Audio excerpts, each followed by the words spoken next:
everyone. Hope everybody had a wonderful day yesterday, and I hope everybody's having a wonderful day today. So, back with the Space Engineers. After yesterday's little bit of excitement and entertainment, we managed to finally get back to our base and get everything kind of up and running again. So here we are. Make sure there we go. Anyway, I went ahead and I emptied out the ship here, our little boat, so that way I could go ahead and utilize it again as necessary. Why does it have so little ice in it, though? Did I pull a bunch out for this? No. Interesting. But that aside, what I need to do is probably go take this over to the ice lake nearby, get some fuel in it, and then we can go ahead and finish emptying out the habitat up there, which was the space pirate one. Once we have that ground all the way down, we can get back to work on this, which I would like to try and get this front portion as welded up as possible today. So it'll probably be a good bit of mining and cargo hauling and stuff like that. But let's get this out of the way. Oh yeah, that is so much nicer when it's, empty. That's cobalt over there. Awesome. And if I remember correctly, the ice lake is over this direction. So last night, and it's funny too, because I was asleep at this point, but while I was asleep, your good friend Neo sent me a Discord message asking me how to set up a trailer hitch in Space Engineers. And of course, trying to describe it is a little bit more difficult than just showing it. So I don't know if I will get to that point today, but I might if possible. Because again, it is one of those things, like, I could tell you how to do it. And there's actually, I was thinking about it, and there's a few different ways, and especially now that there are hinges in the game. Hinges change the way that you can approach trailer hitches. So before, you just used a bunch of rotors. You would use one standing up. You would use one that was then laid on its side. And then finally, you would use one that was also perpendicular to that, so that you got all three axes of rotation. And that would be roll, pitch, and yaw. And with hinges, you can actually, it's still the same number. It's basically a hinge, a rotor, and a hinge, or hinge, rotor, however you want to set it up. But you still wind up in a situation where you have to cover all three axes. Now, of course, one of the other big things that you need to do is make sure that you're also, this is a nice spot, that what you're doing as far as the location and placement, let's not break those, is setting them up in such a way so that they are, when attached to the main section, the main car, we'll call that the tractor, it has to start over your wheelbase. If it's too far back, it'll cause the whole thing to start tipping upwards and you'll lose traction.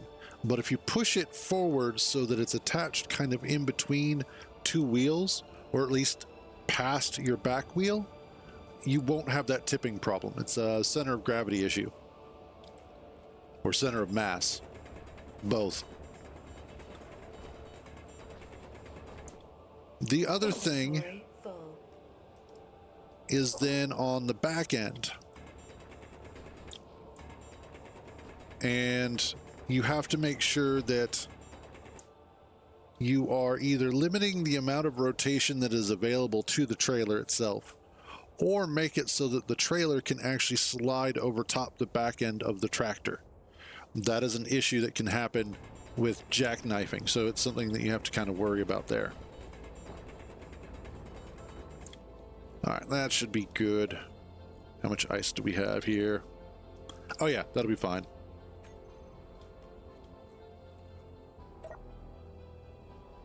All right, let's now head over and start collecting our debris, our scrap, our spoils from the habitat.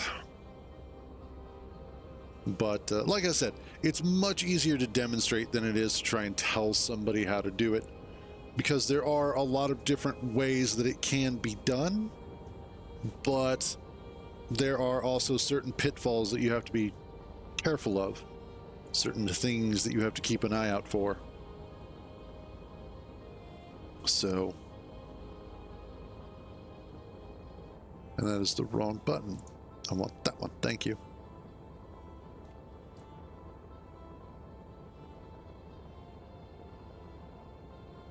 But, like I said, today what I want to focus on is trying to get some more of the base welded up, get it to a point where it's actually a little bit more of a base. Possibly also start digging into the mountain a little ways. I don't know if I'm going to continue using something like the micro in order to do the drilling, or if we're going to work on building a bigger ship specifically for drilling and stuff. Something similar to the puncture, actually. I think the puncture might wind up making its debut in this playthrough, because it's such an easy design, but also very effective and fits in nicely with what I want to do. Well, let's get some more altitude here.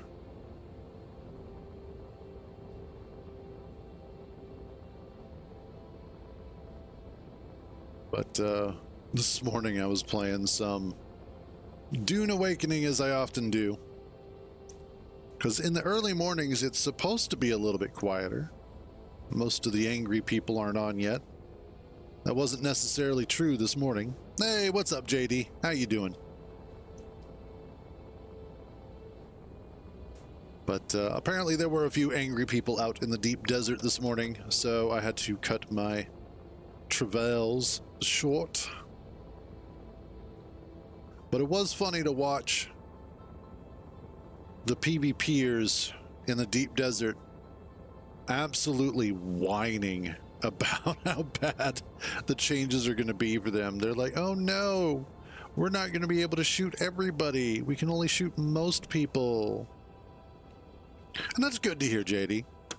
The question, because my brother uses that reply as well. You know, living the dream. I usually ask, whose dream are you living? Then that's always the question of the day. Whose dream? If it's your own, awesome. If it's somebody else's, let's hope they're a good dreamer.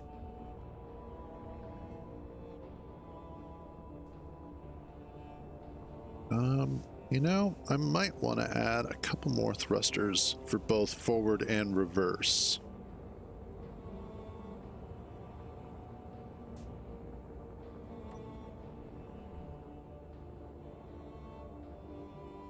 And I didn't watch the trailer per se, but I was seeing all of the stuff that was coming out for it. And yes, absolutely epic stuff. The modding tools that they are bringing forth for Space Engineers 2, and I was taking a look at the patch notes and their guidelines and everything, and it looks like it's going to be amazing. Like, Space Engineers 1 already has absolutely phenomenal mods. You know, we've had modular encounters, we've had industrial overhaul. There are so many different mods that have come out over the years that have been truly amazing. And that's with the tools that we have available currently. Now add into that tools. Shut up. Now into that add into that the same tools that the developers are typically working with to a certain extent, then it's absolutely going to radically alter what people are capable of doing. You know what? Screw it. Just give me everything. But it's radically going to alter just how the game is played.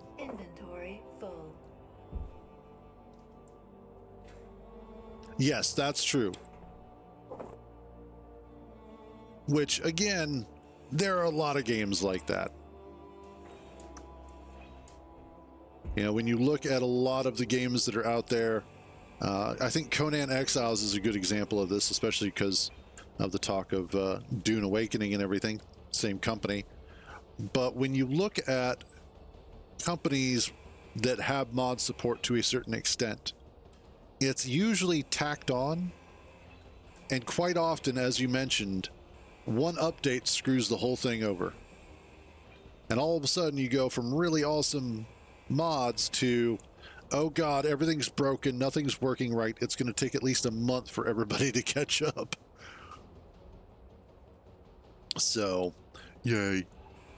But with Keen, they seem to be doing a really good job of trying to make Space Engineers 2 the best game that they possibly can. And while it may be taking a while with their vertical slice methodology, it is paying off because it gives people, it gives the players, it gives the content creators, you know, streamers, YouTubers, and also modders. That's the other thing that we need to consider when talking about content creators, is that we're also talking about those who are doing mods and whatnot.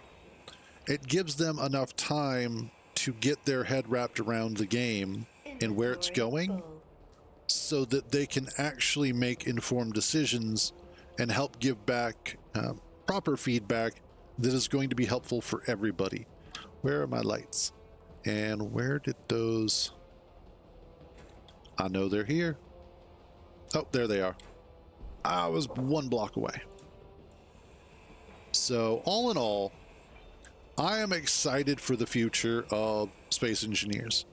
Now, the next, let's see, the next vertical slice that's coming up is their feedback slice 1.6, and that's the one where they're going to take all the feedback that they've gotten so far from everything from the initial 1.0 launch all the way up to 1.5, and they're going to take all of that feedback and they're going to dump it into a single vertical slice and make a few more adjustments and whatnot of their own before we hit the 2.0 survival slice, which that is the one that I'm looking for, because that is the one that I am probably going to be playing for quite a while after it releases. And I think we're going to see a large surge of streamers doing that. A bunch of them will be switching over from Space Engineers 1 to Space Engineers 2. Granted, these days you're not seeing a whole bunch of SE1 players anyway, or SE1 streamers. Every once in a while, the streamer count kind of bumps up a little ways. Hey, Rathmeyer. And this wasn't my nice thing. This was the pirates' nice thing. So this is why they can't have nice things. Plus, I needed the parts. And there we go. That's all cleaned up. You know, as funny as that sounds, I'm actually of the mindset that I don't think that it's the type of game that, well, I mean, obviously part of his audience appreciates it because I'm part of his audience sometimes. But it's also one of those that I think Space Engineers 2 already has a good audience currently by way of Space Engineers 1. What I would like to see is less of the current big dog streamers getting involved with it. And I would actually like to see more smaller streamers getting bigger because of it. And yes, partly talking about myself, but I think overall, just in general, seeing people being able to grow with Space Engineers 2 would be awesome. I would love to see that. Rather than having established, known people coming in and growing it, I would like to see smaller people growing it, because then you get that nice feedback loop of their audiences grow, and because of that, their audiences then start coming into Space Engineers 2. And because they then start bringing more of their friends in, they can then turn their friends over to new audience members for the streamers, and back and forth until it hits whatever its critical mass is going to wind up being. Don't get me wrong, though. I like Asmongold. He generally is pretty solid dude with a good head on his shoulders. But sometimes his audience is a little special. In fact, let's be realistic. Most people's audience, after they get over a certain size, tend to be filled with a lot of special. A lot of special. All right. Oh, really? Danger who and why? Okay. Hey, Tommy. All right, now here is a beautiful example of something that's important. So we have, for a period of time on the server, been debating whether or not Danger was any relationship to the NPC provider mod that we're using. And specifically, now that I'm playing solo, this is a great example of, okay, I know for a fact that, oh, nice, that this, okay, so let's back this up. When I started the server initially, which I'm not currently on, but I had started a multiplayer server at the beginning of the month. That server was specifically designed to run NPC provider in a star system generated star system with modded planets. There were issues between NPC provider and another mod that I added, which was exploration enhancement mod. Those two did not work well together and caused some issues. So we went through and I uninstalled it, and then I cleaned up the files to get rid of the additional factions in an attempt to try and replace or repair what had happened. And I think I did the economy generation on this one. Anyway, but we've still had problems. However, one of the things that kept popping up was there was a faction, or there were these signals that would pop up that say danger. And it was theorized that those signals specifically were designated that way because they are for factions that are unknown. However, it turns out that doesn't seem to be the case. Those seem to be specific faction or specific beacons that are designed to be attack beacons.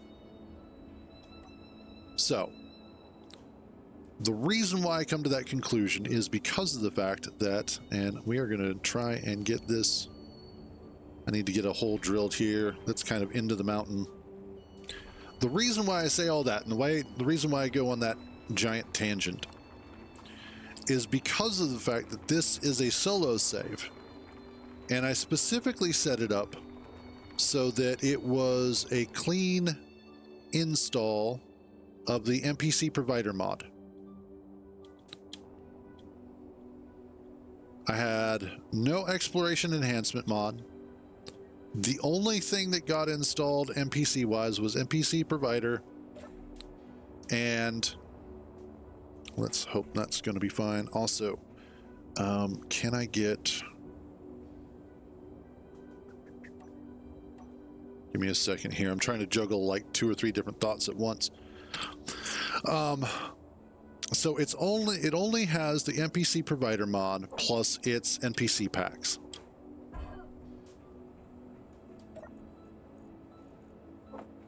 So that danger mod there, or that danger beacon, is specifically part of NPC provider.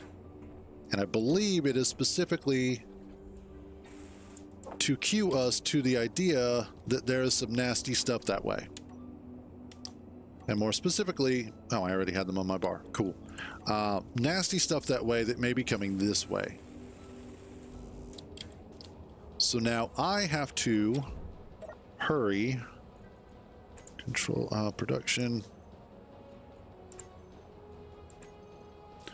Shit. This is gonna get rough. I don't have the assembler that I need.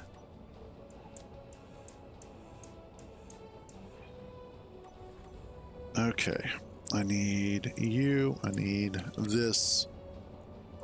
Let's just get a Gatling turret going. So essentially this single player save, damn it, is everything that I kind of wanted the server to have.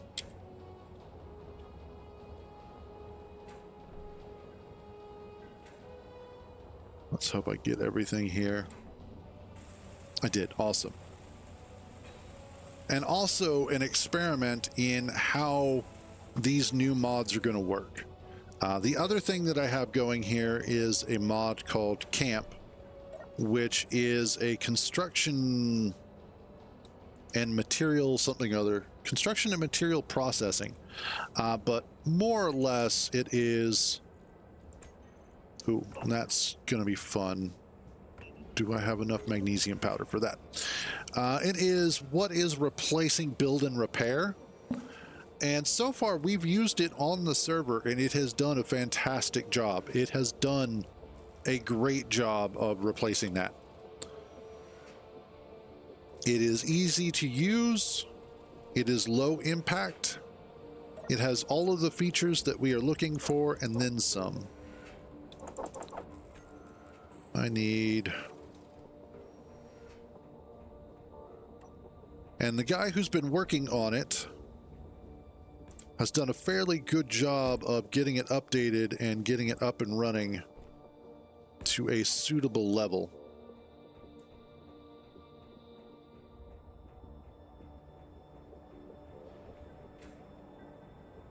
In fact, there was this weird bug where it just stopped working for a while. And he was trying to take a break so that he could work on some other stuff. But the bug was so egregious that he just decided, I need to update this. And he did. So far, so good. How are you doing today? Yes, this is the same base that exploded yesterday. Well, kind of exploded yesterday, but yeah.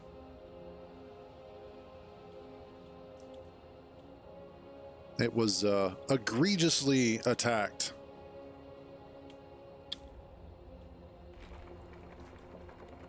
So right now I'm just trying to get a deep enough hole dug here that I can get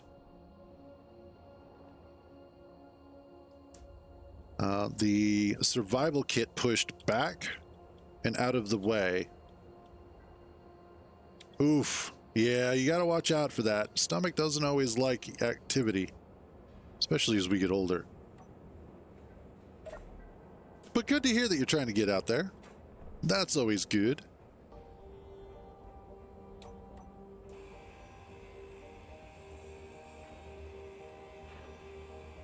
All right, let's get this back here.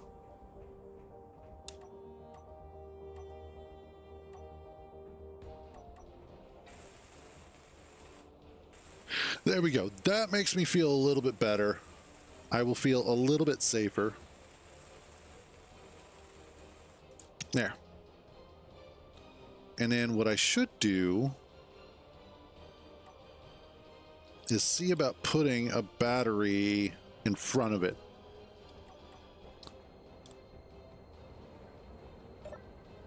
I need...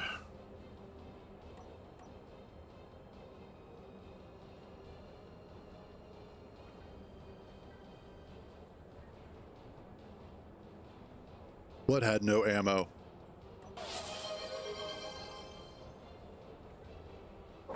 Oh, God. That's the last thing that I need. Also, hey, Turnip, how you doing, buddy?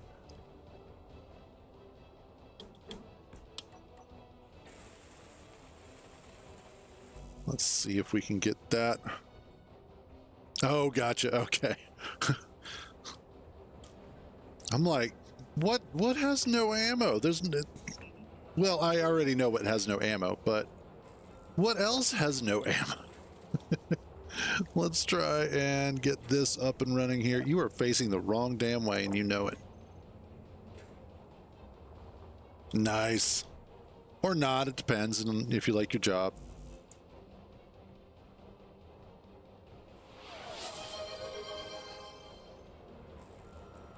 That's kind of what I'm going for. Like, that is the plan.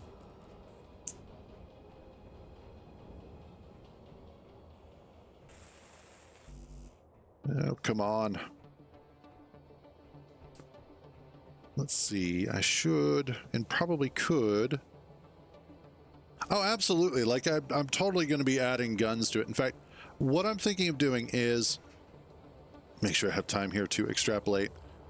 I'm going to push this portion into the mountain a little ways, or quite a ways. It just kind of depends on how I get there. And then I want a raised section up here to look out over the valley that will then have a set of large guns.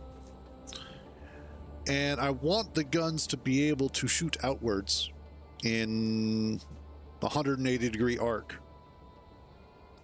Plus, what, the 75 degrees, almost 90 degrees here. So I do have plans for all of that.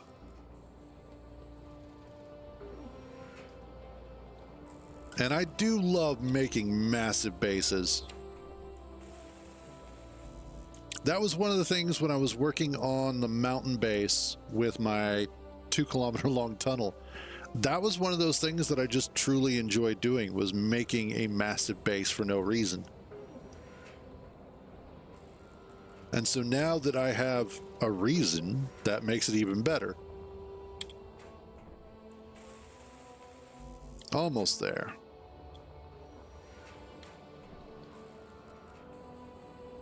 Oh man, this morning. This morning was hilarious. So, I was playing a little bit of Dune, and I go out to the deep desert, and I'm looking for some stuff. And there's a storm that was on its way into the area, and I had to use the bathroom, and I'm way out in the middle of the desert, and I have no idea where the storm's coming from. So I find this nice big landmass, and it had a cave that was there. One of those caves that had the moisture seals over either end. So I pop one, I go running in there, and I duck down, and I'm kind of hidden. I go run to the bathroom real quick, take a leak, come running back, just in time to watch somebody murder me. I was like, son of a bitch, not even safe while taking a leak. That's messed up. That'll learn me. Okay, let's get this swapped out.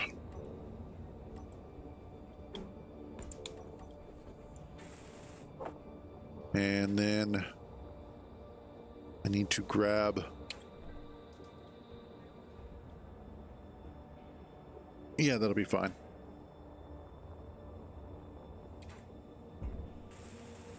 I need some words. I need words is really what I need. Magnesium. That's what I was looking for.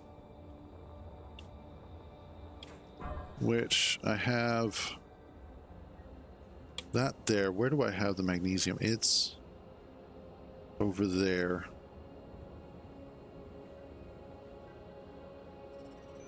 Okay.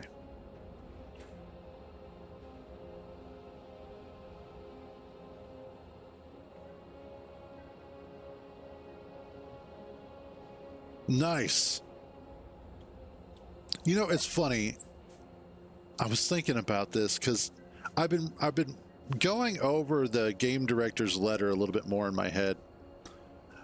And one of the things that he had talked about was this combined arms idea that he had, in that he wanted and expected and hoped that players would field a combined arms wing or fleet in order to do the PvP.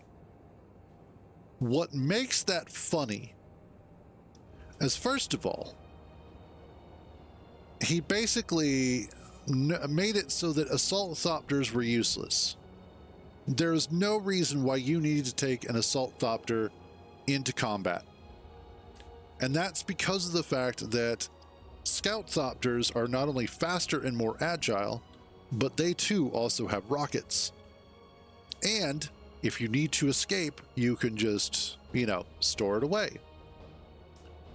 But then the other thing that he talked about was more ground-based combat. And the more I thought about it, the more I had to start laughing at that, because that is the dumbest thing that I've ever heard. The reason why is, when you look at Dune, the entire franchise is centered around the fact that it is the largest natural game of the floor is lava that has ever existed. And you're like, you know what would make the floor is lava a better game? Is if we went ahead and made ground vehicles for it. Like, what the hell were you smoking when you thought that was a good idea? So I just realized, as I was thinking that, I realized the game director is a fucking moron. If he's watching, I'm sorry. I doubt you're watching, but you left yourself open to that boneheaded maneuver. Yes, it can, and I've seen it. I've seen the videos. If you're low enough and the worm comes up high enough, it will take out thopters. Also, if you're slow enough, which some people are. So I suggested and I commented on somebody's video who was talking about the letter and what's coming up for the deep desert and whatnot. Is what they need to do is they need to take rockets away from scout thopters. Just plain and simple, they lose rocket pods. That immediately makes the assault thopters way more vital, because they would be the only ones that have rockets. But they're big and they're slow, which makes them, that immediately makes them better for guard duty.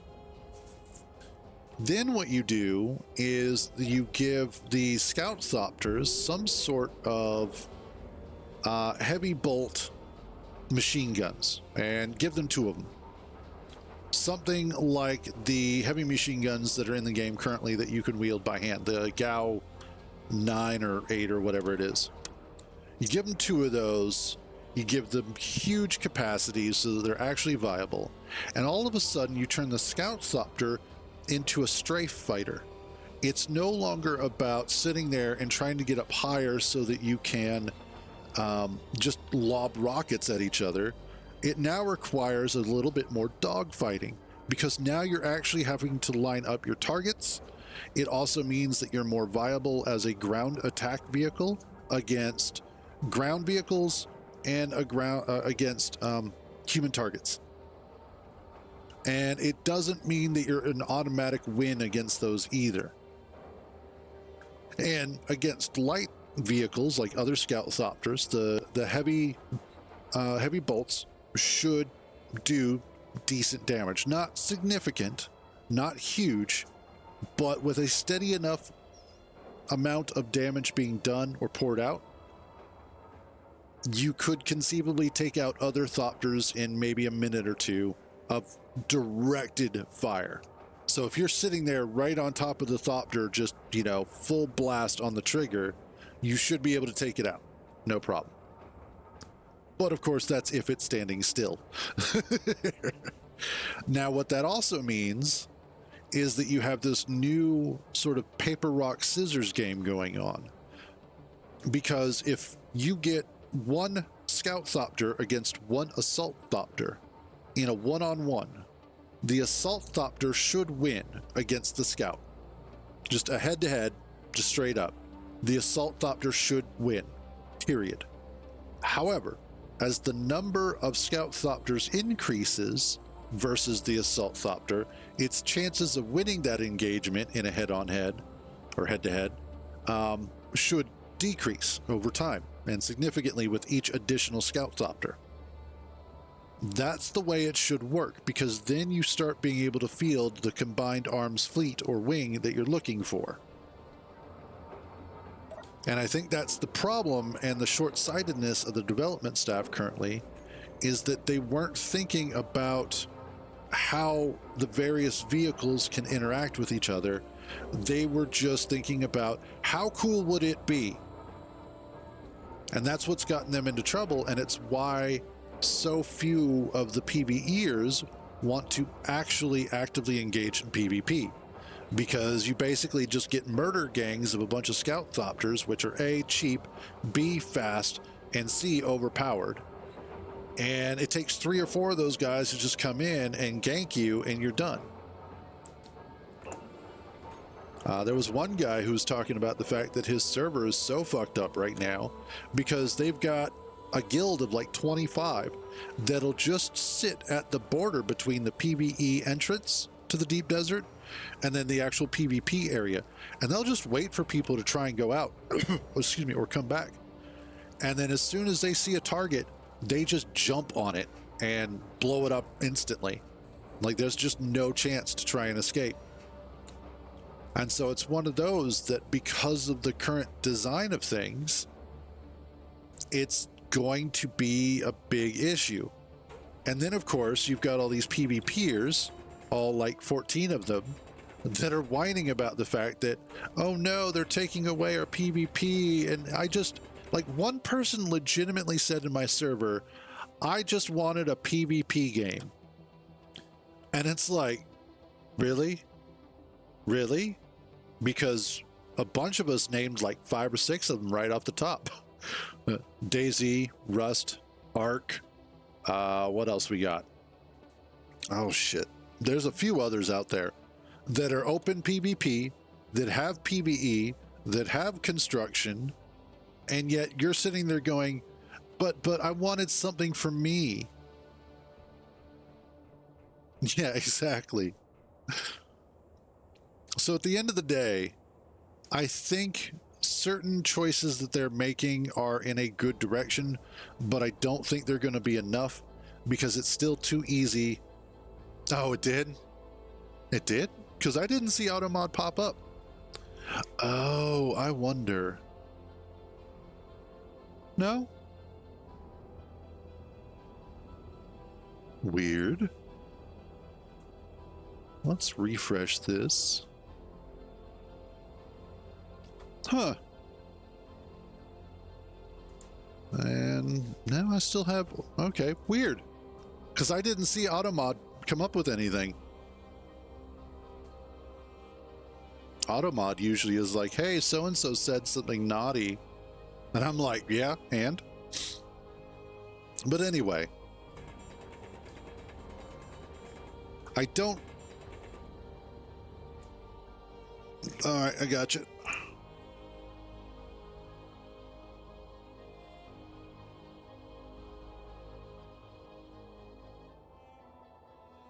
Huh. That's weird. I don't know why that would not go through, but yes.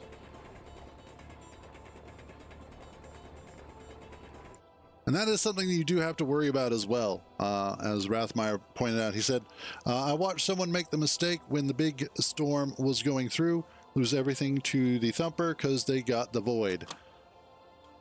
And essentially the Void being one of the big granddaddies.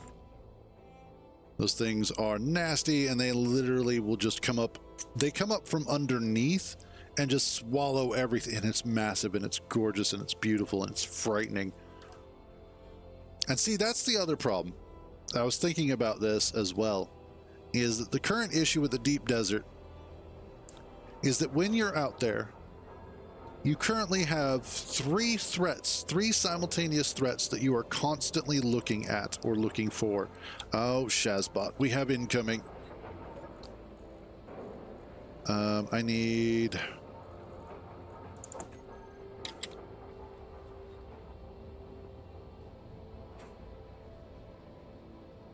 I need you there. This is gonna be rough. Give me a second, I gotta start focusing here.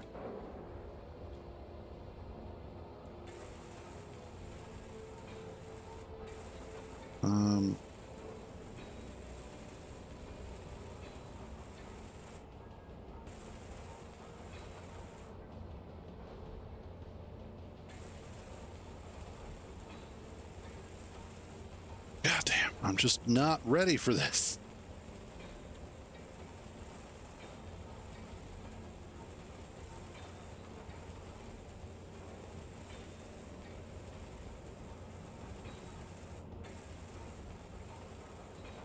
Please, Lord, let me get enough that I can get that kind of in the ground.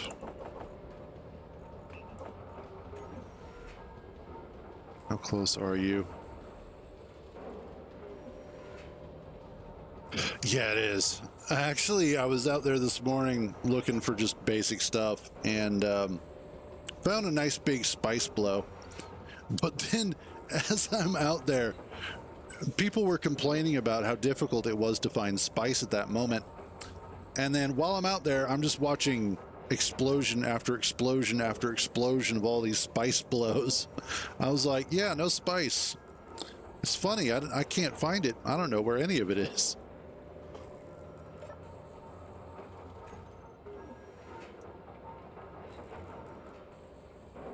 I might have gotten lucky, and it might be that they can't quite get over that mountain right now. And I'm going to take that because I need it.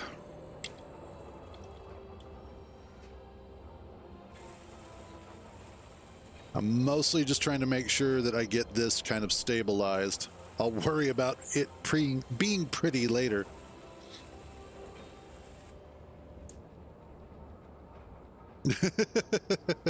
Well, I mean, if you're not sure, if you've been playing solo in Haga Basin, you may not know what everything is yet. So that's not completely out there. Okay, I need you there and there. And I will be boop right back.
right.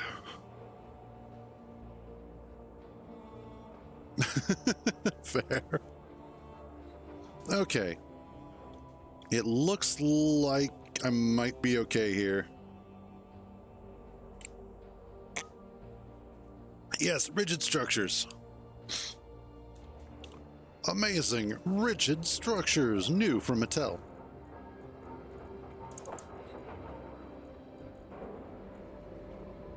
I seem...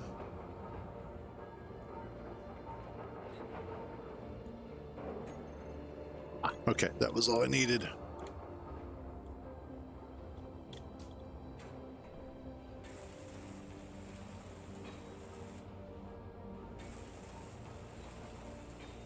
That is true.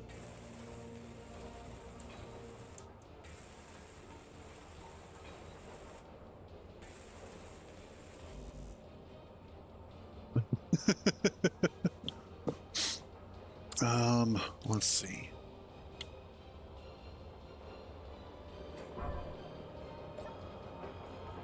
Production, I need a little bit more of that.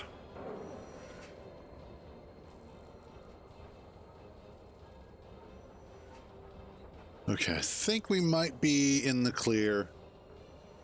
It might be a situation where the beacon just cannot... Oh, and there it goes. Yes. Okay. Like I said, I don't know yet. I just started Hollows. Jesus Christ. You know what? Fine. Hold on a second.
All right, there. Door is open. If the cats come in, the cats come in. Anyway, back to what I was doing.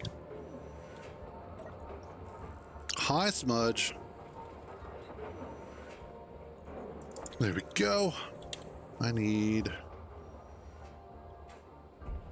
this here. What? You act like you have no idea how to get up there.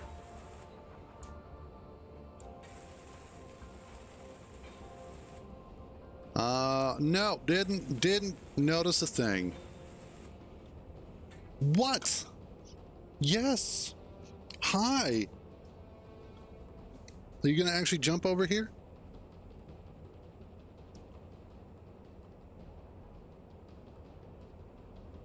Wait, really? You're bitching about getting over here and then you refuse to get over here. Yeah, come here. Come here. You, come over here. You know how to do it. Don't pretend like you don't know how to cat. Yeah. Come on. Get over here. Holy crap. She literally will jump all over everything downstairs, no problems. But as soon as she gets over here, a 6-inch gap is too much for her. She doesn't know how to do it.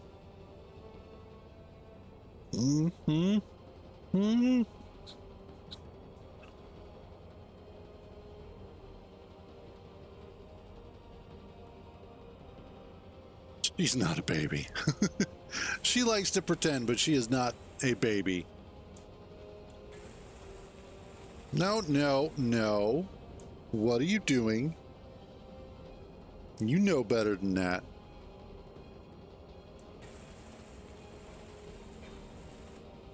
Yeah, they're about, what, 15, 16 years old now?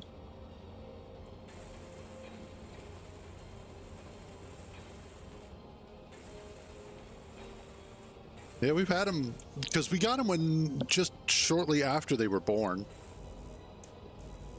So it wasn't like we didn't know.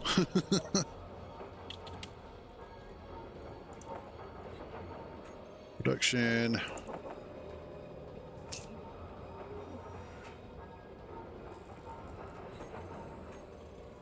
All right.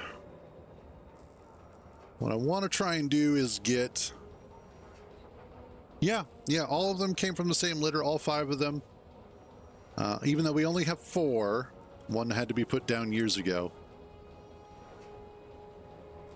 But, yep, all same litter, all same mom.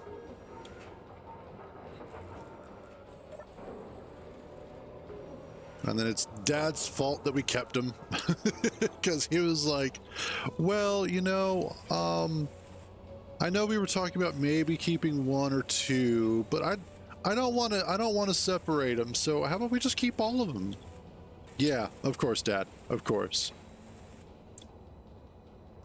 Don't even pretend like you're sweet and innocent. You were just over here.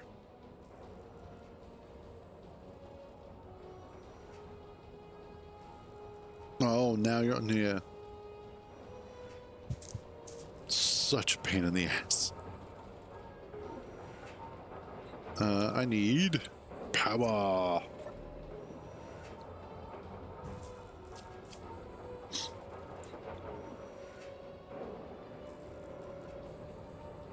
Yeah. Okay, so I probably am going to need... You're welcome.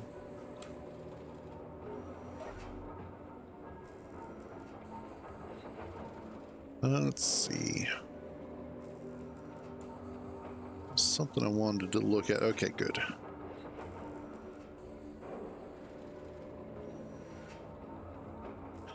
By the way, just as a little bit of a heads up, and I'll make this announcement on the Discord server as well.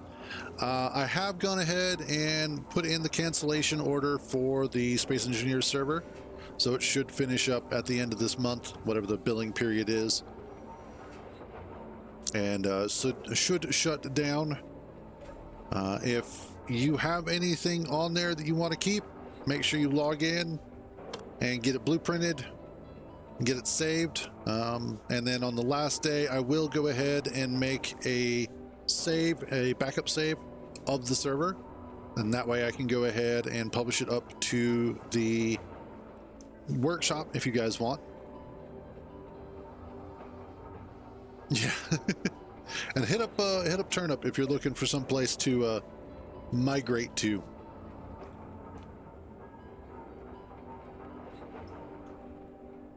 What? Come over here. I'm not gonna pet you over there all the time. If you want attention, come over here. You know how to do it. That's right. It's not difficult. No, over here, moron. Over here.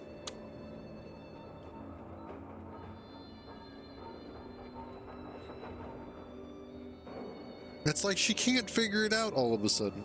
She completely turns off being a cat at this point.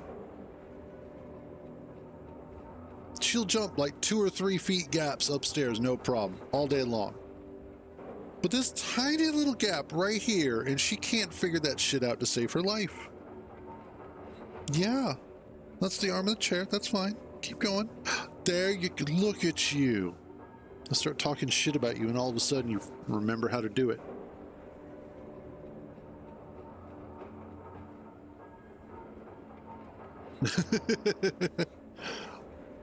Oh, we make sure that the cats, they come to us. They have a problem though, is they'll come up to us and they'll act all cute and adorable and they'll do their flirtations.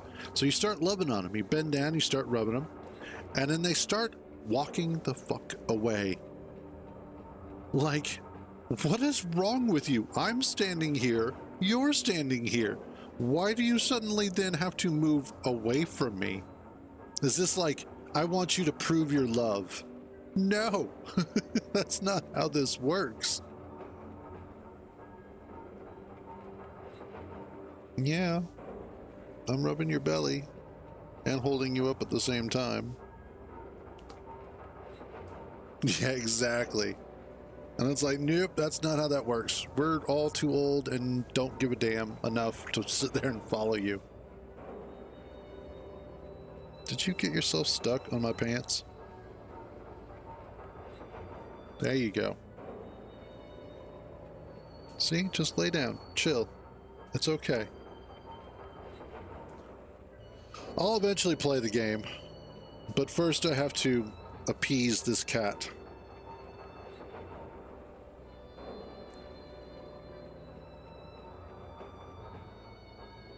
Yeah.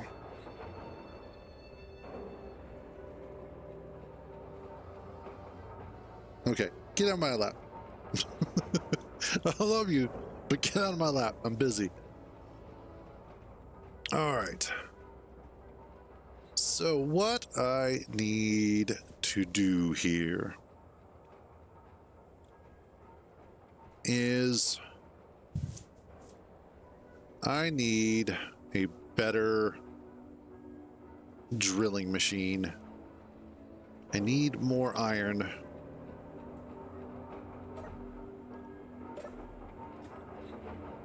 And okay, good. I'm gonna need more cargo capacity.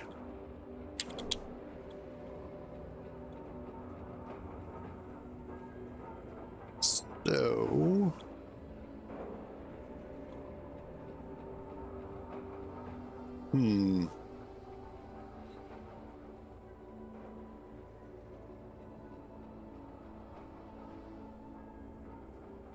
okay, what I need to do here. Do I have...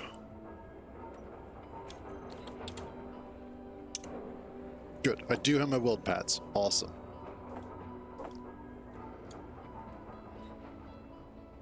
Because what I want to do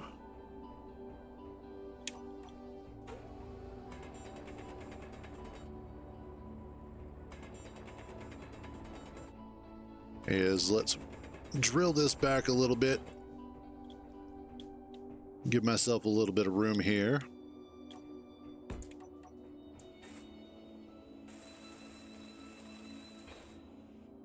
Okay. Step number 2.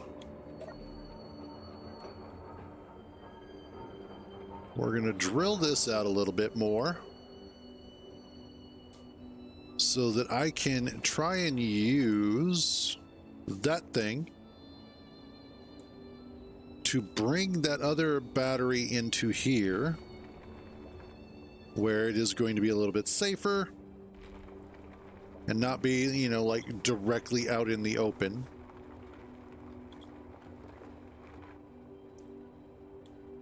And I should also be able to just bring that ship in here while I'm in it too.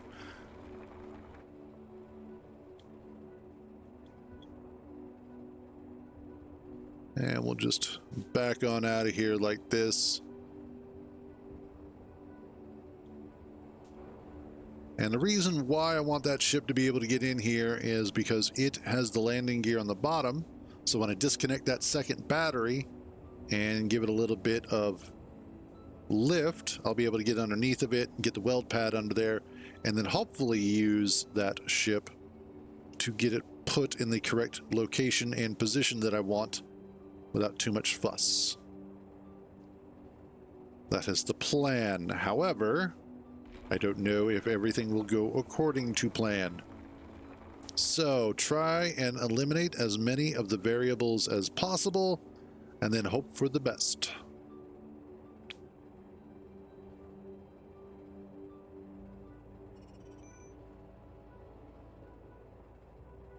Okay. Plus, it's just a good idea to kind of get this mildly drilled out anyway, as eventually I will be moving into this cave at some point in time. And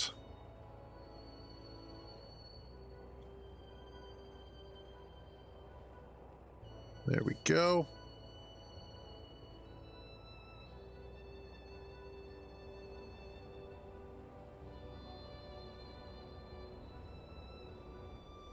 All right.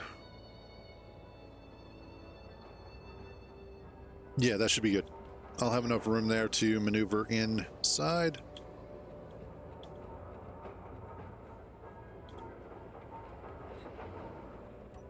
There we go. Next up.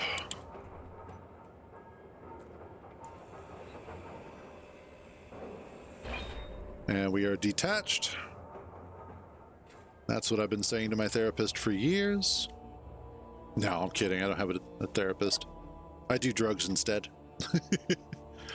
Oh, that's right. I never emptied this out.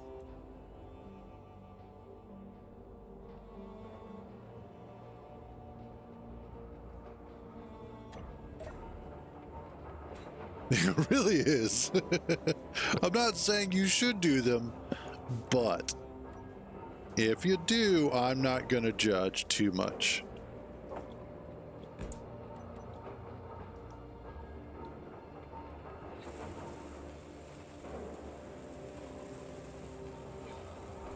There we go. And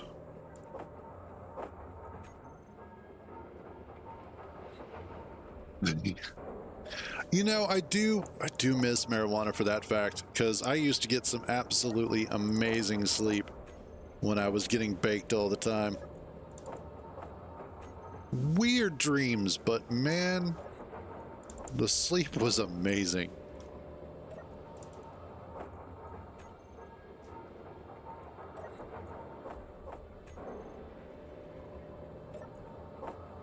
And every once in a while, I find myself wanting to have a good acid trip.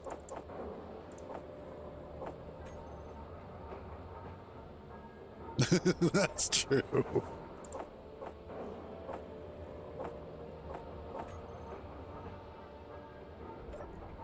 Let's see. Let's get the rest of this. And there we go. All right. I now have all of that cleared out.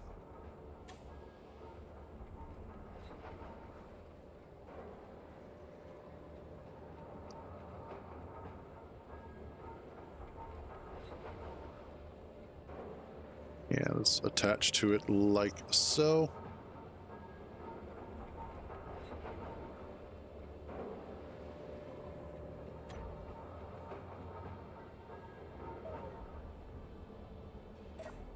Okay. You should be disconnected.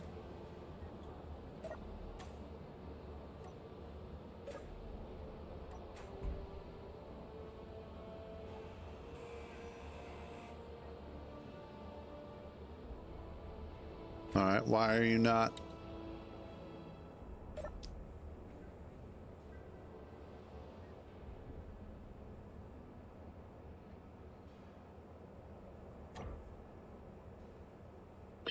Oh, I wonder. Let's see. I bet info. Yeah, convert to ship. That's why. It was still set as a station, and so because of that, it was basically still locked to the grid, or more specifically, locked to the world. Yeah, now I can just go ahead and move it. Let's get...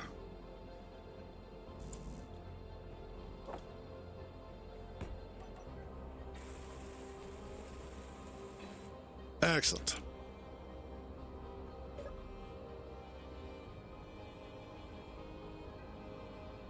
God, I love advanced welding. It is so nice.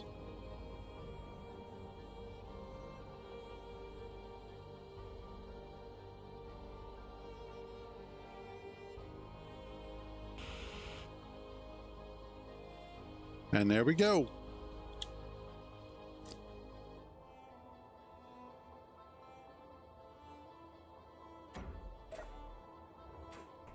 We now have both batteries inside of the hole. They are now safe and sound and protected-ish.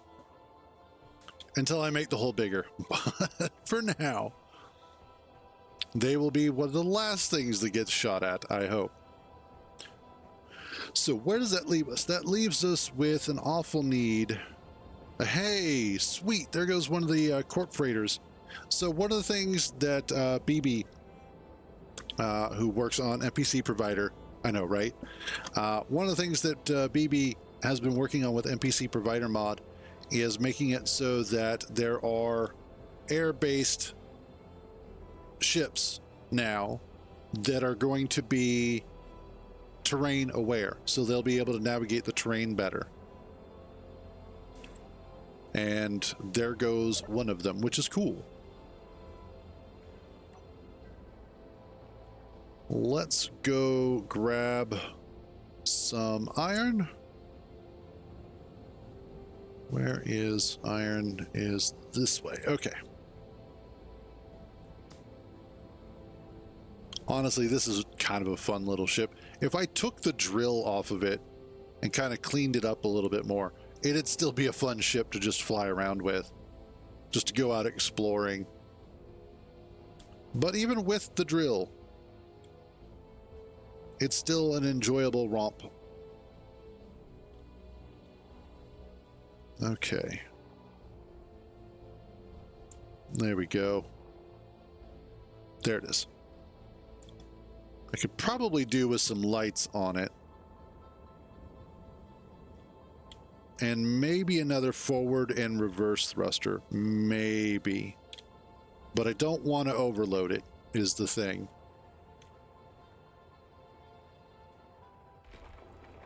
Because there is a point where the battery is not able to keep up with the amount of thrust that you're trying to utilize.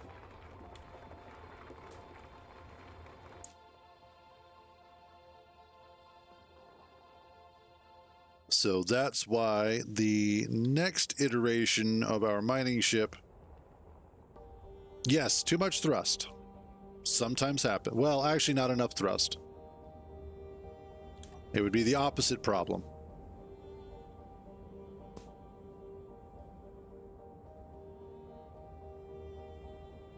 Yeah.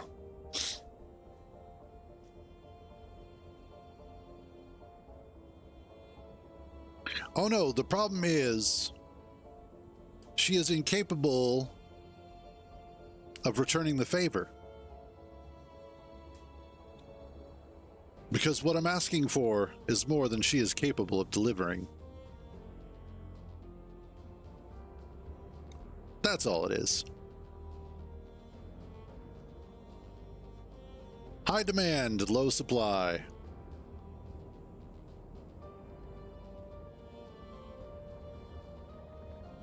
Okay. More cowbell. Always more cowbell. Oh. Whoops. I meant to do that. Totally meant to do that. I didn't like that plate anyway. It was just wrong. Something about it. Let's fix that. There we go. Oh man, every once in a while. Hey, what's up, Racing? How you doing? Okay. Yeah, basically. I mean, it's not that I whoops all the time. It's just that I whoops a lot. Like, most of the time, really. Yeah.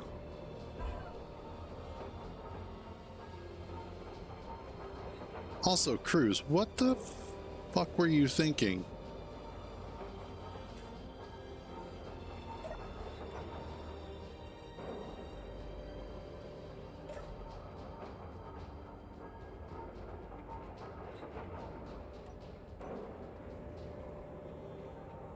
What?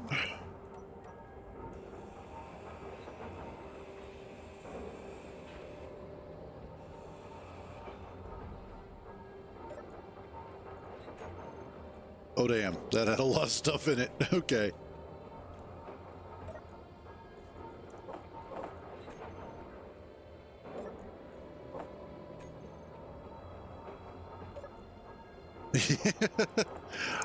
Yeah,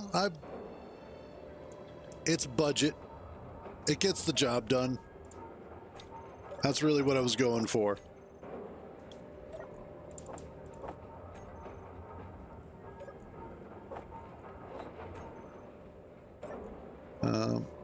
Wrong thing.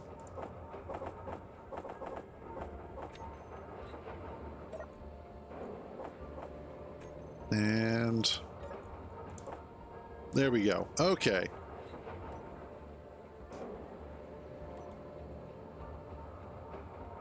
Now I need small inset connector. Okay. Yeah, boom.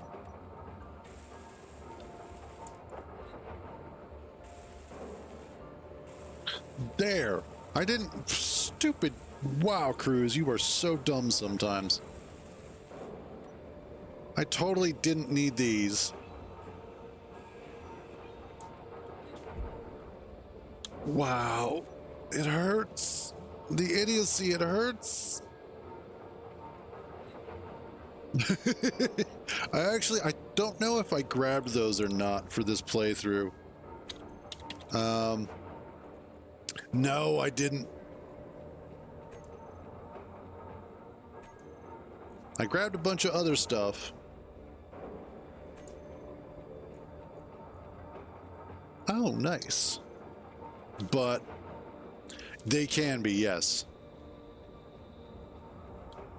Yes, Tommy. I totally spaced the fact that I could turn that around the way that I needed to. I think I did it a little too speedily when I first put it together.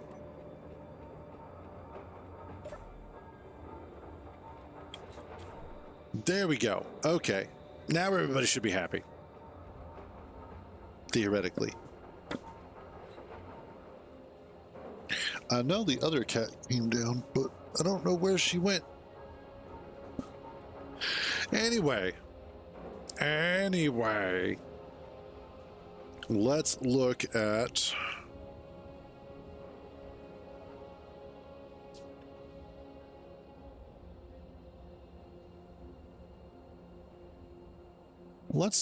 doing something. F10. What version of puncture do I have?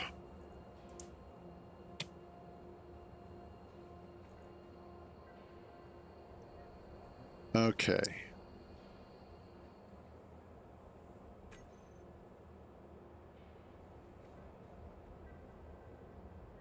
Yes. I think that's one of the biggest issues, although that's only in Space Engineers 1. We don't yet know what drilling is actively going to be like in Space Engineers 2. And I think that's where it's going to be really interesting, and especially with the optimizations and upgrades that they've made to the engine overall, that we could see that it becomes better, hopefully, obviously it should, than SE1. I am looking forward to the changes that they are making. But, Camp, come here, buddy. I need you. And let's put you here.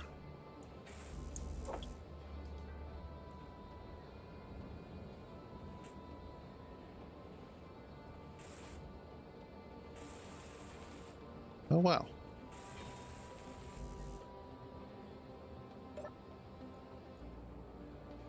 All right. Let's see. Off. I need to show area. Show work area.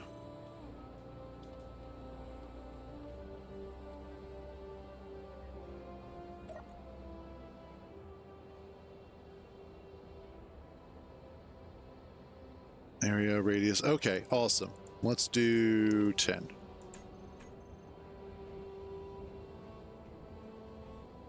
You not show area?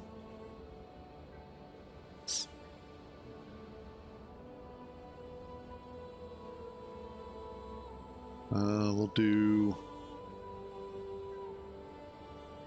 grind only. Let's see what happens if I turn this on. Ah.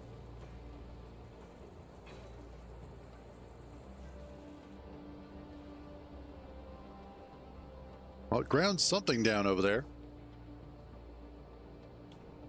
Okay.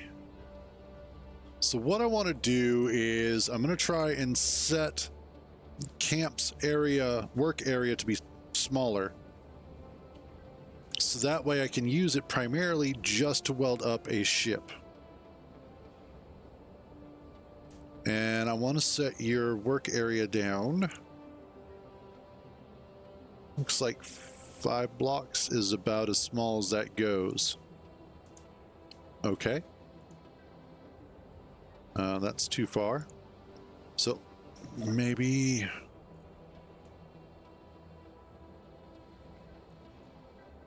Yeah, 5 is the minimum it does. Okay. So it might be stuck just trying to get this area done first. You know what? That's fine. We'll go for it. Auto pickup. We'll also do... hide the area because I don't need that on right now. Toggle block off. And also set you to... where to go? Weld before grind.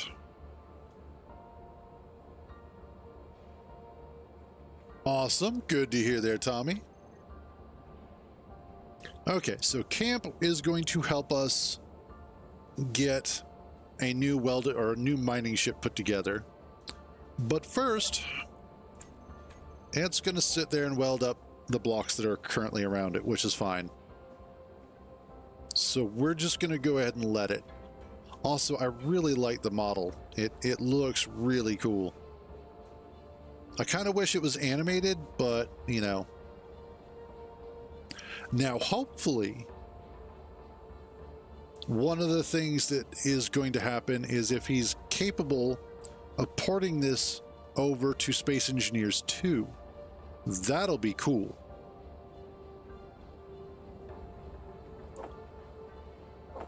Let's get... what do you mean, one... Oh, I know why.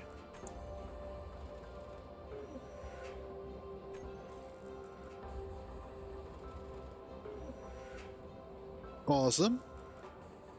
It's always great when you can give a few extra options to any player that is going to be playing. Why do I need superconductors for this? Oh, apparently it apparently it takes every damn item in the game. Got it. You don't need every item, it just takes every item. Okay.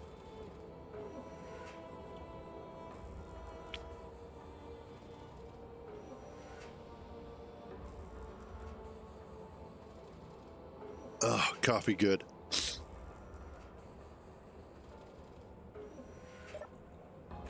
All right. And now it's just working on that. Okay, so while it's doing that,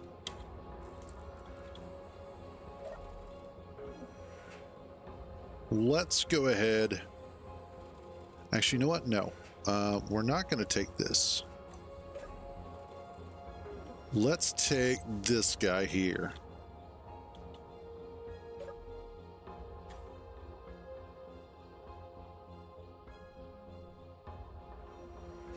And the reason why I want to take this one is because I can go ahead and hand mine and just store more stuff in it.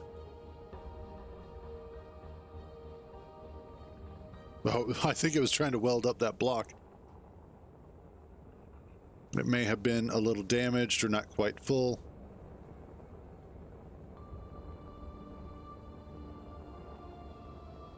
Well, let's come over here. Yeah, I want to add... eventually I want to add another backwards and another forwards. thruster to this. But I should be able to get... I wonder...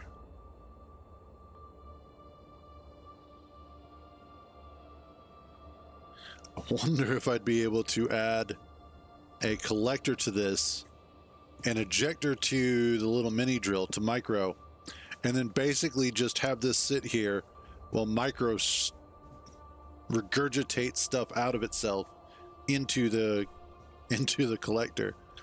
That would be hilarious.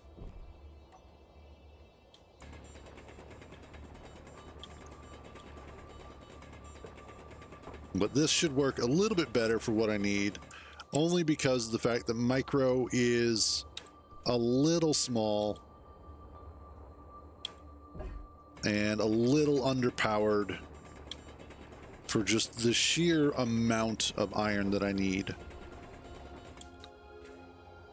With a little bit of hand mining, like so, I will actually be able to bring back a bunch more. And we can go ahead and see about getting started on resurrecting puncture, which will be awesome. And then I can probably use, well, I've got a bunch of ice still left in this thing, so I can use that to get puncture fueled up, or at least start fueling it up, have it go grab some ice to bring back, and then we can really start rocking and rolling. The biggest thing is just getting that cycle of material acquisition started. And it really starts with just bringing back giant chunks of iron. As soon as you're bringing back a bunch of iron, you are bringing back, no pun intended, the gold.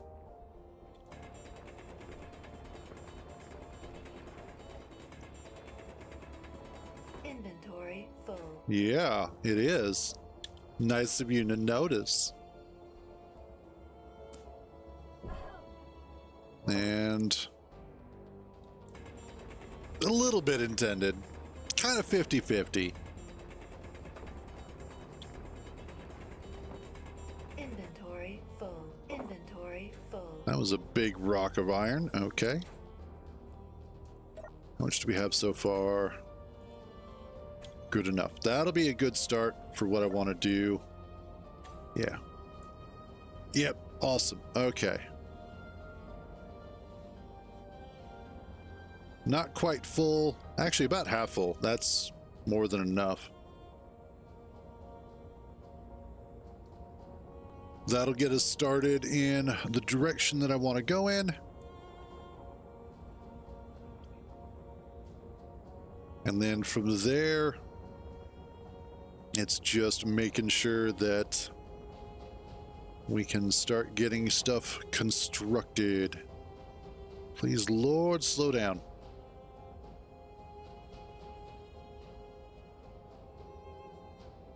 Okay, good. I was a little worried there at first. All right.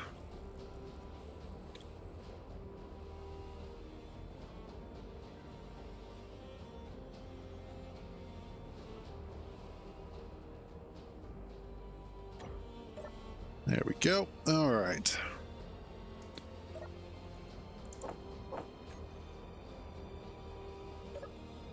And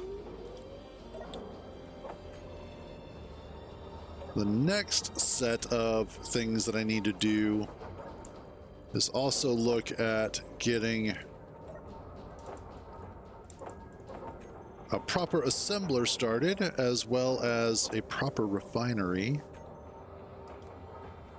All right. Thank you, ship. I will put you away now.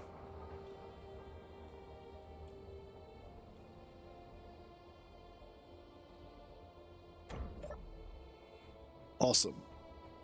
Out of the way. And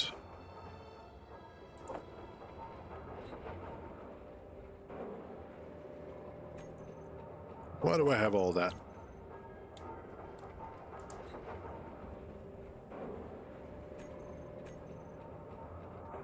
grab you. Weld you.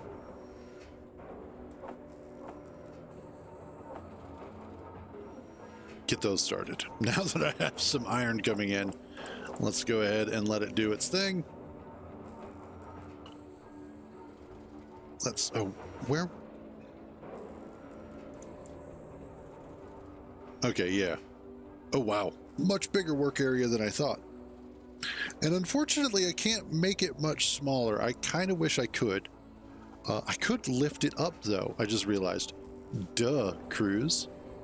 The only problem is that it starts running up there, but, you know, what are you going to do? Offset up. Oh, I like that.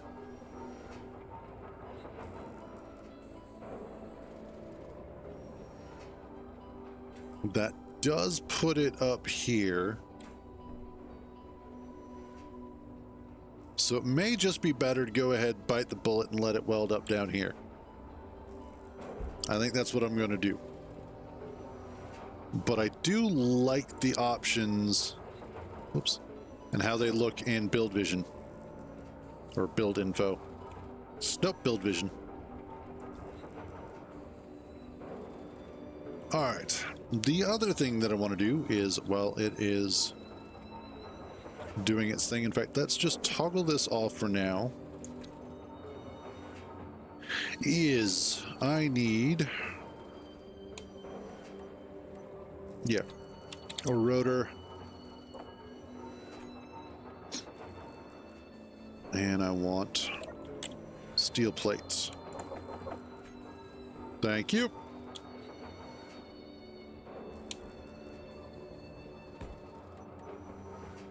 Let's do this. Get rid of the head there and add small head. Then rotor lock that.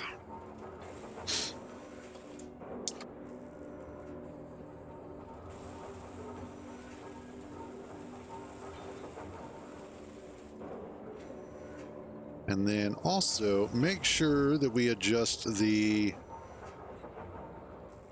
displacement on this, lift it up. One of the things that I have learned is that anytime that you do a small rotor head on a large rotor, and there is the potential for that rotor head to pivot or swivel, always adjust your displacement up so that way it doesn't grind anything against the rotor, because it'll start doing damage to it and potentially break shit. So if you're doing an advanced large grid rotor to an advanced small grid rotor head for a set of drills, for small grid drills, always adjust your displacement or you will break stuff. Always.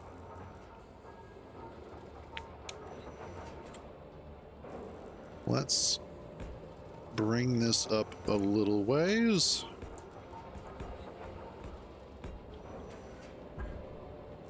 And then I need, yep, you'll work. Projector.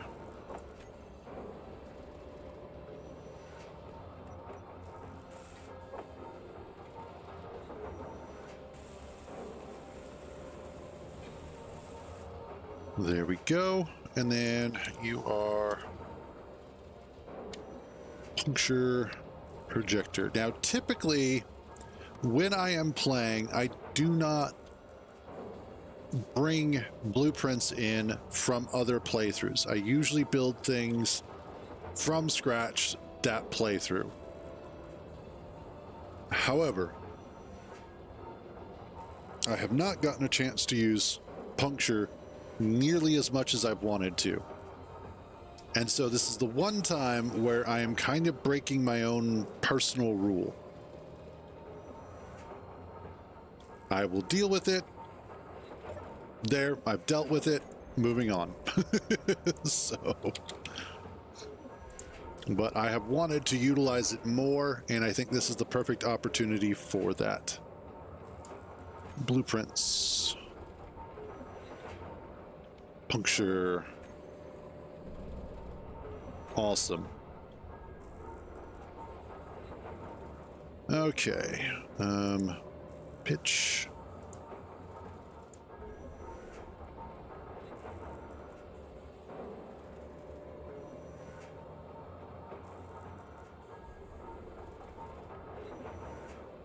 Is that the correct?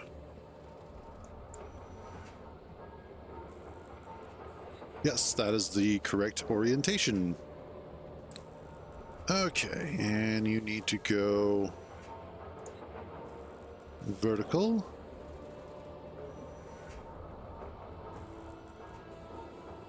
And then forward.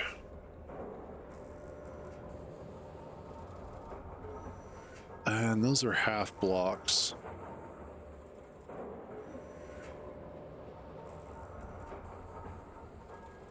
Let's have you come down instead. And then over there.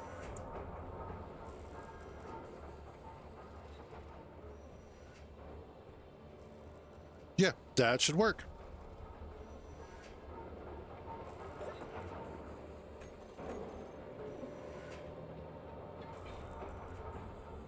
All right. Oh, sorry. Sorry there, Nibbler. Didn't realize you were under there.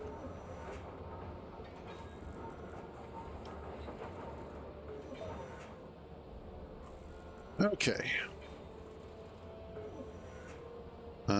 I need to make sure that, well, once we start getting to that bridge, we'll burn it.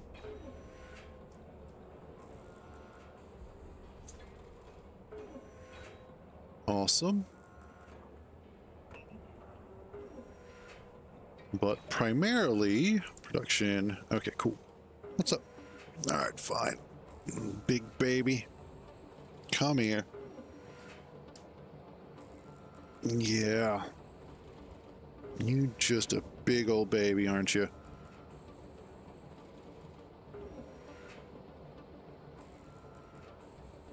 You just look, you haven't cut my nails yet. Yeah. How you handling this heat wave? Even though we've got the AC running.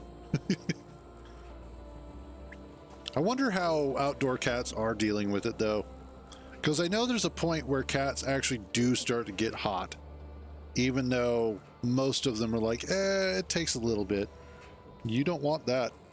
That's coffee.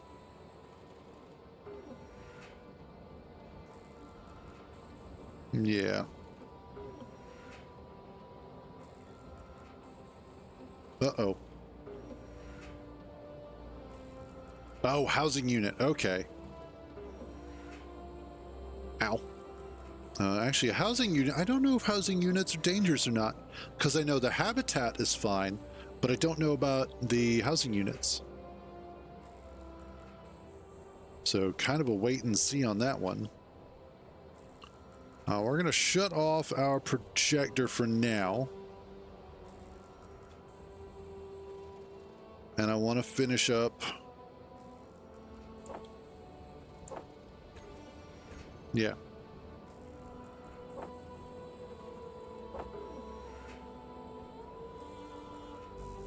And this. There we go.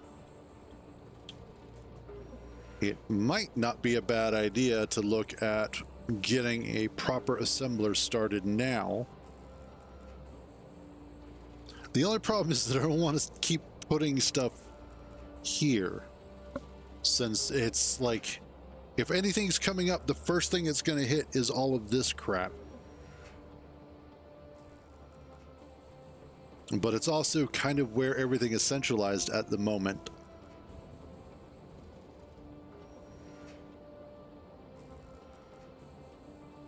And I don't really have a conveyor network where I can move everything around.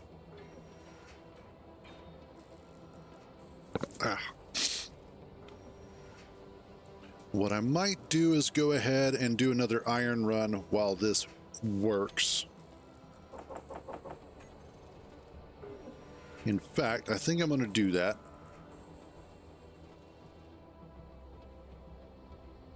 Let's go grab... Yeah. Let's go grab more iron. Get up there. Thank you.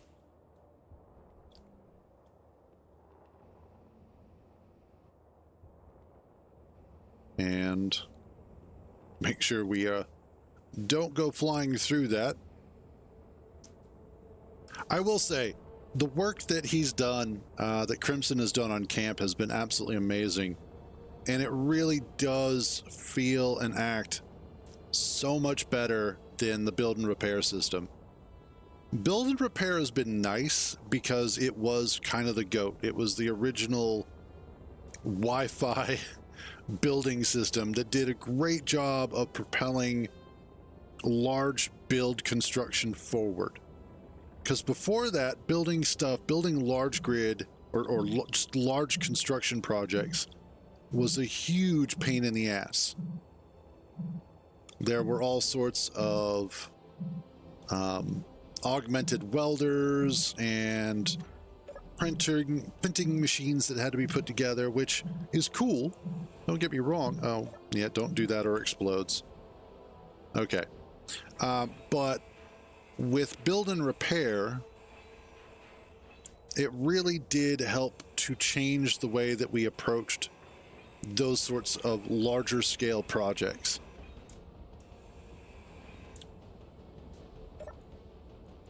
Oh, nice. Some extra detectors. And I think camp is just a wonderful natural progression of that system to such a degree that it's lighter weight and better optimized, while also giving some better quality of life features. One of the features that I like the most is the fact that if you're inside of its work area, it will recharge your engineer. And it works out fairly well. It's not like a huge recharge. So if you are like doing stuff, you will slowly drain your battery. But if you're just standing there, like not really doing much of anything, it will start recharging you, which is nice, you know?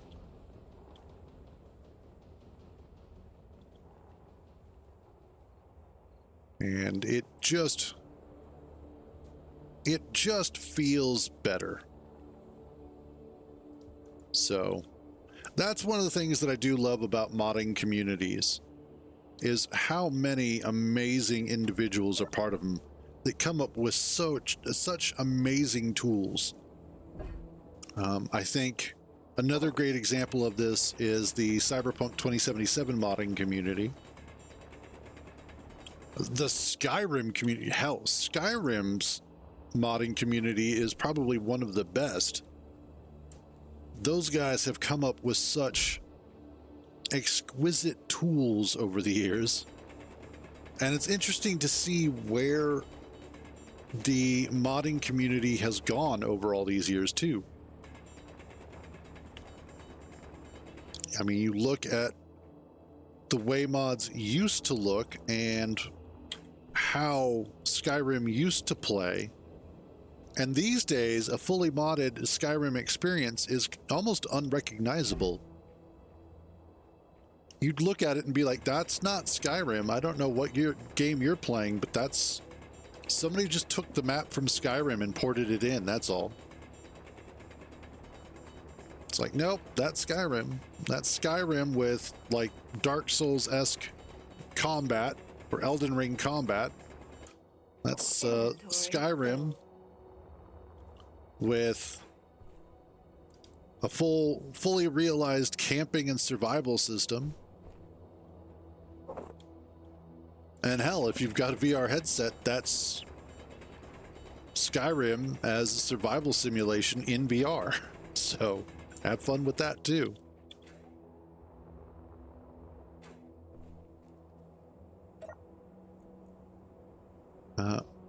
What is all that stuff? Oh, yeah, duh. I was like, where did all that come from? And then I realized, oh yeah, dummy, me. It came from me. I put it there.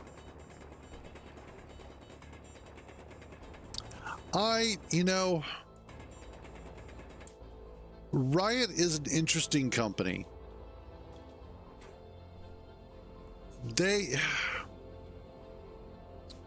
It's Riot's fault that PvP and competitive games are the way that they are. I'll just go ahead and I'll put it out there. It's Riot's fault, damn it. And they know it's their fault. They are well aware of the fact that they pushed things this direction with League of Legends. That being said, they also have a incredibly talented creative team behind them. And despite any of the negativity that they have drummed up because of the way that they have constructed League of Legends, I actually wish the best for them when it comes to additional projects, because I would like to see them push beyond just League of Legends. I would love to see them start doing more work. But it's a strange time for games and for gaming studios. And the reason why I say that is because a lot of studios and a lot of large studios or established studios have been working on their projects for some period of time and then either canceling them or not completely delivering. Yes, and when you see all of the reasons why it got delayed indefinitely, you start to realize that the Bungie that we used to know, the Bungie that made Halo, the Bungie that gave us almost a decade of amazing games on Xbox, and then transitioned over to giving us an okay game on PlayStation. Yeah, that whole thing. Like, the artist that they stole all of that artwork from has every right to sue the absolute shit out of them. And they can't even sit there and say, oh, well, we did this independently. No, you didn't. No, you didn't. Because if there was so much evidence against Bungie for Marathon that there's no way you could just be like, oh, well, we came up with this ourselves. And, they just happened to also come up with it. Nope. That's not how that one's working. You guys would like that to be the case, but it's not. And again, a lot of the companies that we grew up with during the 90s and the early 2000s, those companies don't exist anymore. Oh yeah, absolutely. Bungie, BioWare, Blizzard, the 3 Bs. It used to be that if you were buying a Blizzard game, you knew that game was going to be amazing.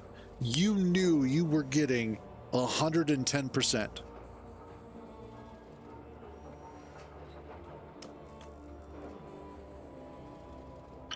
Yeah, we've talked about that here as well.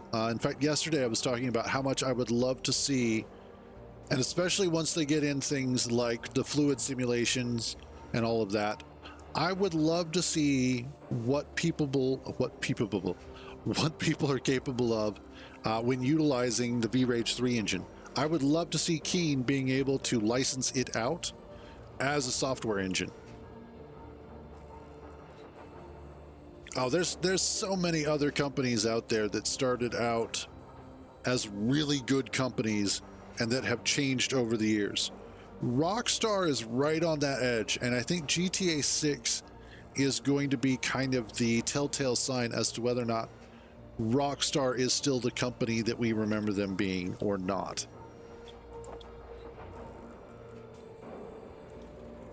Let's get that going. And if GTA 6 turns out to be as good as GTA 5, it doesn't have to be better, it just has to be as good as GTA 5, then I think they're okay.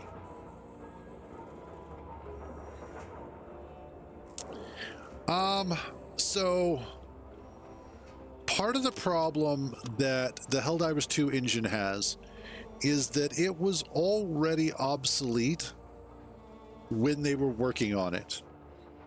It's good, and they've done some absolutely amazing things. But that engine was already on the way out, unfortunately. However, imagine Helldivers 2, but with Space Engineer 2's engine, with the V-Rage 3 engine. That would be freaking awesome.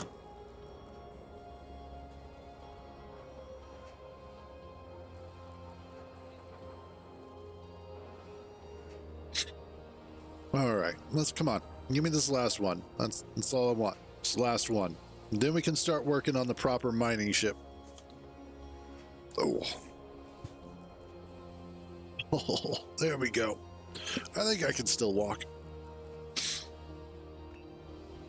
the only problem with sitting here for a while and getting older. That's the other thing, is the whole getting older. Don't get older, kids. It's not good for your health. Come on. But overall, right now, I would say smaller studios are demonstrating that they are kind of the next generation of the gaming studios that we really want in our future. When you look at the games that have been coming out and how well they've been doing, you're outside of the work area there, buddy.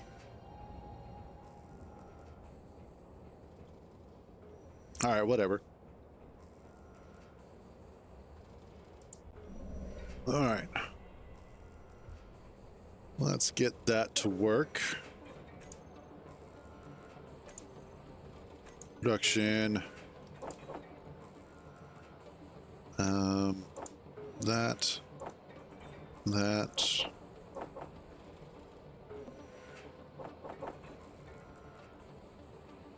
Just making sure I have some stuff ready here. But the thing that really excites me about the future of gaming is that we're starting to see that a lot of individuals and smaller studios are competing in the same space where for the past 10 to 15 years, the larger AAA studios have been absolutely dominating. And they've been dominating because they've been utilizing underhanded and shady tactics in an attempt to make sure that others couldn't compete. But you've seen some absolute mega success stories. Schedule 1, Pow World. I would say Baldur's Gate 3 even falls into that category.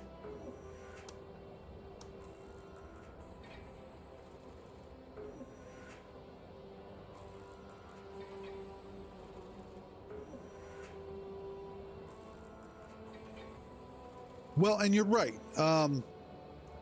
That has been a concern for a lot of people, is that the switch to predominant utilization of Unreal Engine 5. Yeah, Monster Hunter's kind of on the fence right now. Apparently it's not doing so well, but yeah, Clair Obscur.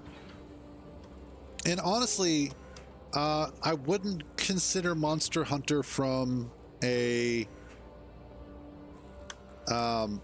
smaller studio, because it's Capcom.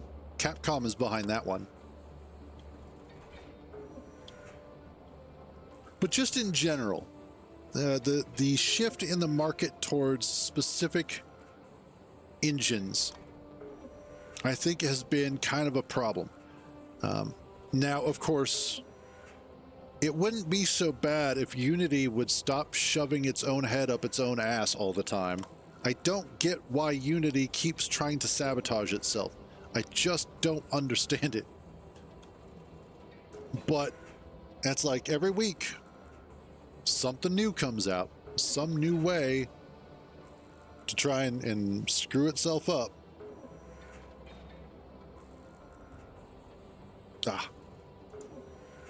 So, yeah, just lots of different studios out there are churning towards Unreal Engine 5. Yeah, because it gives developers the tool set necessary to at least fast track a lot of the development process. Now, what I'm excited about specifically is all of the positive press that Death Stranding 2 has been getting. And the reason why is because Death Stranding 2 uses the Decima engine, and the Decima engine is absolutely amazing. When you look at Death Stranding 1 and Death Stranding 2, they both are absolutely gorgeous games, and especially for open world games. They are huge open world maps with amazing lighting. They're not using ray tracing or path tracing, and yet absolutely gorgeous. They have indoor, they have outdoor. There are, absolutely beautiful, realistic looking figures. Animations are great. All in all, the Decima engine is a beautiful example of what a third-party engine can do outside of Unreal Engine. That's true. Yeah, the optimization and the optimization problem for Unreal Engine also comes down to the fact that the companies are not spending the money to optimize. They're just expecting the engine to be able to do it for them. Why are you welding that up? Weld this up. This is what you weld up. Anyway.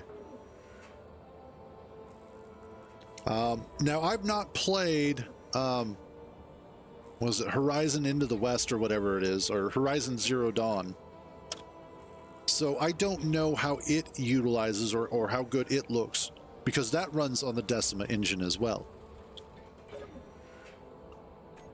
But I will say that it is awesome that we are seeing more third-party engines coming out and being available for utilization. I actually kind of wonder what Cyberpunk would look like in Decima, because I know for Witcher 4 and for the next Cyberpunk game, they are switching to the Unreal Engine. And I kind of think that's a mistake. But I also understand why.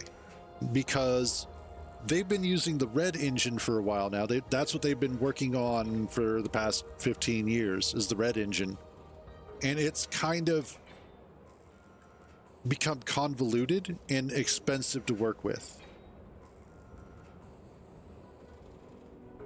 Oh, it probably does.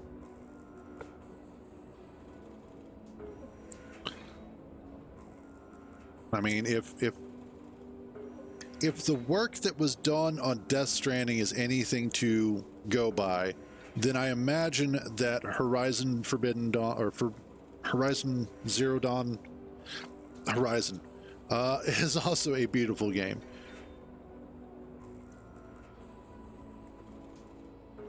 I think another thing to look at is what smaller studios are doing with the big name engines as well. Schedule 1 runs on Unity. I believe it does. Yeah. But it doesn't look like a traditional Unity game. Part of the other problem that we have is that when you look at a lot of games, the reason why they have a specific look to them is not because of the engine exclusively, but it's because of the fact that they are not going with any sort of stylization. If you look at Blizzard games, you know it's a Blizzard game because of its art style. They could hide their logo on the game and you would still immediately go, oh, that's Blizzard. Because Blizzard has had a very distinct art style all of these years. You look at Warcraft, you look at StarCraft, you look at Diablo, they're all pretty much based off of Chris Metzen's artwork. And so that art style has continued to permeate things up until you get to Overwatch. Overwatch then became a completely different beast, and it went with a different art style, which was more Pixar based. But that was because at the time, Pixar was kind of at the height of its popularity, where you were having like the Toy Stories and what else was out at that time? Cars. Just all sorts of really good movies were coming out of Pixar. They're not that way anymore, unfortunately, but oh well, what are you going to do? You can't win them all. And so that's why I think to a certain degree, Overwatch looks the way that it does. It looks beautiful though, and it runs beautifully. And that runs off of Blizzard's engine as far as I know. In fact, I think Blizzard has 2, maybe 3 different engines that they run for their 3D games. But that aside, we are in interesting times for gaming because of the fact that part of what we grew up with is being destroyed. And it's being destroyed by individuals who don't understand why it was important to begin with. All they know is it had the potential to make lots of money. They made their lots of money, and now they're letting it die out. Versus the new guys that are coming up and are doing absolutely amazing things. And I am absolutely 100% thankful for the fact that Konami fucked over Kojima. I am so glad they did that, because if they hadn't, he wouldn't have been able to get set loose on the world to do his own thing. And yes, Death Stranding is batshit insane. It is a weird game with a weird story, and it's a walking simulator where you're just delivering packages and then every once in a while fighting ghosts made of tar. But it is in that weirdness that some amazing ideas have come around.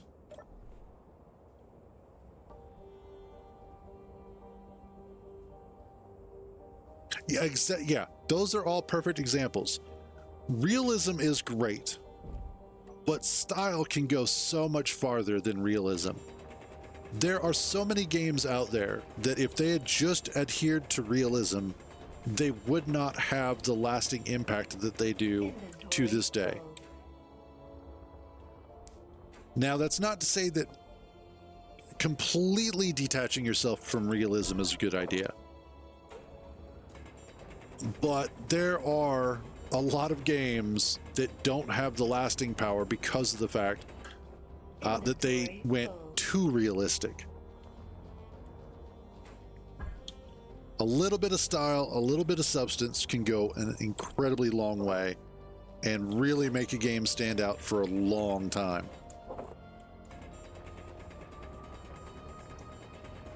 I mean, okay, here's a great example of this. Red Dead Redemption 1, was released on PC recently.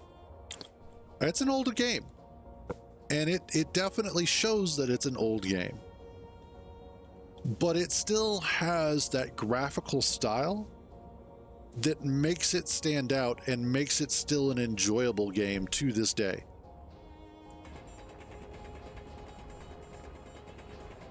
I think another great example of that would be like GTA 4. Again, it borders on realistic, But despite that, its style helps maintain it to such a degree that it's still an enjoyable game to play. Oh, look, it's storming out.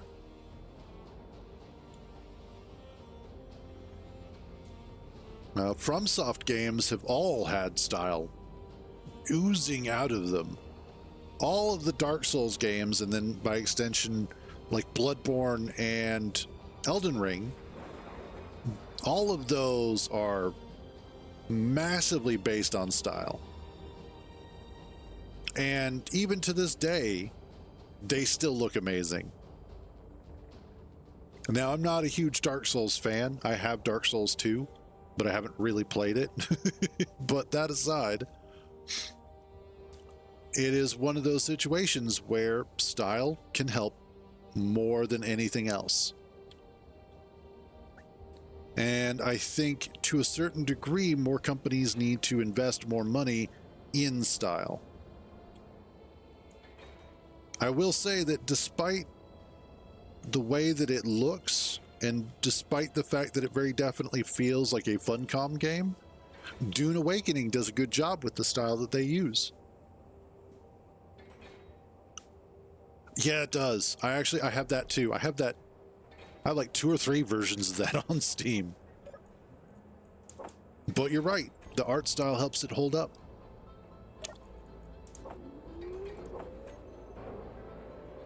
And it's just one of those that if companies would spend a little extra time on style and a little extra time on style, they would find that they would have better overall performance. There we go. All right, let's get you moved out of the way. Not entirely sure where we stand on everything, so we'll have to wait and see.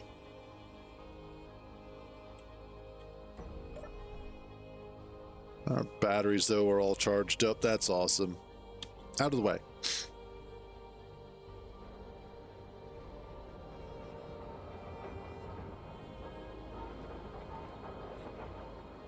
What else do you need?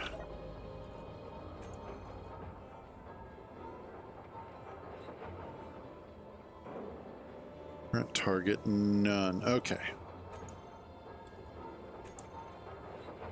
Looks like I'm probably going to need more nickel. Okay. For that, we'll just go ahead and grab this bad boy. Let's see. Nickel was out this way as well, so we'll go hit that up. Bring some home.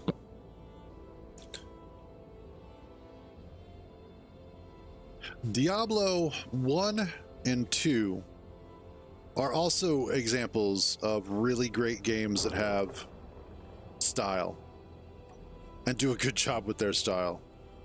And I don't think they would be as enjoyable if they didn't have that style hold up, if they were more realistic.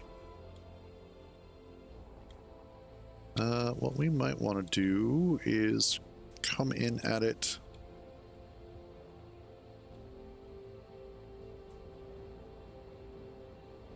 Now, one thing that I would like to see, and this is just a personal preference, and this is something that I kind of wish Cyberpunk had sort of stuck to its guns about. And I'm a little annoyed that they didn't do more of it. But I understand why. But I really wish games that were supposed to have a more adult atmosphere would maintain that adult atmosphere, and especially in a dystopian setting, such as Cyberpunk. When you really consider the kind of world that Cyberpunk inhabits, I would love to see more of the sexuality side of adult games come out in it. They kind of went there a little bit, but only sort of half-assed it. And it was also in part because that was right at the height of the, we have to make sure that we're pandering to certain individuals because they're apparently more important than the majority. Anyway, who cares? So they toned things back in favor of trying to make the Twitter mob happy. Now, thank God for mods. Thank God that mods exist and allow me to make Cyberpunk the game that I want it to be. But that being said, I would like to see a game actually lean into the sex, drugs, and rock and roll of the environment that it's trying to portray. You know, if you have this city like Night City, which is basically this sort of bubbling cesspool of all of the worst traits of humanity, of a megalopolis, then it really should demonstrate just how terrible it is. And I'm sure that, of course, people are like, oh, I'm going to be so triggered and this is terrible. And it's like, yeah, that's the point. The game is not just a video game sometimes. Sometimes it is an indictment of modern society. Pretty much, exactly. And that is, you know, that is absolutely a good way to put it.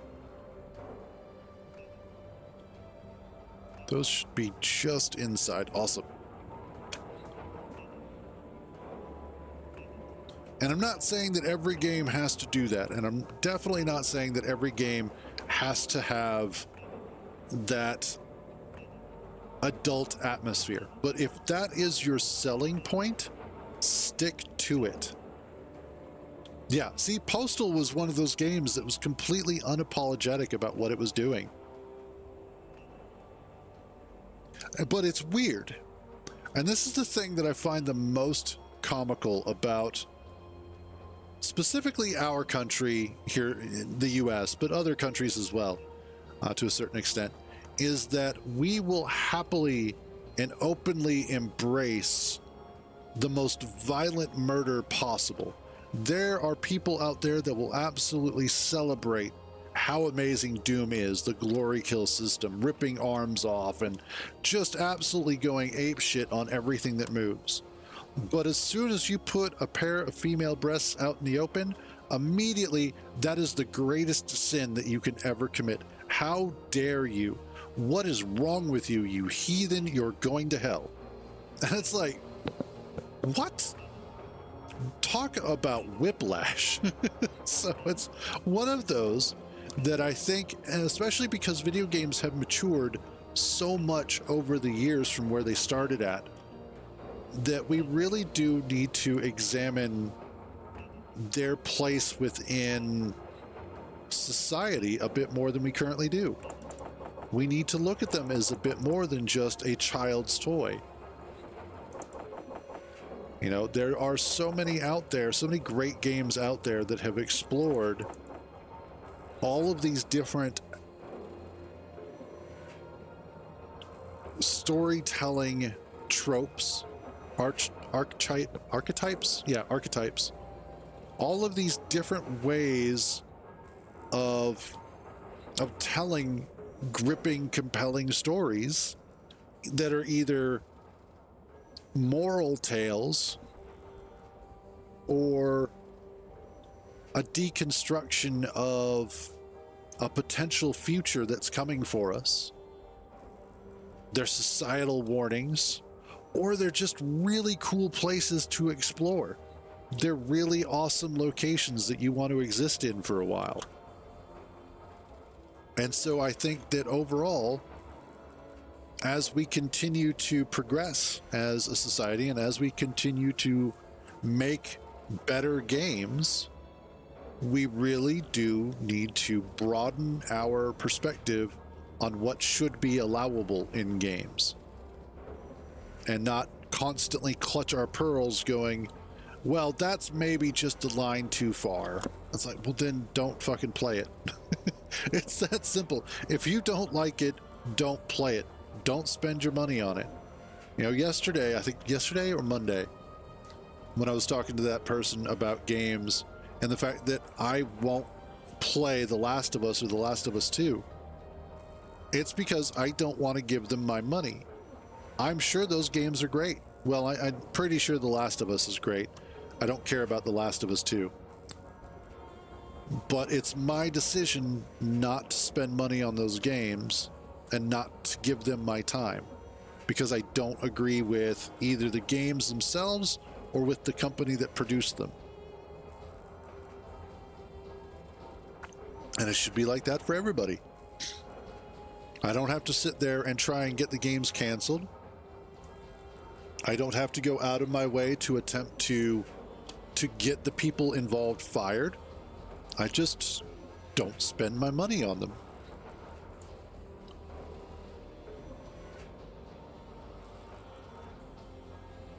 Oh, interesting. Okay. All right. So, Dune Awakening has some patch notes for the public test client.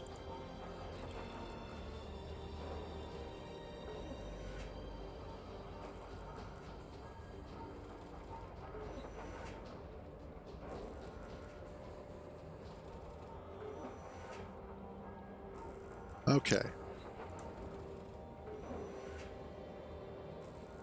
All right, good.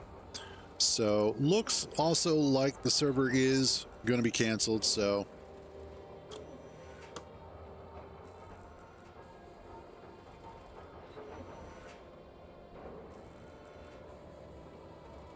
yes. Dante's Infernal, I never actually played it, but I did see a lot about it, and it really was kind of a step in the direction that it needed to be in. I think another great example of it, and now I can't remember the name of it, but it was that game that was inspired, recent game inspired by HR Scorn. Yes, that's what it was. I didn't get a chance. I haven't gotten a chance to play it yet, but that game Scorn, I think, was one that I was really interested in because artistically, it took a lot of inspiration from H.R. Giger. And Giger was an amazing artist. I don't think he gets enough credit for how his designs shaped modern science fiction. Because of him and his initial design for the aliens in Alien and Aliens, the xenomorphs, there have been several generations now who have gotten to enjoy that wonderful nightmare fuel. And so it's one of those that I think Scorn was one of the games that really needed a little bit more push. And also it was a crazy game. It was the kind of game that you could almost see Kojima making because of how weird it was. Not quite. It wasn't quite weird enough, I think, but it was close. It was very close. Let's see. Silicon. How much do I have? 21. I might need more silicon, I think.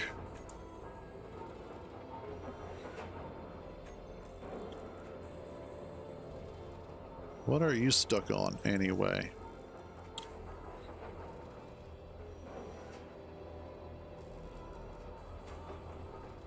I don't know.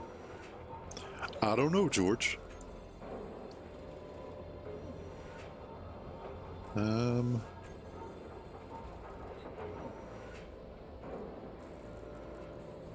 No, I got plenty of large steel tubes.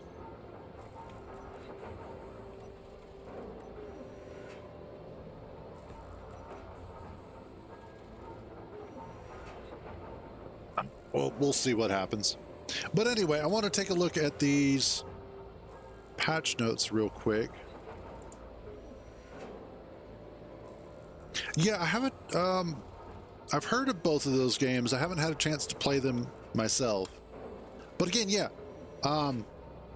great artistic games with really cool direction that told an interesting story. Not every game has to be Call of Duty. Sometimes it can be just a walk in the park. I appreciate those games too.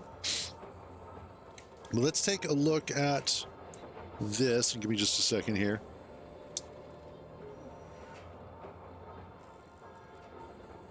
All right, there we go. The only problem is that I'm allergic to cats. I love them, but man, they do not always love me. Okay, let's take a look at this. These are the patch notes for the public test server that's coming up. All right, greeting sleepers and awakened alike. Now this is for Dune Awakening. So while we're waiting for space engineers to do stuff. Greeting sleepers and awakened alike. We are happy to announce that we have opened a new separate client on Steam. It's automatically granted to anyone who has purchased or has a license to play the game. And it is called Dune Awakening Public Test Client. Fair enough. There we will share larger patches ahead of time so that we can identify any significant issues before rolling them out to the main game client. Smart decision. We are launching this public test client initiative today with the upcoming patch 1.1.10.0. This is our first major patch since launching the game, and it contains many changes, fixes, and improvements. To ensure a smooth rollout, in a few weeks, we are sharing an early version of the patch in the PTR. Those of you who are willing can try it out and help us spot any technical issues.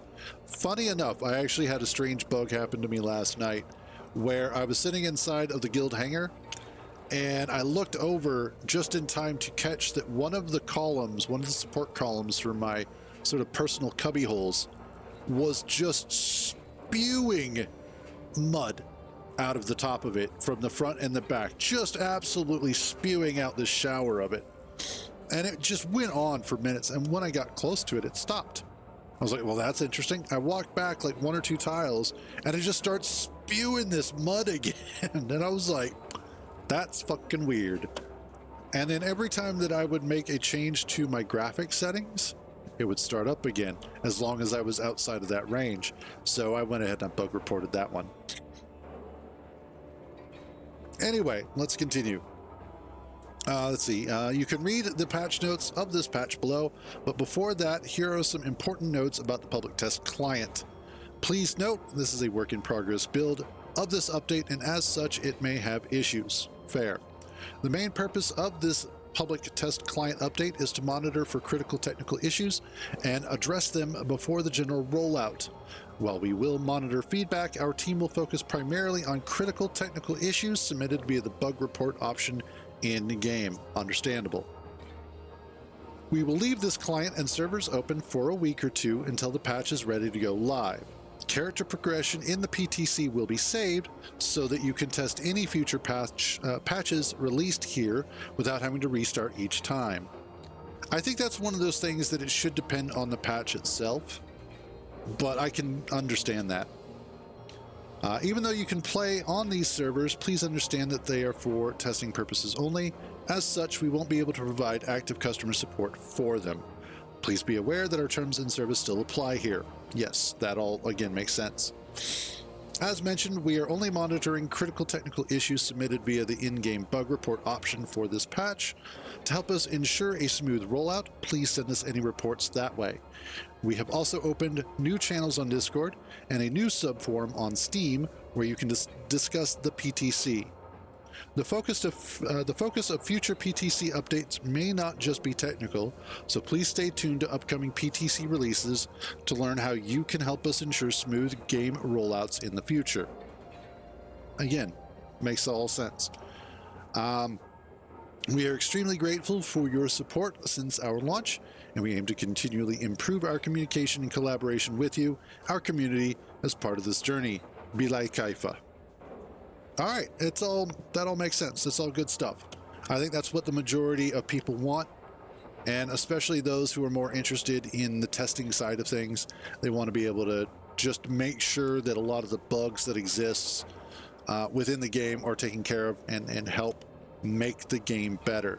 What I also hope happens is that there are some white hat members of the community who are capable of attempting to test cheat mechanics or cheat menus against these updates to help improve against hackers and cheaters and modders being able to exploit things, because there has been a slow increase over the past week of reports of cheaters being able to do things like stealing your Thopter or speed hacking or becoming immune to whatever's going on.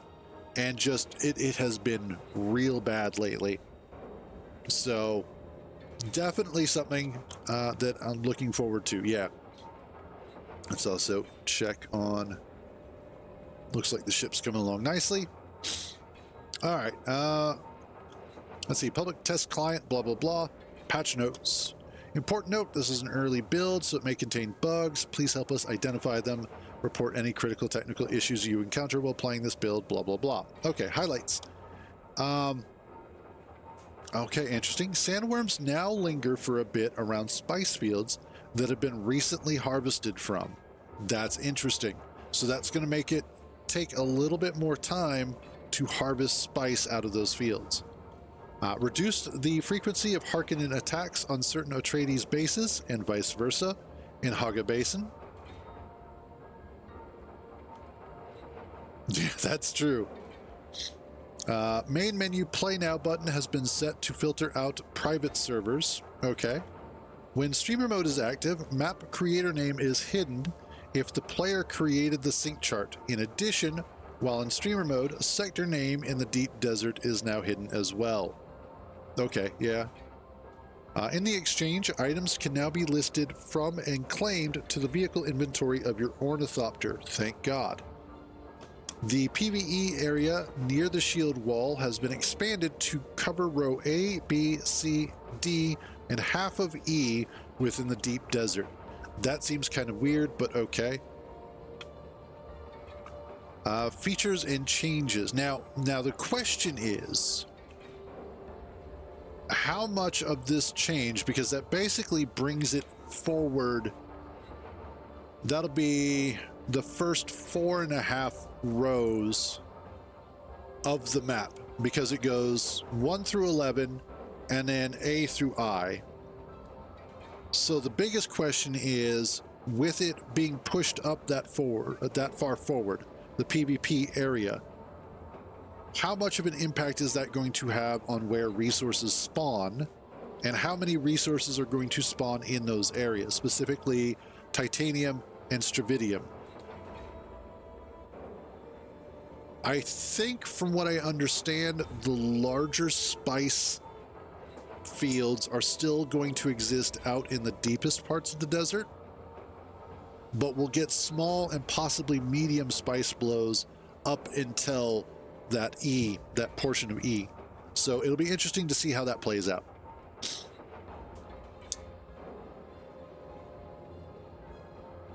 Okay, technical and stability.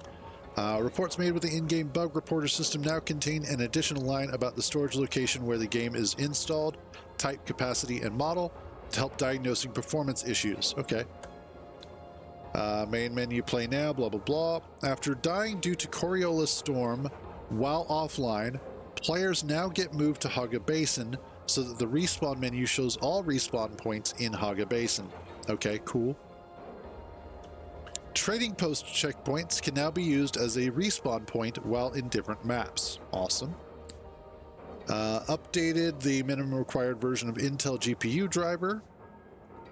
Removed false positive warnings about minimum hardware specifications and driver version for GeForce Now users. We removed the restrictions when visiting other sieges. Before this change, players had their home sieges and could visit other sieges in their world, but couldn't claim land. Now, any player can go to any siege in their world and claim land wherever they want. That's going to be huge. And what that's going to help with is that you may have certain sieges within your world that have a much higher player count than some of the other sieges. But because they all share the same deep desert, you will still have access to that deep desert, potentially as a guild or as a group of friends. And so being able to now kind of move yourself over to another siege within that is going to help tremendously with sort of pushing the player counts around and smoothing and evening things out. And especially if you notice that certain areas in the Haga Basin are kind of full where everybody's been building. So yeah, that'll be cool.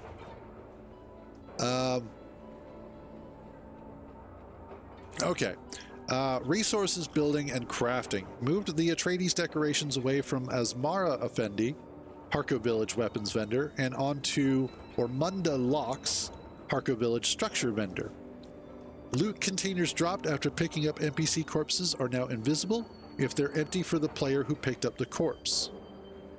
Okay. Added 3 unique weapon schematics. Vehicle backup tool and the Solido replicator can now be crafted in the survival fabricator. Awesome. The vehicle backup tool can be found in the utility tools category, and Solido replicator can be found in the building tools category. Cool. Good lord.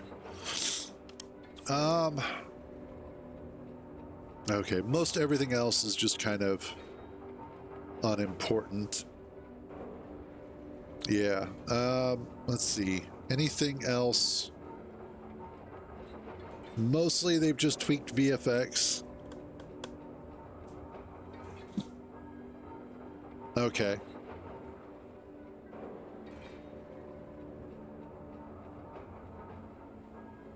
Okay, interesting. Abilities have been updated. Vehicles, ground vehicles.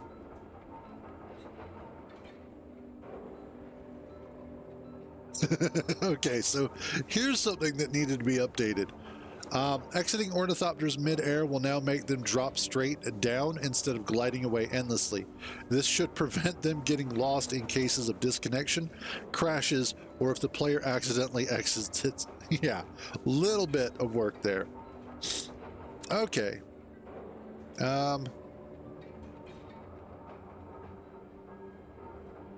Okay. So all in all, a lot of this is just general fixes and whatnot, which awesome. It'll be interesting to see how the PvE changes really affect things and how people take to them. So it's a wait and see kind of thing. Okay, what are we waiting on next?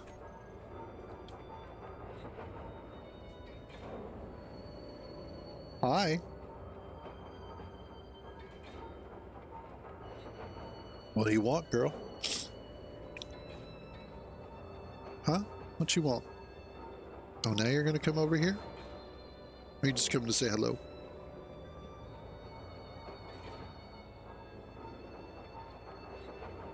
There you go. Come over here. Get your fur all over my shirt.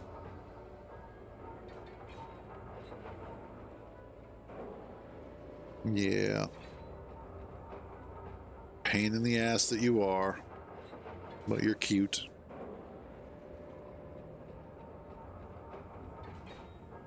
Yes, you are. I'm gonna squeeze you. I'm just gonna squish you and turn you into a smudge.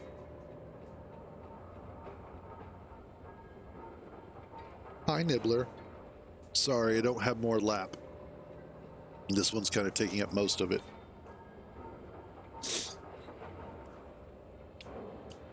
Did you want up here too? Yeah? Okay. Where are you going? Come here. There you go.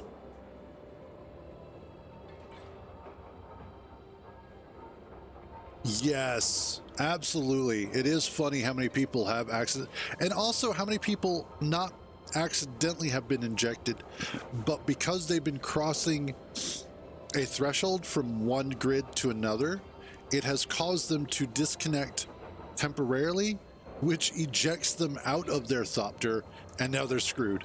So a lot of it is also the game bugging out, which they need to fix that.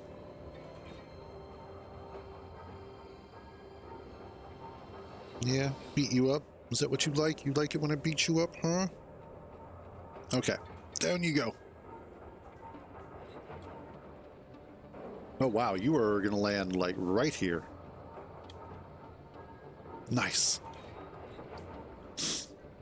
We are getting there. How much? Oh, nice.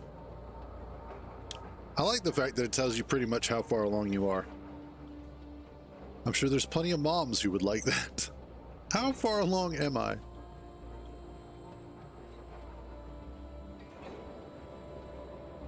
In fact, I don't need that on right now. Although, production control panel. Pickup delay, weld delay. Ah, there we go. We'll do 1.5. Oh, 3 and 10. Okay, so 3, interesting.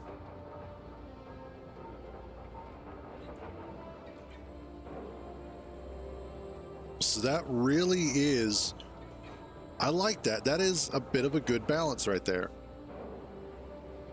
So before it had basically been just 1 second. Like every second it was trying to weld something. And so now its minimum is 3 seconds, which is kind of nice. It balances it out, makes it so that it's not as powerful. I can kind of get behind that.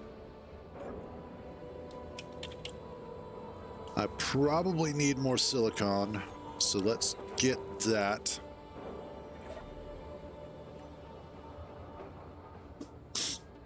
Ugh. Where do I have silicon? That's out here with the magnesium.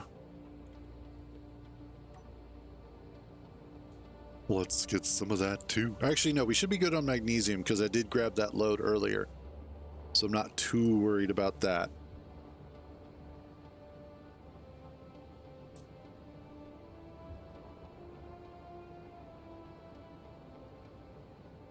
But I think I may. Well, and the faster speed. The faster speed for solo makes sense because of the fact that you are typically, if you're playing locally, your machine should be able to handle it. But you're right. A faster speed for a large group makes sense as well, which is why having 2 of them was nice. But I would not want to use more than 2 of them for a personal grid like that. Only because of the fact that you then have to run into the issue that you've got 4 of them now running instead of just the 2. And you have to worry about everything that comes with that.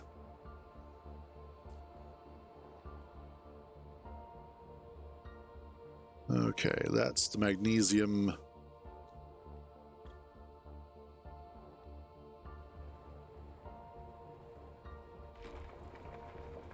Let's fill up on silicon.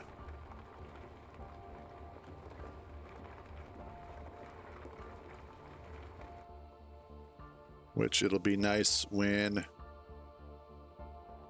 Oof.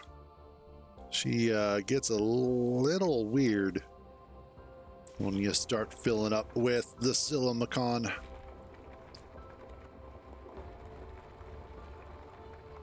Like, there's definitely a lot of interesting lessons that I learned from doing the server, and more specifically about how to handle certain scenarios with construction and various mods and whatnot, and things that I would want to do or start doing differently when it comes to constructing ships and buildings and whatnot. At the same time, though, it was a really cool experience in terms of seeing how certain people play Space Engineers. Kind of like people watching, in a way. Like going to a mall, sitting there at a bench and just watching as people go about their day. And seeing the way that different people approach the various aspects of Space Engineers. Whether it's the newer players like Hollows and Landry and yourself, Matt. Or somebody like Tommy and the way that he over-engineers for everything. Hey, what's up, Cheese Lord? And just seeing how different styles all come together. Technically, no, the sky is not up. The sky is around. Yeah. And again, you know, that's everybody has their way of playing, and whatever makes them happy is the best part. And that's one of the things that I love about games like this, is seeing how everybody kind of tackles their own personal building problems.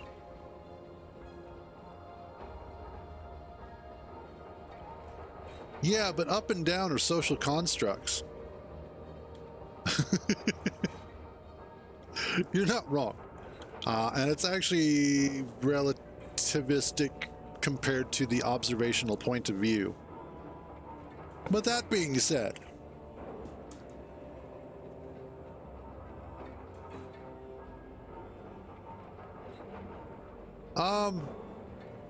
no. And the only reason, and this is an interesting thing to consider, up and down are only based off of the observer.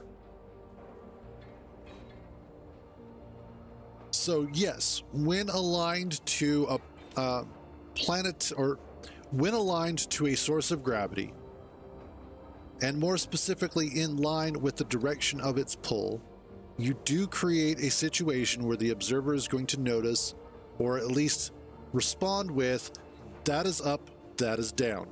Fair enough. When you are in a situation where you are in a ship that is designed in such a way as to have a positional up and a positional down, the observer is going to be able to say, yes, that is up and that is down. However, if you are in a zero gravity environment, then at that point, up and down is respective to the point of the observer. So you could have two observers that are perpendicular to each other, and up and down will be relative to the direction that they themselves are pointed.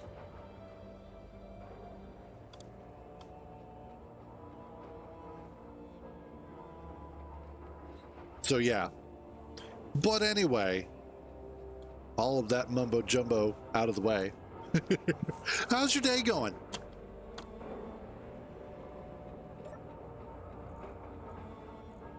What do I need right now?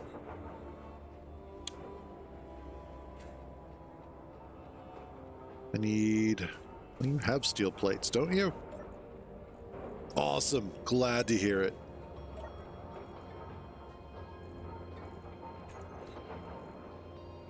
Am I out of iron? I am indeed out of iron.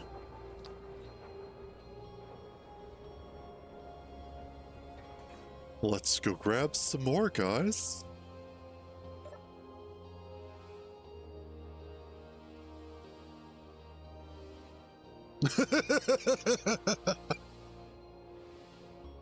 I'm right there with you, buddy. Oh my God. The amount of effort that I spent trying to find cobalt on the server, I was really right there about to just be like, you know what? I'm an admin. I have admin tools. I should just go ahead and spawn some in. Fuck this shit. So no, I totally get it. Been there, done that. Or you go out into space and you're like, I'm going to find uranium. I'm going to find gold. I'm going to find silver. I'm going to find platinum. And you find uranium and you find platinum and you find gold, and it's freaking everywhere. but you cannot find silver to save your life. It's like it ceases to exist. Yeah, pretty much. Start picking up the unknown signals, hoping to God that they give you some metal grates that way, metal grids. Where am I going? But yes, every once in a while, it feels like Clang is just messing with you. Just like, oh, I know what you're looking for, and I'm going to make sure you can't find it. And I'm going to sit here and I'm going to laugh because your tears sustain me. Also, have you played with physics today? You should play with some physics. It's going to be fun. Good luck.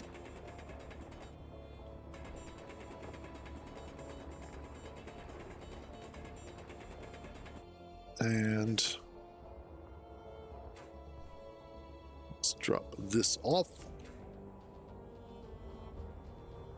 Oh yeah, fair. It still feels weird. The number of people that play Space Engineers on consoles. I get it. And it's cool that they can, and you guys can. It's just weird to me.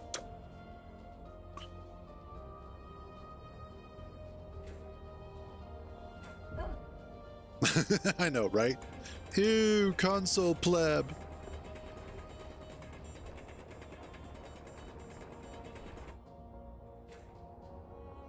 What, Smudge?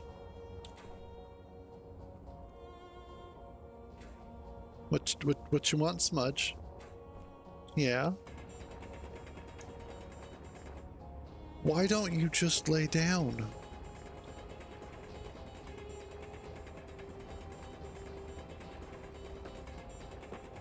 Inventory full. Like, I'll tell you what.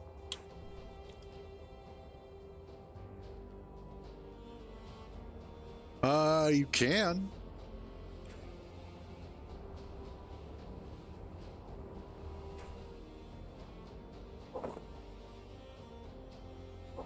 Like, it really just sort of depends on what you're doing and where you're at. The biggest thing I would recommend is that if you're going to do that, take the survival kit off of it and put it with whatever your actual base is going to be. So if anything goes horribly, horribly wrong, then at least you have a point to respawn at. Math. Math is so good. Okay, we should be good there. Oh yeah, all right. I could be bringing more, but for the sake of being able to fly home. But yeah, anytime that you plan to utilize your escape pod as a vehicle for utilization, take the survival kit off of it. That's a good way of doing it too, Cheese Lord. Just kind of wing it. That's what I do. I'm like, I'll wing it, and if it works out, awesome. If not, I just go back to the drawing board. What? I know you're there, and I know you're really pretty, and I've already loved on you a whole bunch. So you should just lay down. See? You're already messing stuff up.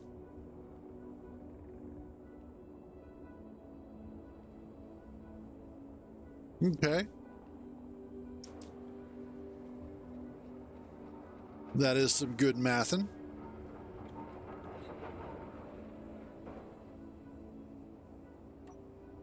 Now here's the fun part. Whoops. Make sure you put your reverse thrusters into a group, so that way you can shut them off. And that way, while you're flying and you're in a gravity well, you can just kind of point down a little bit, and gravity will start pulling you forward, and that will save you some fuel. And then when you're in space, it's even better, because then you just get a nice head of steam going forward, turn off your reverse thrusters, and you can just coast while still being able to make adjustments to your course.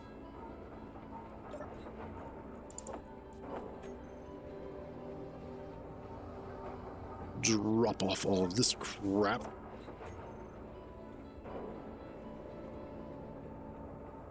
Mobile bases are fun, actually.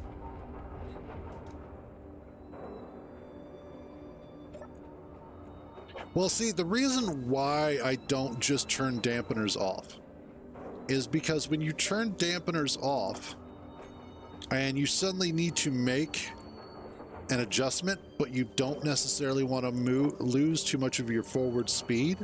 Let's say you're navigating around asteroids. With dampeners off, you can't make those adjustments easily. I mean, you can with practice, but by keeping your reverse thrusters off, it allows you to make turns and adjustments on the fly without having to think too much of it. You just move your mouse or your stick or what have you and adjust your course, and because all of your other thrusters are working, they'll go ahead and change your course for you. So it's just one of those things that I use because it becomes a little bit easier to maneuver, and just means that I have a little bit more of a fail-safe in most situations.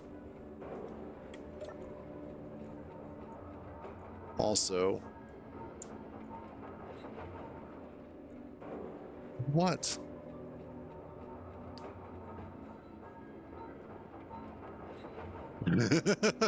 Yeah. Oh, nice. It is always nice when you spawn on top of something useful. What? You've been in my lap. I've loved on you.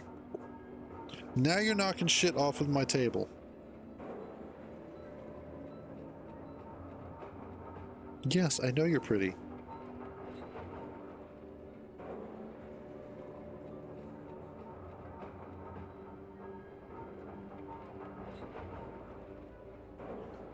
What I hope they do is not omni thrusters. I hope what they do is better handling of subgrids. So that way you can utilize rotors or hinges or what have you, most likely rotors, for creating rotational thrusters or vectoring thrusters that, based off of whatever their direction is in relationship to the main grid, will allow the thrusters to assume that particular thrust vectoring. There you go, Cheese Lord. Remember to thank Clang.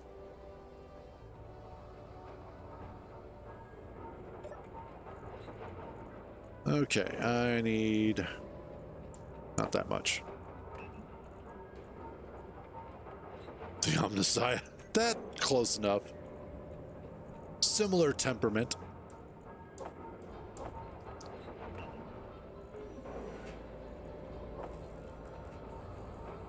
All right.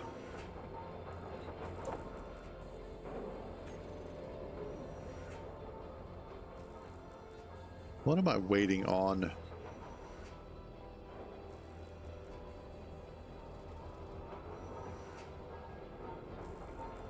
Let's see.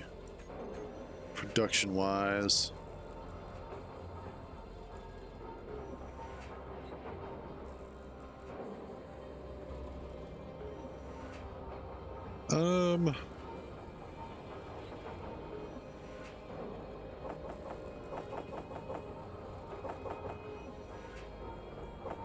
Maybe some of those? Good question.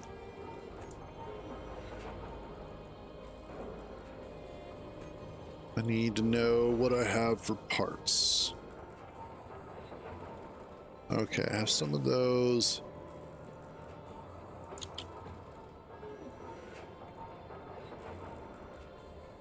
I have most everything.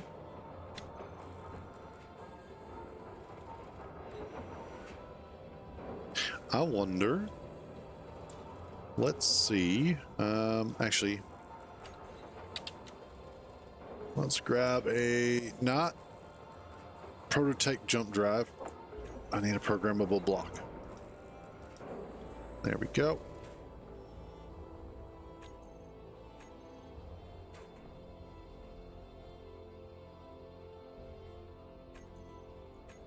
What did I just grab the parts for? There we go. Apparently I had something in my inventory.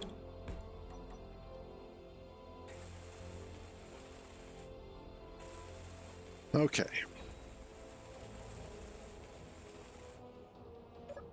Time to give you a script.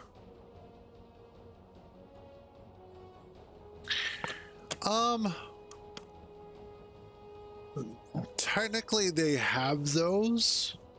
You can turn on the saberoids, and the wolves. So you can technically do that. But I think I know what you're going for as far as what you want. And I think that would be a really good idea for Space Engineers too. Edit. Browse scripts.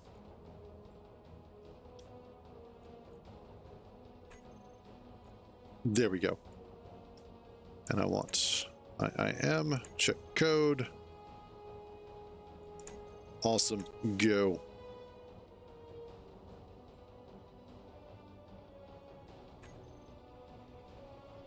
All right.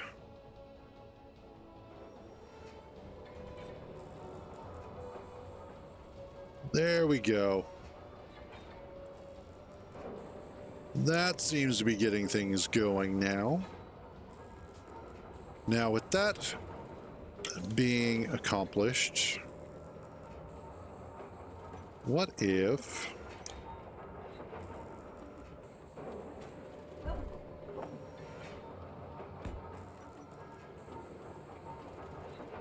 Is that within... Yes, it is. Okay, good.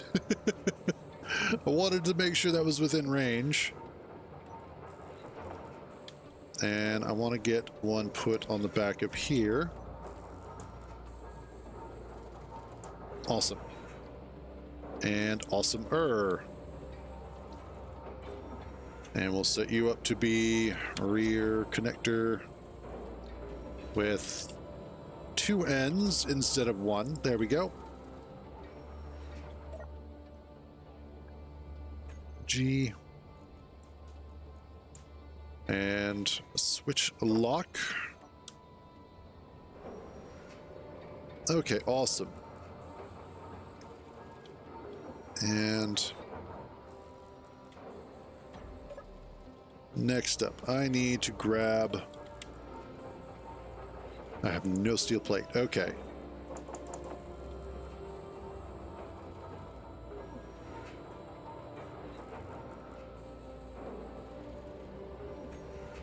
Let me grab that specifically so that I can get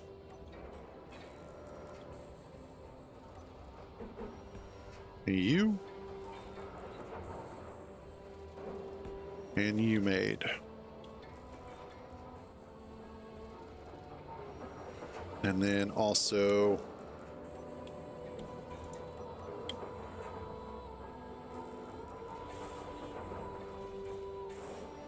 and okay, cool. So essentially what I want to do is just make sure that I have some additional thrust on the ship here so that it's a little bit easier to maneuver around when I'm bringing stuff back home, because I now want to be able to connect it up to this connector and be able to take off with it. So that is the goal. We will see how that works out. Also, how much I actually... Okay, cool.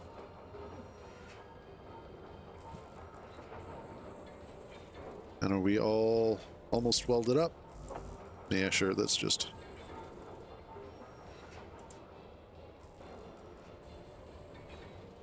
Get that. All those are done. You're done. I'll just hand weld you. There you go. Okay, now I want to take the...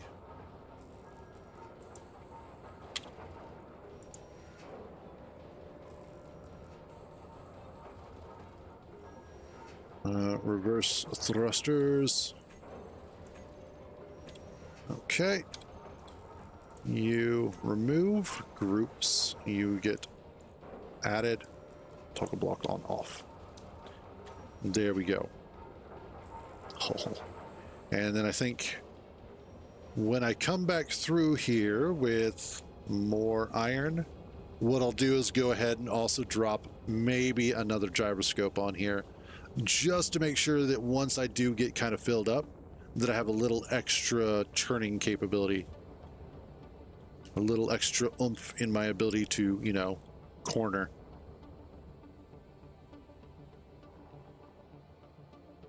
God, I love these thrusters. Best thrusters ever invented. So overpowered, but when you've been playing for thousands of hours, it's okay to have a little bit of an overpowered situation. I do also need to see about adding more landing gear at some point. Or maybe just putting some blast doors along the underside of that cargo container to help protect it against the ground. Lots of choices. However, hopefully within the next half hour to 45 minutes, I will start reaching a point where this is no longer the mining ship that I'm using, because I will have replaced it with Puncture.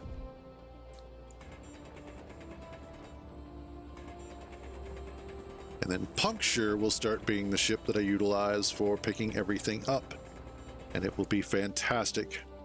Because I believe with Puncture I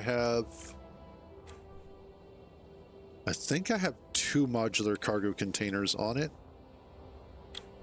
Oh, absolutely. Absolutely. I couldn't not play with it again because it was such a fun ship while I was using it. And I just really didn't get a chance to take advantage of it when I was first utilizing it. So just had to play with it. And it's a good, simple design too.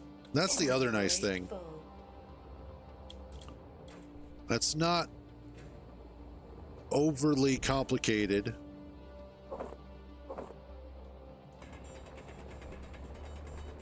It's just,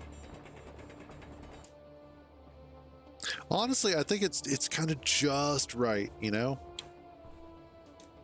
Not too much, not too little. Oh, that's over there. Okay. I was like, where did all those guys come from?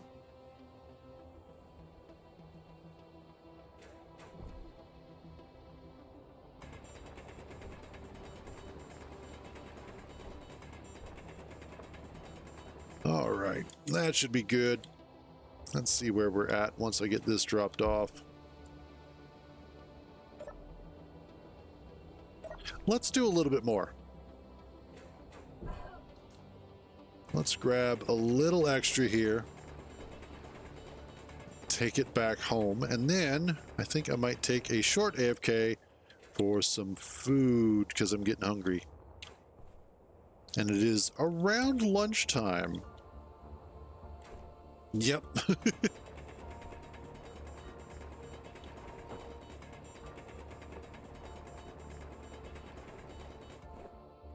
There we go.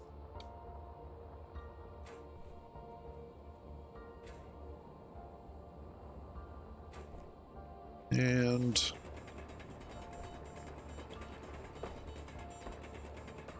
there we go. Okay.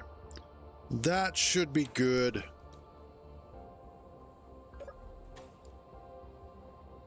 Oh yeah, and we still have, you know, we have plenty of lift thrusting to get this back home.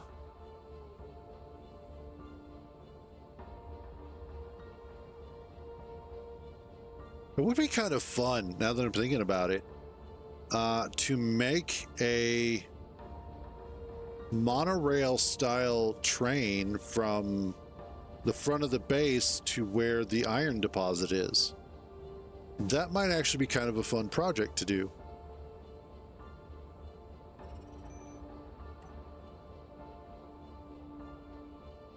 I'm not yet sure how I would do that,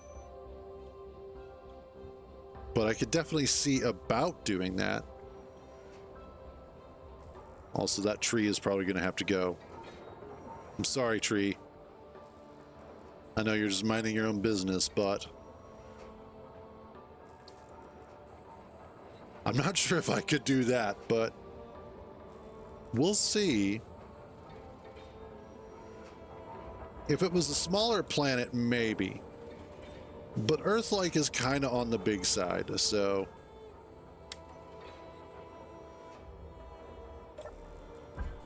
There we go.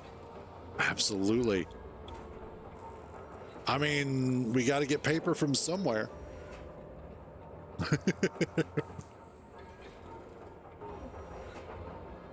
Oh, gotcha. Yeah, no, fair, fair. Okay. Oh, bottom connector. Little by little, she's getting done.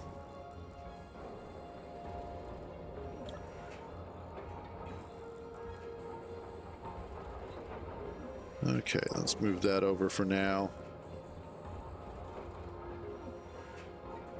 Production. Add probably some of those.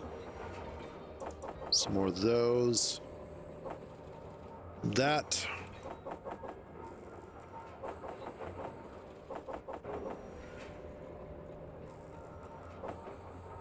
Okay.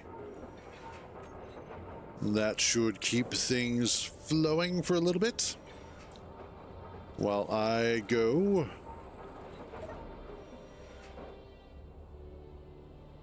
make myself something to eat. So I shall be back in just a few whilst I go put some food in my mouth hole. And then after that, we'll see how far along we are with puncture and if I need to do another couple of runs somewhere. Might have to go grab some cobalt even, who knows. But I shall be back in just a little bit.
Alrighty. Dude.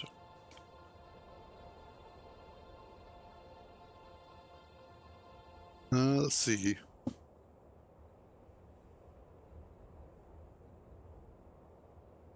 Yeah, okay. The Xbox Game Pass is really nice. I'll grant you that. However, I like my Steam library, and I like being able to use modded games. With workshop support, it really does change so much. All right, what are you missing now? Oh, nothing. You're still building, sort of.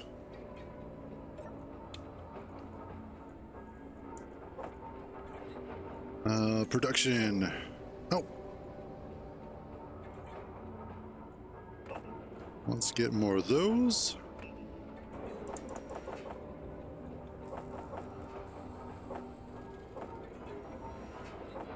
More of that. More of those. She's getting there. The absolute jumbled mess of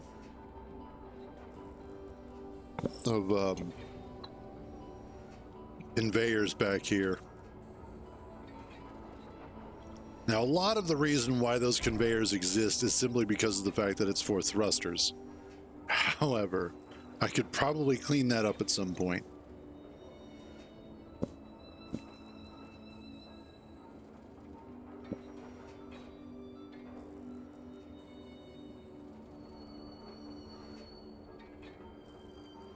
Yeah.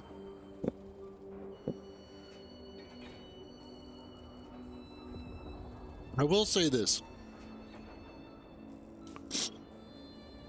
The console versus PC debate comes down to what you utilize your console or your PC for. If you are somebody who needs additional tool sets and additional hardware flexibility, the PC is going to be the better choice.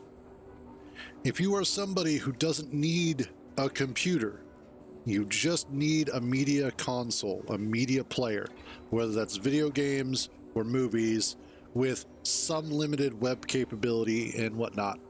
A console is actually the better choice for that. So there is a time and a place for each one. Personally, I prefer a computer only because of the fact that I use all of the tools that I have available to me, and they all run on Windows.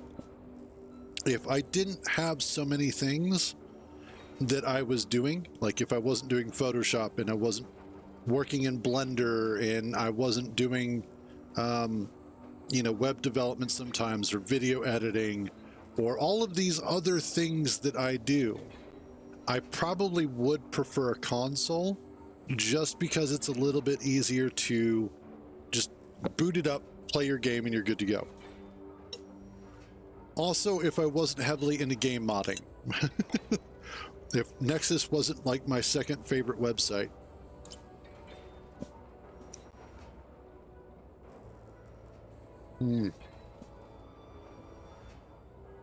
Meatballs, so good.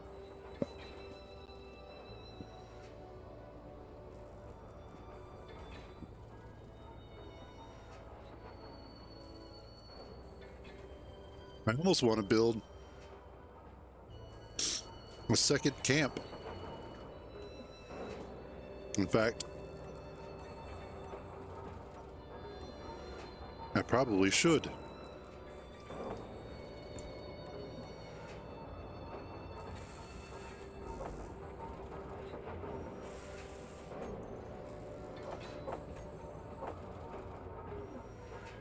Yeah, boobs. Basically.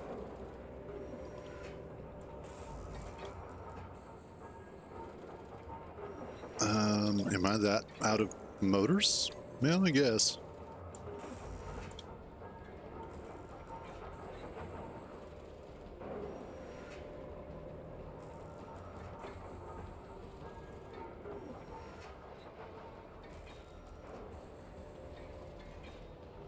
All right, there we go. Now I've got two of them going. That should be a lot faster.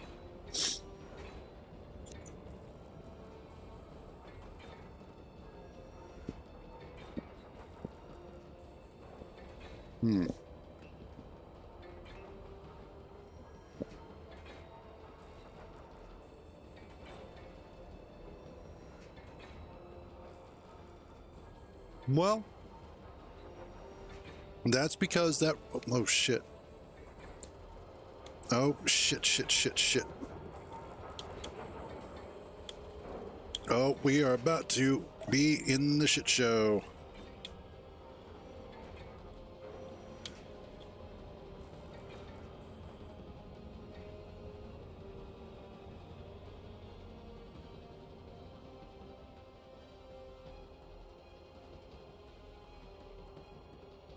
Give me a second here as I try and get this sorted out.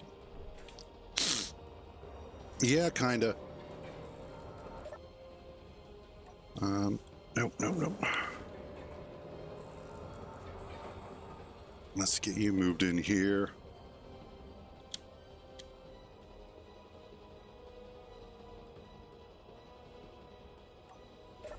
All right. At least if those are in there, I have a slight chance of not completely losing my shit.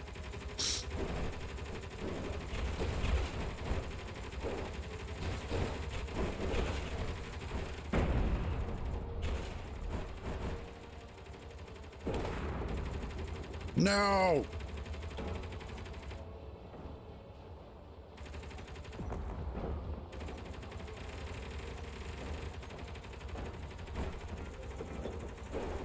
Fuck you. Alright, I need... Shit. This is... Oh, this is gonna be rough. Ow. I need that.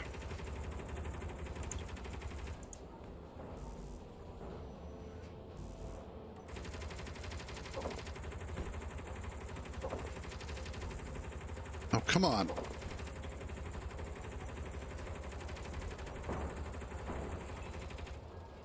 Stop. That's good material you're shooting at.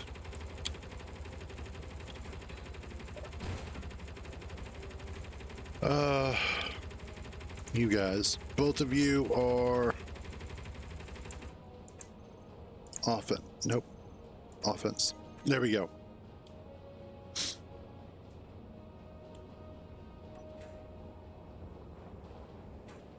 And then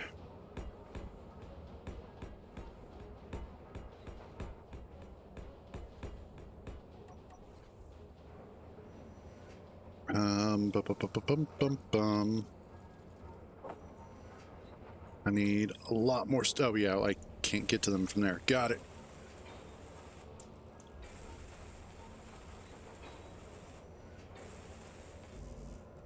Okay, and then I need...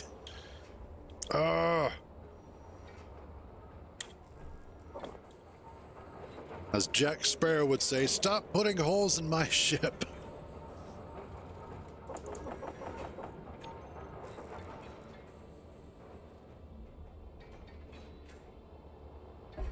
Ow.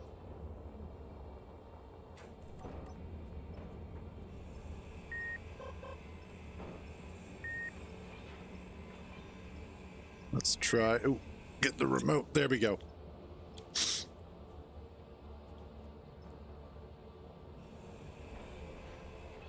At the very least, I can try and get some of this ground down.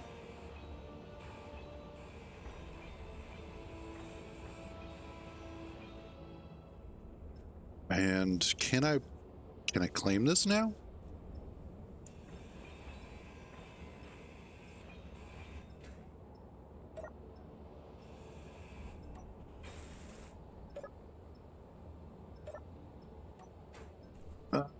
What else?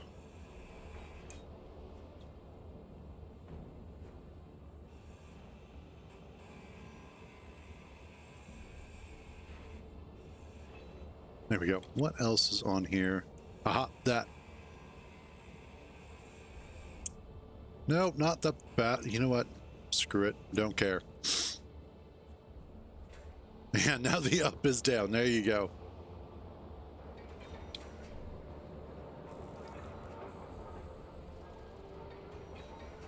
Hurry up and get more of that done.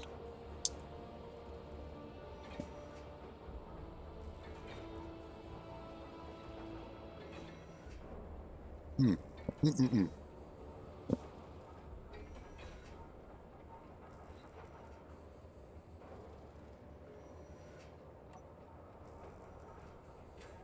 Mm-mm.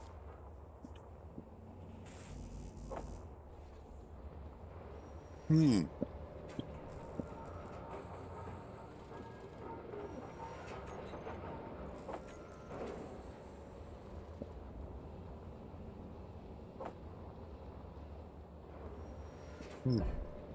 Sorry, mouthful of food. And yes, that does seem to happen sometimes.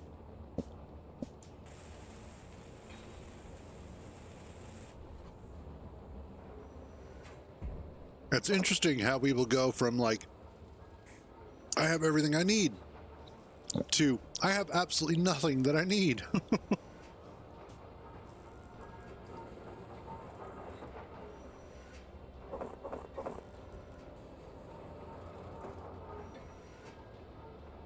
I mean, what do you need? More steel plate, which you're making more of. Cool.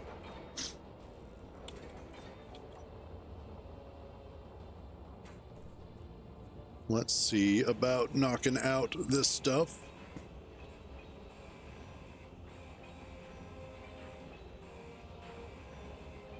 Okay.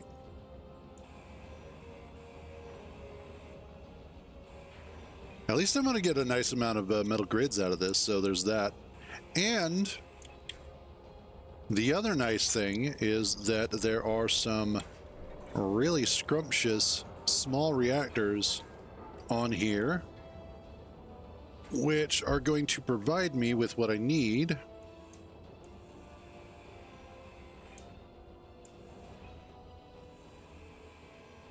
For puncture, because puncture actually has a reactor on it. Ah.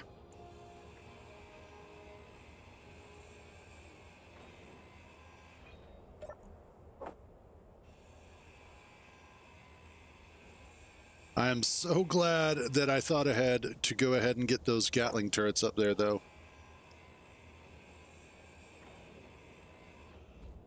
Otherwise, this would have been a completely different story, and it would have been a repeat of yesterday, which was not looking to repeat yesterday. That was just supposed to be a one-off side quest, and that was it.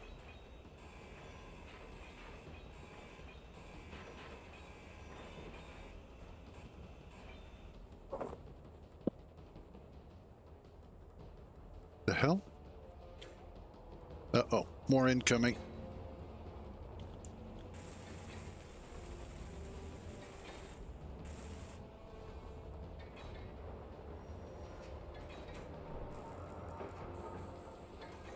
Okay, let's go hide in here.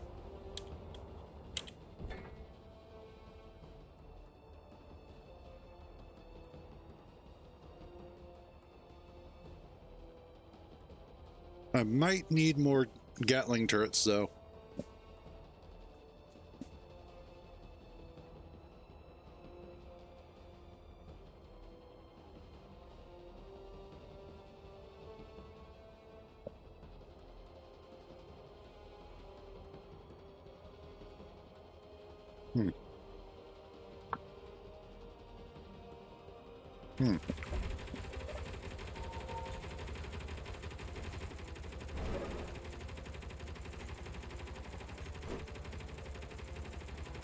Uh-oh. Okay, good.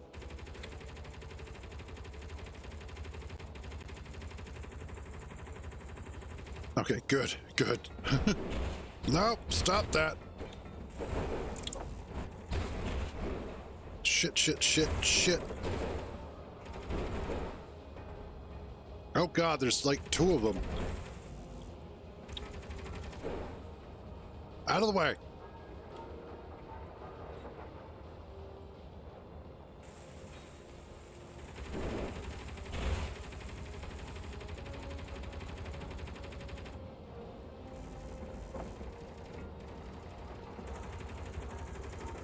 All right. Ha ha ha. No! Stop that! Jesus! Blow it the fuck up already!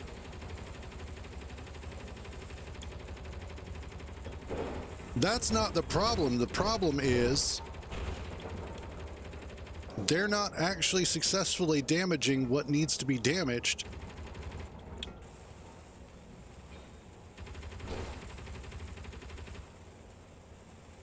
And it's like every time that I get one of my turrets welded up, it just gets destroyed again.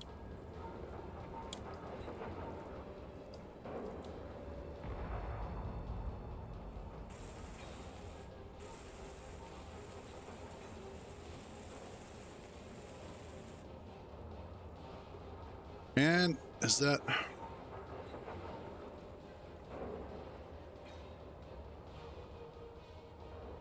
Okay, that one can go fuck itself.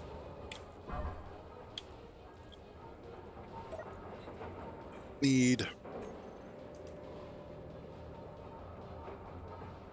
How am I doing on ammunition?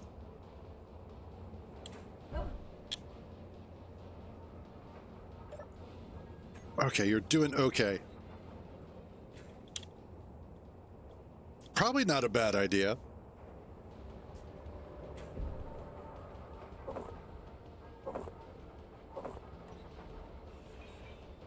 Ooh, ouch.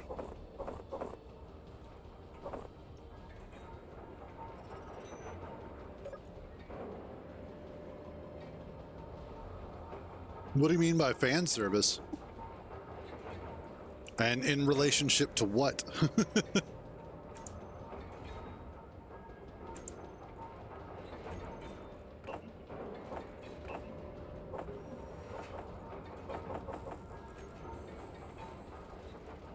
Okay, let's see if I have...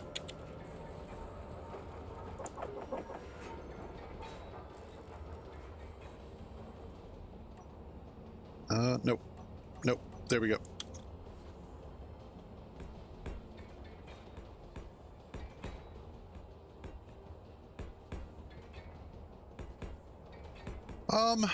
Honestly, fan service is one of those things that is not inherently bad.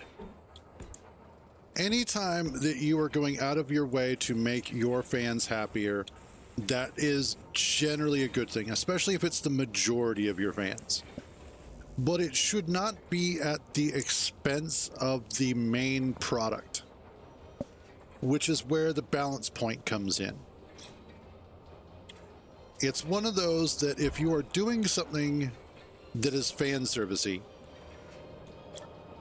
and it unfortunately is a detriment to the main thing that you have going on, or takes away from it, then that can be a little bit too much. But just in general, fan service in and of itself is not bad.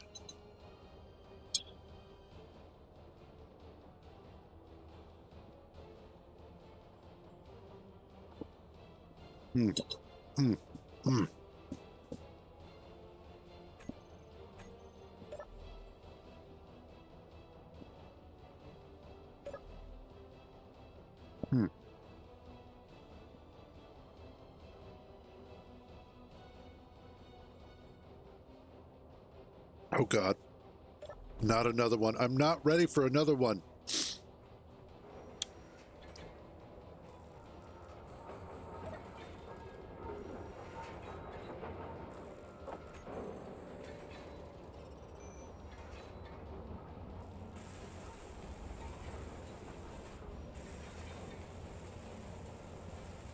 Let's see how much of this I can get repaired.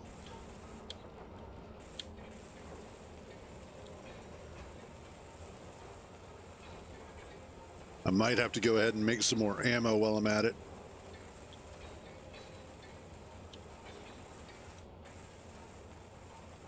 No. because that'll give you plenty of extra power to go ahead and recharge your batteries and make sure that they are topped up. So no, not overkill.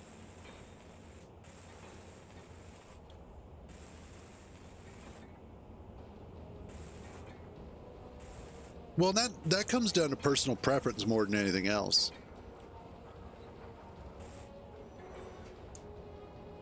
Like, if you personally think that the fan service is a bit much, then that's, you know, as a consumer, that's your prerogative. And that's one of the beautiful things about where we're at with the market. Shit.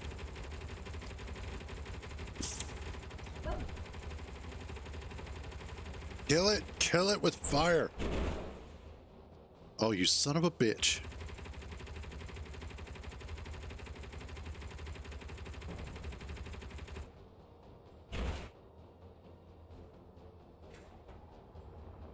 Oh no.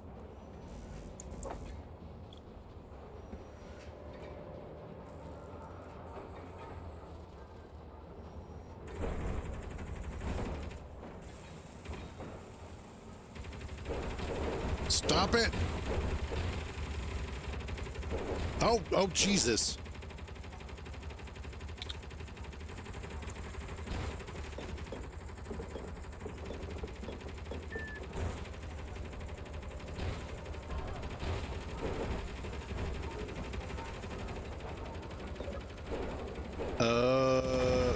You guys.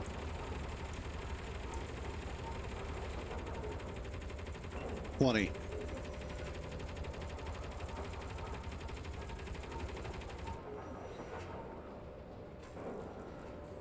No, I am not prepared for more of this shit.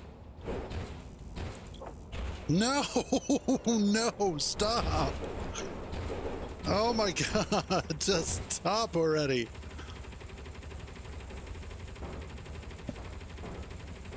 Holy Jesus.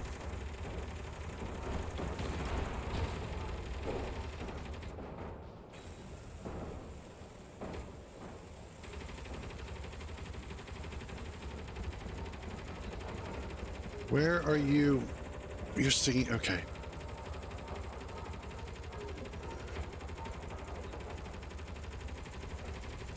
And you're currently not.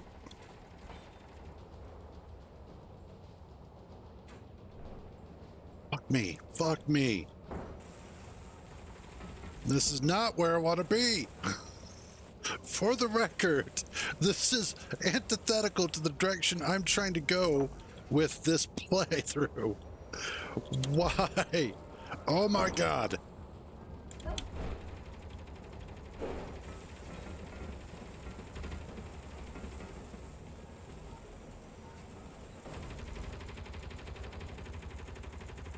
What else is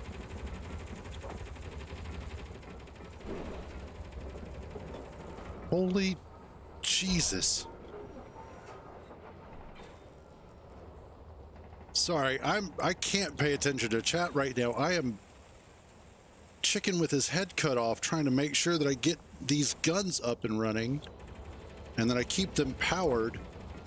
And the other problem is the grid doesn't have much power itself. It really has. No! No!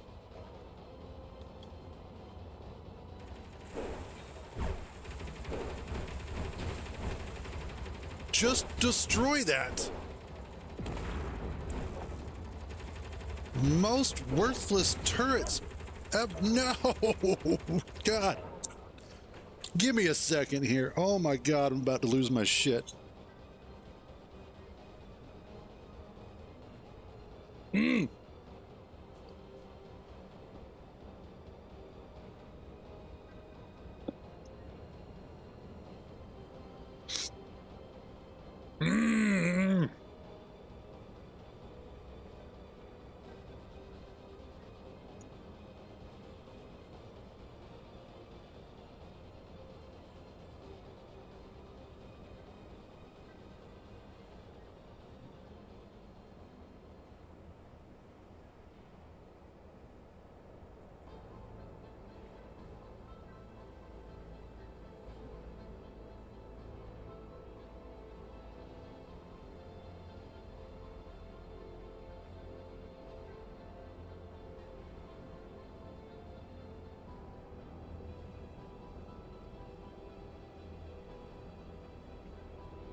Okay.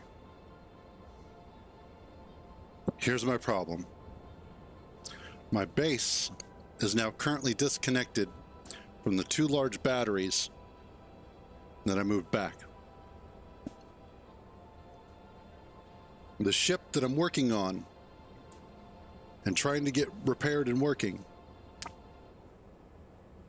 is the target of most of what is happening. I have 2 Gatling turrets that are getting low on ammunition and are constantly getting attacked and blown up, which requires that I constantly try and repair them. I'm starting to run out of wind turbines to provide power for a base that's disconnected from the fucking batteries that I moved to try and be safer. On top of all of this, I am getting absolutely pounded by enemies.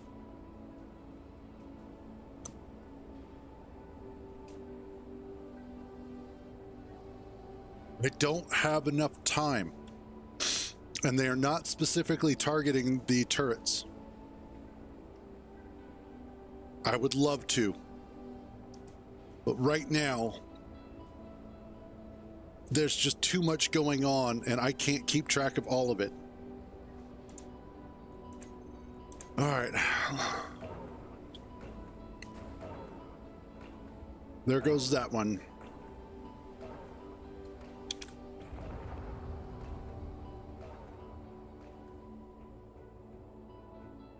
I need to get... Okay. First thing I need to do. Stop it. That motherfucker. No, no, no.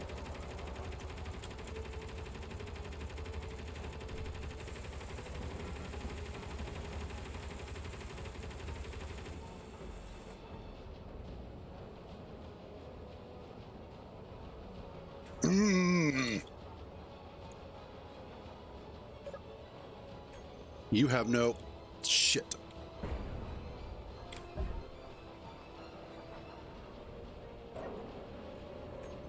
I need... Give me that now.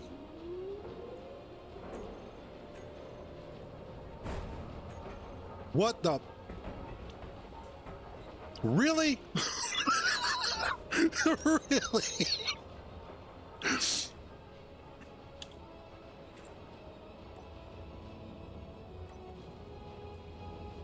You honestly... It couldn't destroy it normally, and so what does it do? It fucking butt stomps the turret out of operation.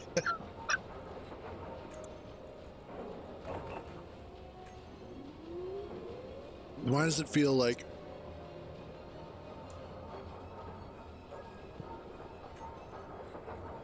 Okay, that I don't need any of that or that.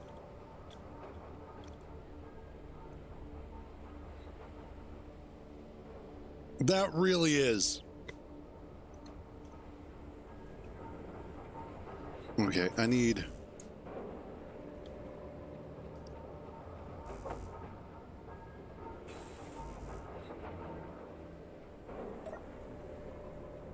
You. Grind before weld.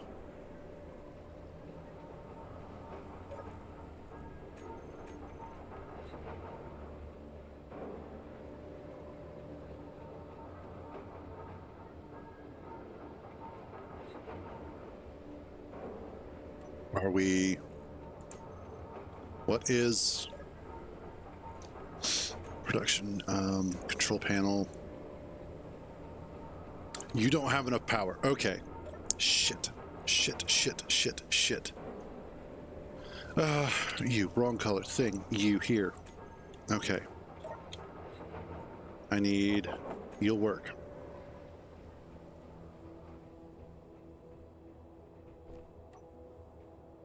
You need to go there.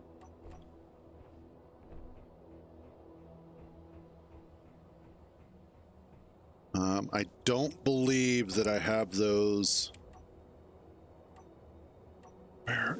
I don't. Shit. Give me the merge blocks.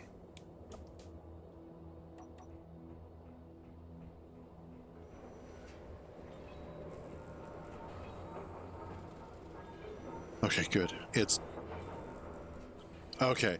I think it got the two sides welded back together when I replaced that block. We'll see here in a second. Okay, yeah, good.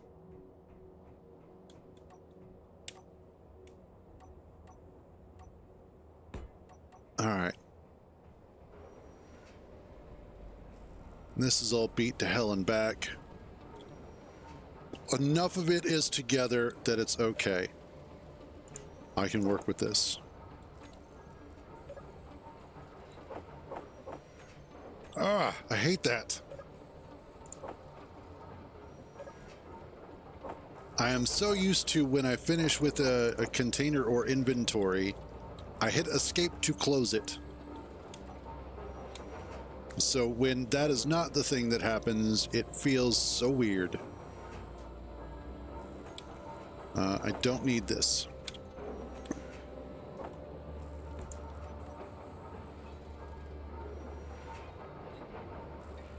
Okay.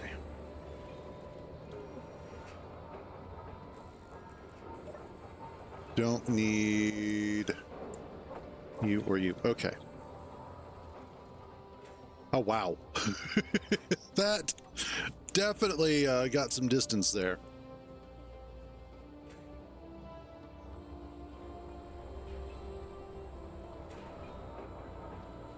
Okay, that's... All right.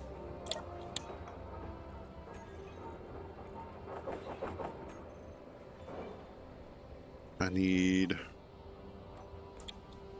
to get the floor plates back.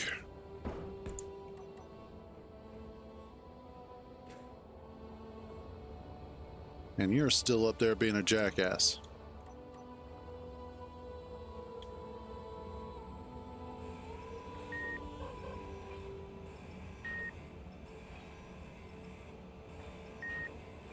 There we go.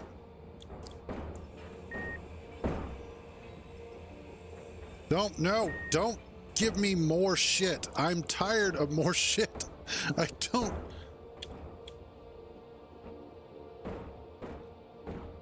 I hope that's one that's flying away. I can't take more. I literally cannot take more at this point. It's just not possible for me to be able to continue withstanding more.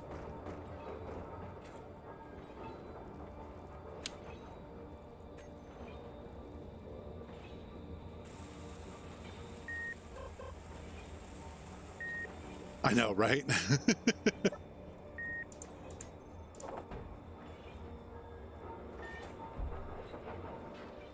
Okay.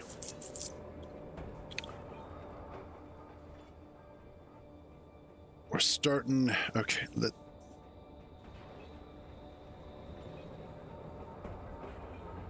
How am I doing on awesome?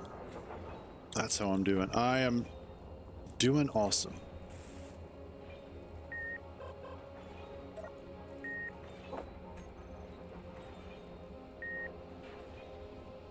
All right. You stay out there. You are going to be next. I need to get...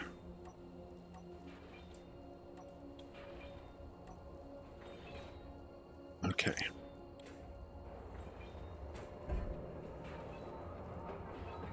There we go.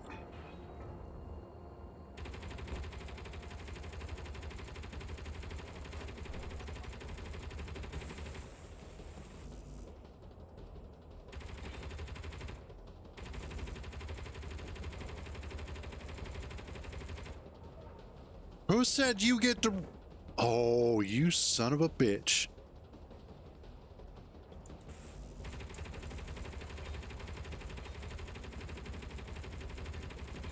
Yeah, basically.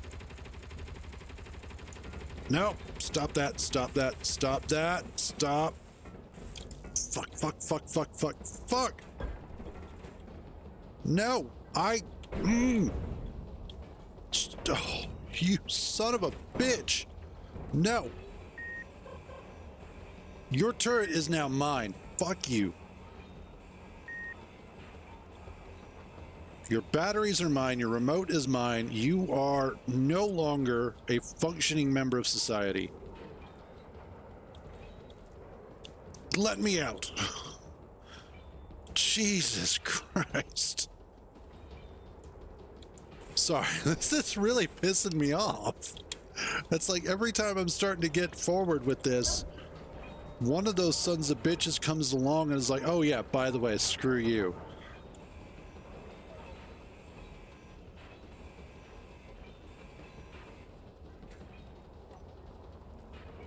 Man. That's basically how this is turning out. Jesus. YouTube is going to hate me for this because I'm just absolutely constantly profane right now, but damn it. This is getting irritating. You're almost done. How almost done are you? Can I put some ice in you and get you flight worthy? You have my ice.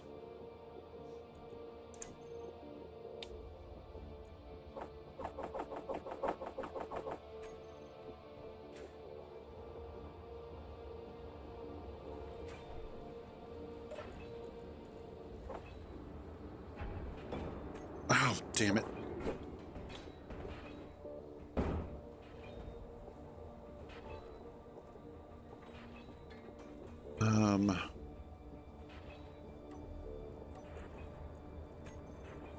No. O2.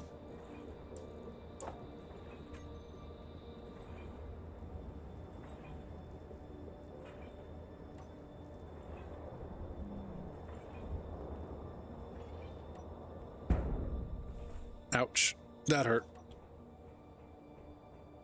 I'll worry about that later.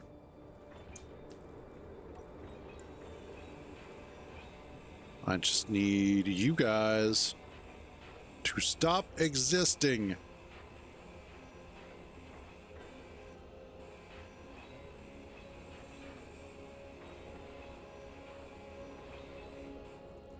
Okay. Next up.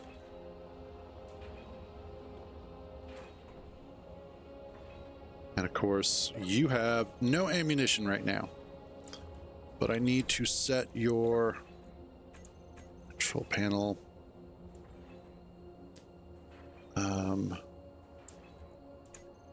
Offense. Okay. Okay, good. Oh, I think I have some breathing room now. Holy shit. Aside from that son of a bitch out there, that danger fleeting rival, I have a few minutes to try and get everything working again.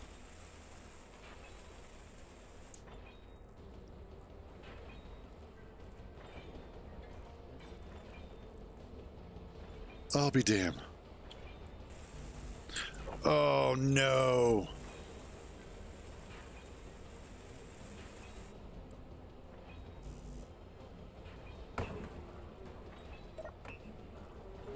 Oh no.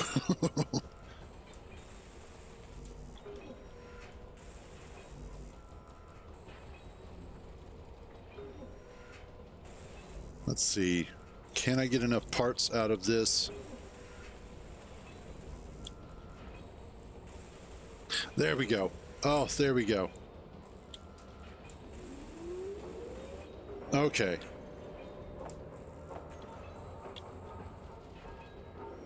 Holy shit. Now I can take a moment and kind of relax a little bit. All right, so I lucked out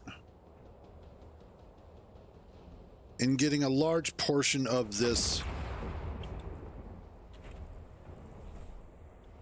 What the hell?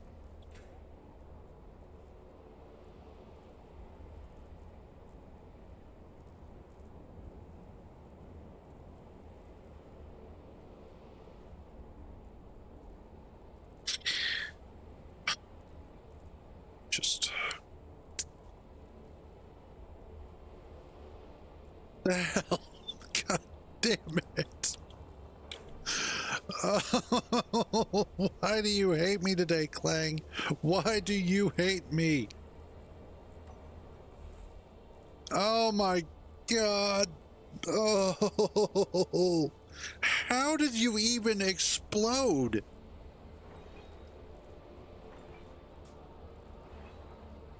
How? It makes no sense how it exploded. None whatsoever.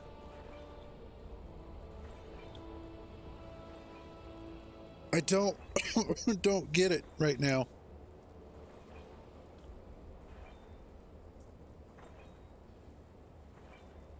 Okay. Well, no, the rotor did. The problem is that every time it welds up a block on the main grid here, what happens is it causes a physics update, and any free-floating object like this bounces.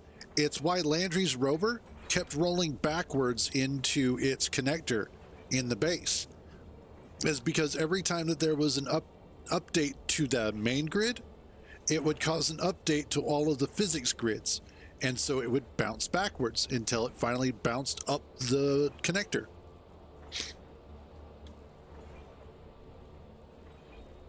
Oh. So now I have to figure out, I wonder.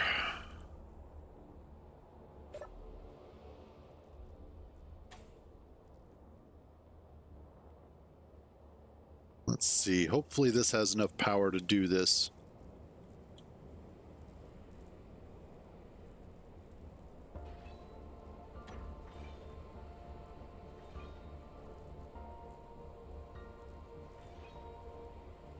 It does not.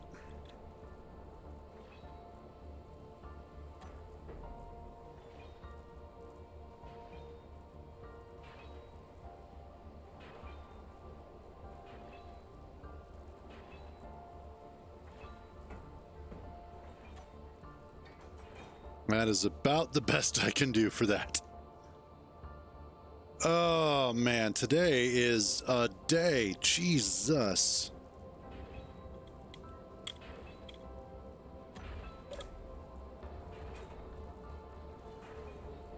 Okay.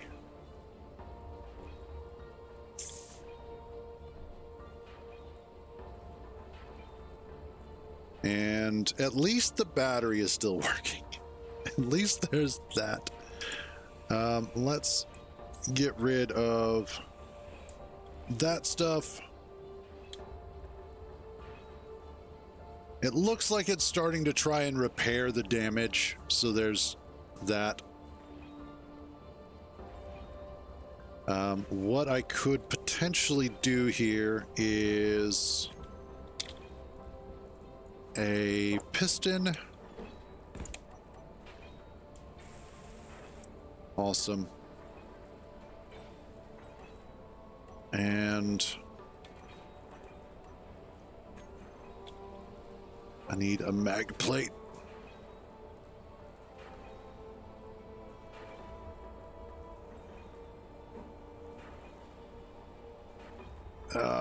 Damn. Okay. That needs to go up a little bit higher. What about maybe there?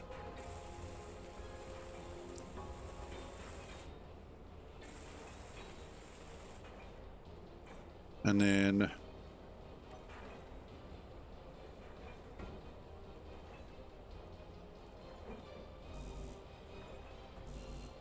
oh, damn it. attempting to make it a diggy diggy ship. Right now, it's a splody splody ship. And it's not getting any better.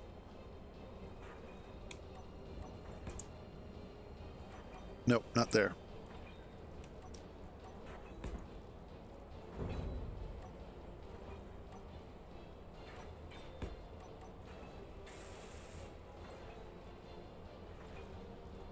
Okay.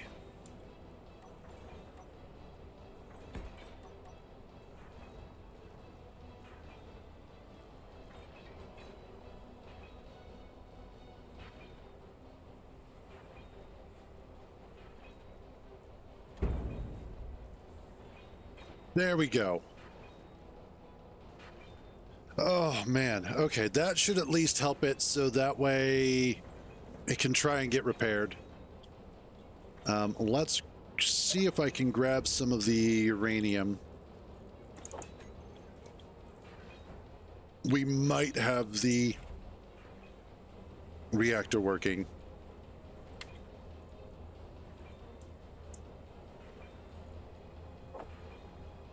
10. Okay.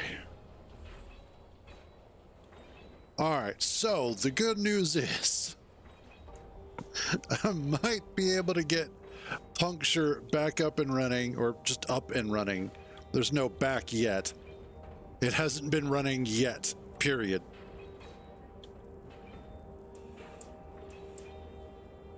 Oh, this poor, poor base so far.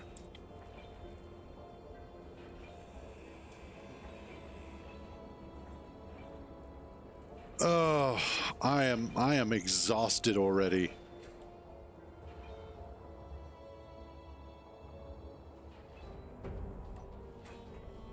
All right. That is 1, 2, 3, 4, and then you get to go there. It was, unfortunately. It was the fact that it was one after another after another, as you should. Okay, and then of course this is currently disconnected. Awesome. That should be put right. Oh man. Let's see what's next. I need to get this painted correctly.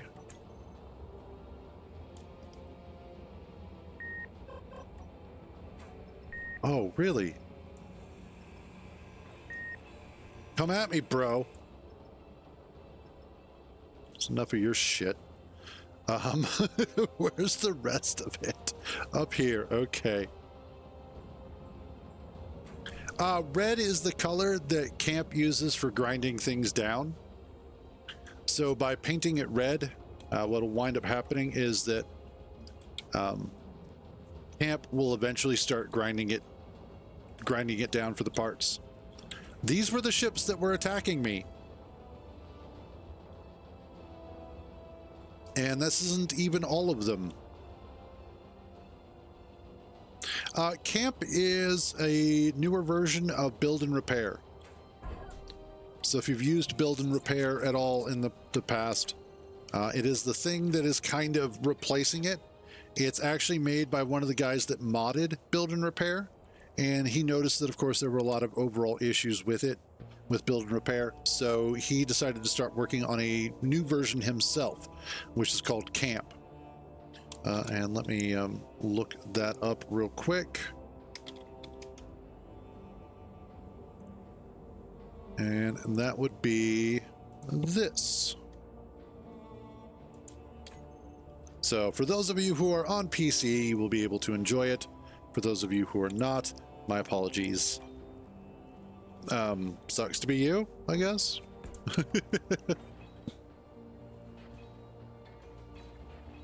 Oh, that's fine.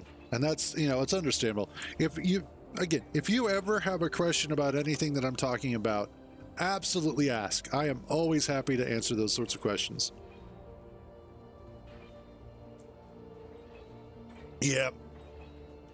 The nice thing about camp primarily is the fact that it does a great job of being much lighter weight while still being balanced game-wise. And it also still has a really nice set of features and options that make it useful.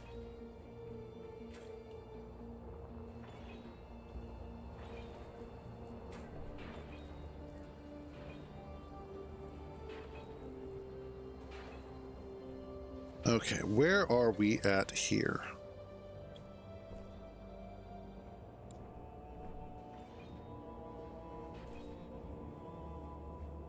Let's check.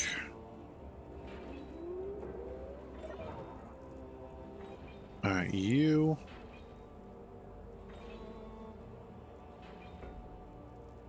Show available, blah, blah, blah. Projection well before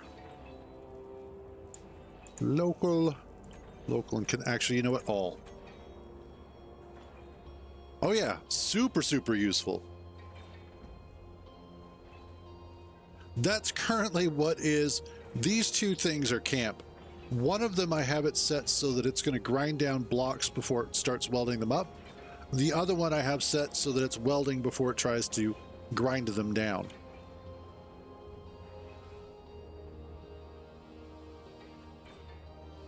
And hopefully it will be attempting to, good, it is. It does look like it's trying to fix this. That's what I want. Because I need to get that up and running ASAP.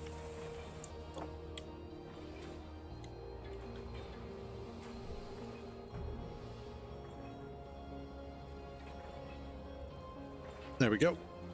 I need to get all of this. Okay, yeah, weld that up. And then hopefully...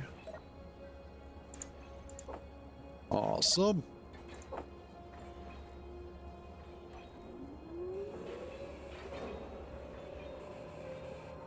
Let's get some of this cleaned up.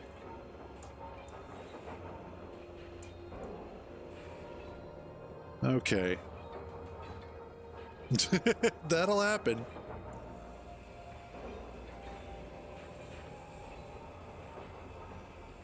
Okay, seriously. Those danger signals are no joke.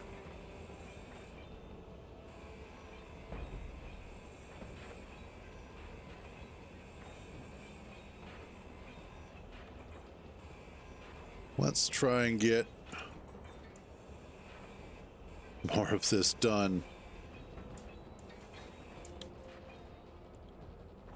How are you looking? Okay, good. Oh, we are almost there. I'll get to see how much is left. How much? We are at 91.807%. 818 blocks out of 891.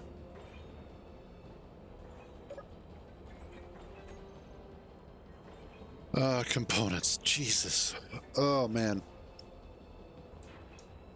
I need interior plates, it looks like. And more steel plate. Okay. As well as... looks like mostly that. Yeah, just interior plate and steel plate.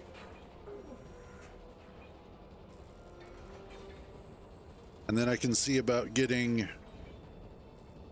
using this to hopefully go pick up a whole bunch of stuff and bring it back. Oh man, this has worn me out so far. And despite the fact that there was a lot of profanity and there was a lot of me being angry at what was happening, it definitely wasn't boring. So there's that at least. You're welding up the wrong thing.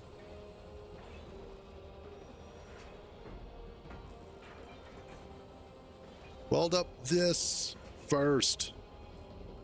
Which that reminds me, I need to try and get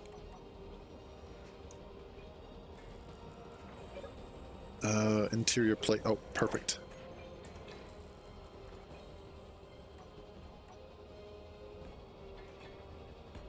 All right. How are we doing on battery power? Okay, so far so good.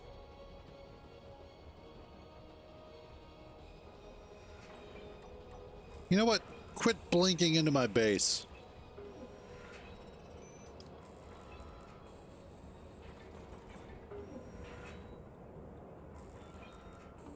Let's get you ground down.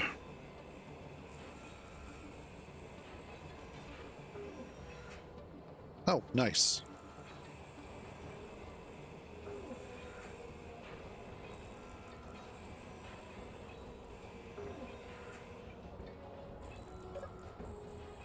And of course, that's going to be some uranium. So is that.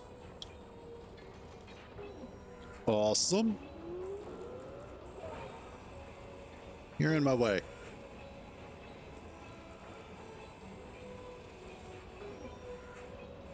Jesus, these things are a beast. No wonder they can sit there and take a pounding before they actually get taken out.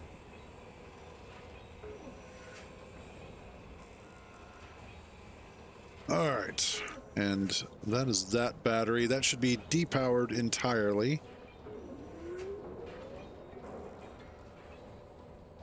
How are you looking? You still need steel plate. You're 94%. Okay, cool. Oh, Jesus. Okay.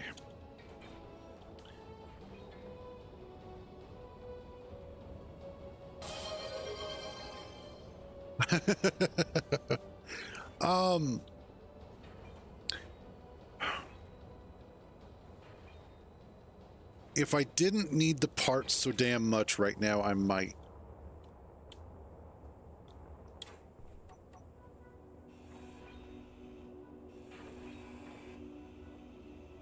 That's all right. But right now, the biggest issue that I have is just I need the parts.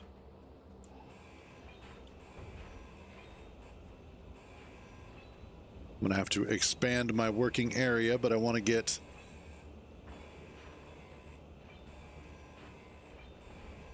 give me this. I want to get the puncture up and running first. And then I'll start worrying about everything else.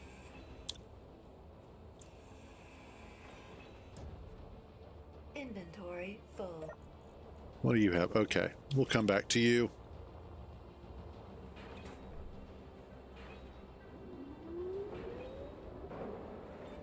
Yeah. If I get hit by another wave of them, or I manage to get out to that fleeting rival and can, like that fleeting rival, I may actually go ahead and take commandeer if I can. What are you? Oh.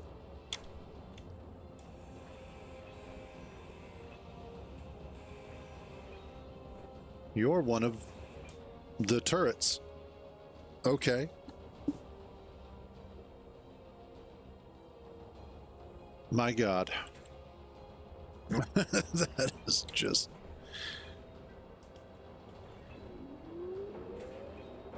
because that fleeting rival is over there. Let's see if we can bob and weave our way over there.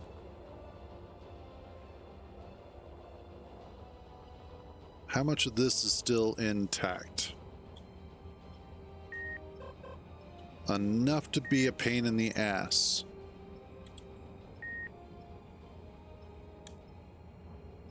Where is its remote block?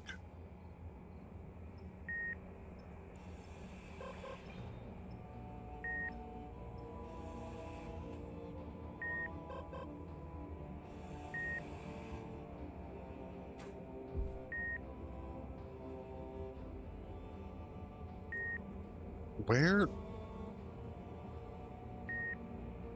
Oh. There it is.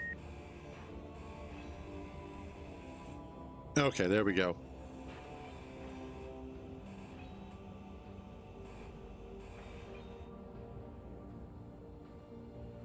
Yeah, in this particular case, it was behind the antenna. All right, so what I can try and do is let's grab...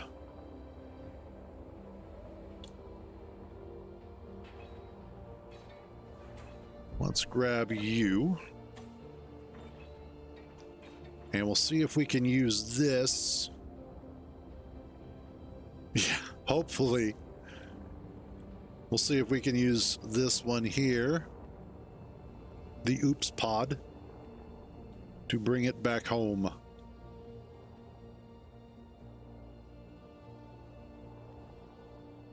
Good point. Let's see about fixing that.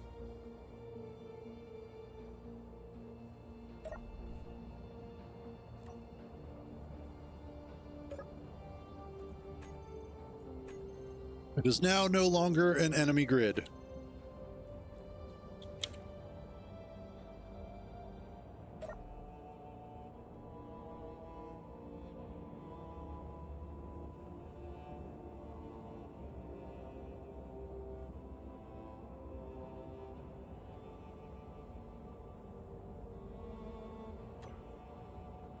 There we go. You get to come home with us. With us, I mean me, but us is also the ship. Oh, the beacon. That's fine. The turrets should not be firing at me, I hope. Yeah, we're fine.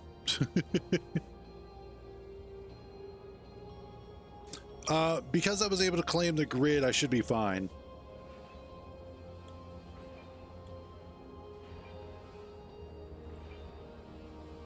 Yeah, exactly.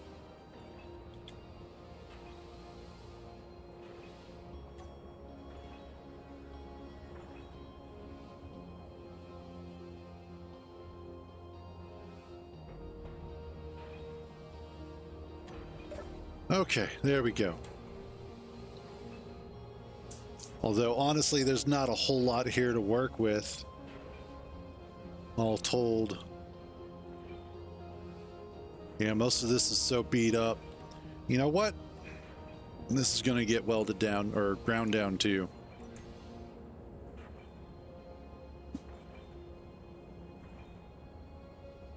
I know, right? Yeah, it does feel a little unfair when you look at the overall power dynamic between what we as engineers are capable of dealing with versus what the NPCs are able to put up with. But it also comes down to their overall design and what they are designed to be able to do as an NPC. It sucks. Assuredly, it sucks. However, that's also what makes it compelling. I need more steel plates. They're hacking. Absolutely. How much steel plate do I have? Not enough. I need more.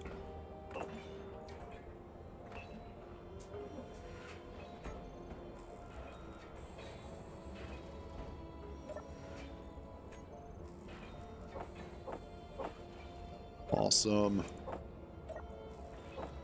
At least I will have some uranium to work with.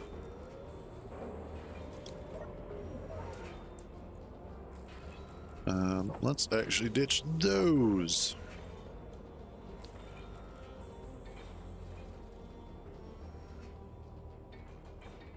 No, work on this one first. For the love of God, work on this one first.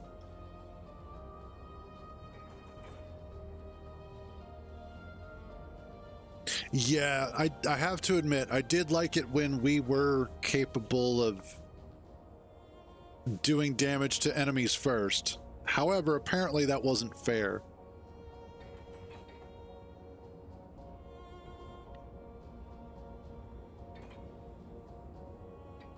Okay, Tommy. Take your word for it. Let's see if I can grab what I need for... There we go.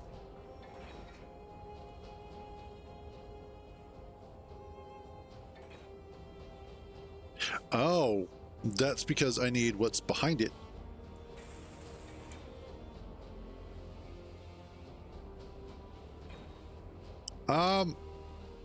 You definitely succeeded in being random.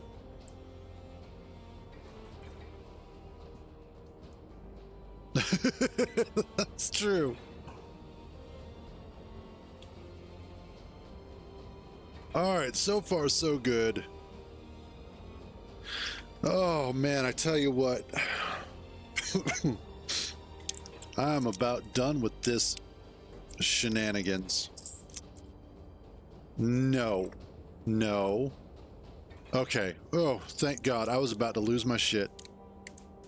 I saw a red marker and I was like, no, we're not doing this again. Turns out it's just a housing unit for the space pirates. Open the fuck up. I am so angry right now. Like everything is just... if I felt like flying that far away, yes. But I don't.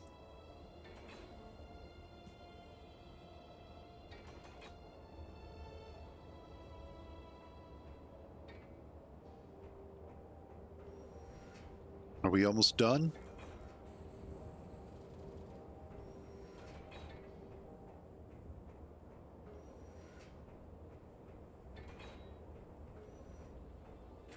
Okay, awesome.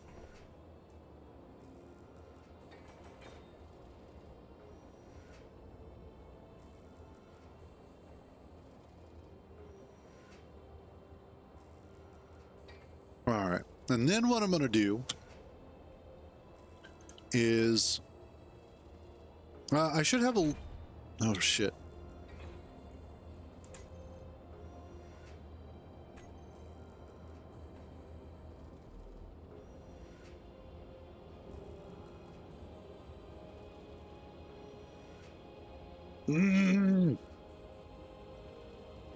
Actually, I might...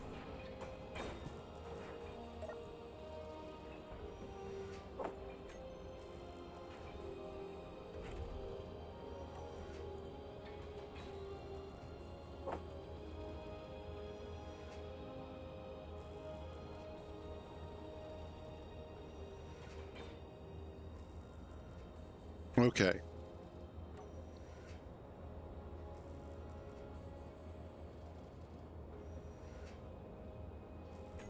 Wait, what's that supposed to be?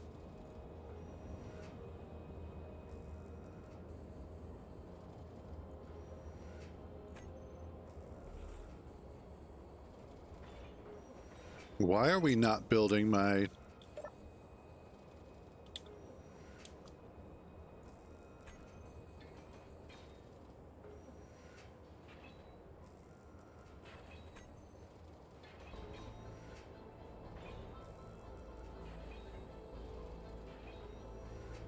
Where's my hydrogen tank?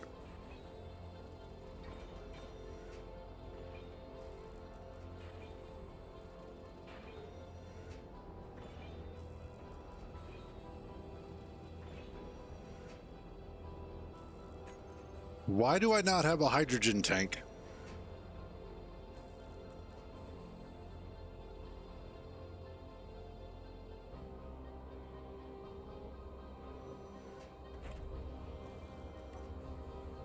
What the hell is going on here? Nope.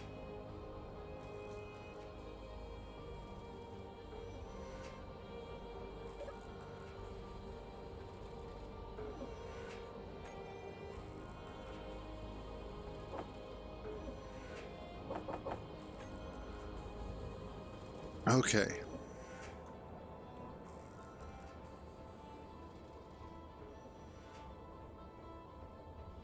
That'll be the next thing I do, though, is I'm going to go ahead and put a projector inside of the ship that has... That's always a fun one. Putting a projector inside of the ship that has a projection of the ship that it needs to be projecting.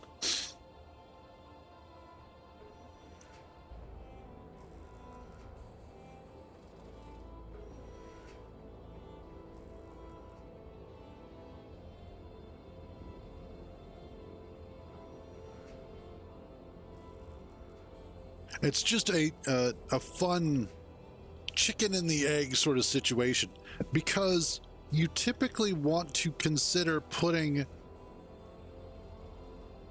Okay, so you make the ship, then you put the projector, you make the ship with the projector, then you save the blueprint,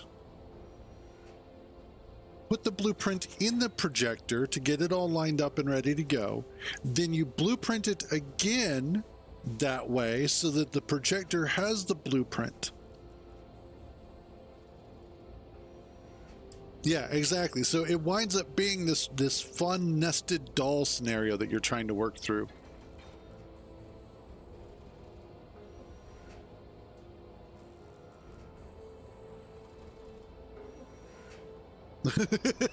That's fair. That is indeed fair.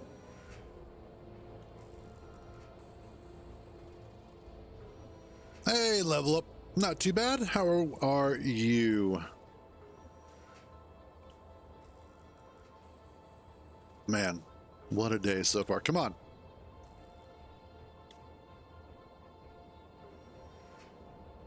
Just make my hydrogen tank.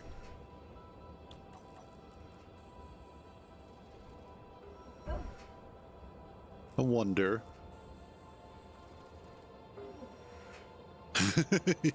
Yay! Nice. Congratulations on becoming a space engineer. You poor, poor bastard.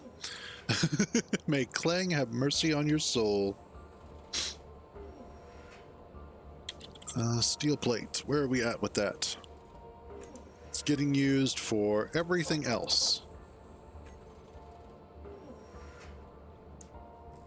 Did you get it on console or did you get it on PC?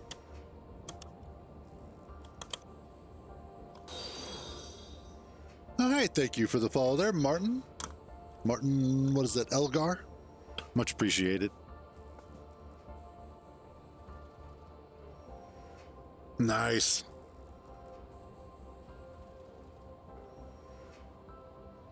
It's awesome to see people who are still getting into space engineers. That gives me hope for the future. What is not giving me hope for the future is the fact that, you know what? Oh, I know what I should do. Camp. Get both of these. Drop these down to 10 blocks.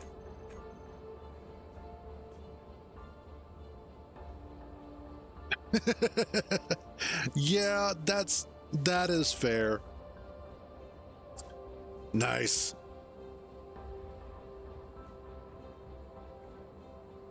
It is cheaper that way, but I will say that getting it on Steam is actually a better decision in the long term, only because it gives you access to the workshop. And once you start getting comfortable with the game enough to start playing around with mods, it radically alters the entire way that you play the game in some of the best ways possible.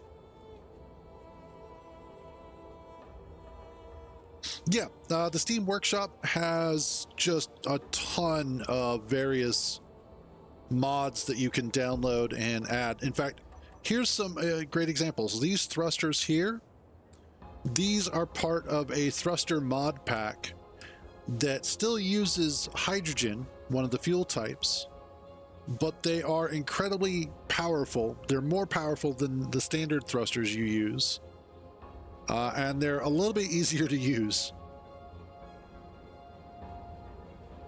These things here, these blocks, are called camp, which is construction and material processing, I believe. No, they don't. They are only available through, well, primarily available. There's the Steam Workshop, and then there's what's called mod.io.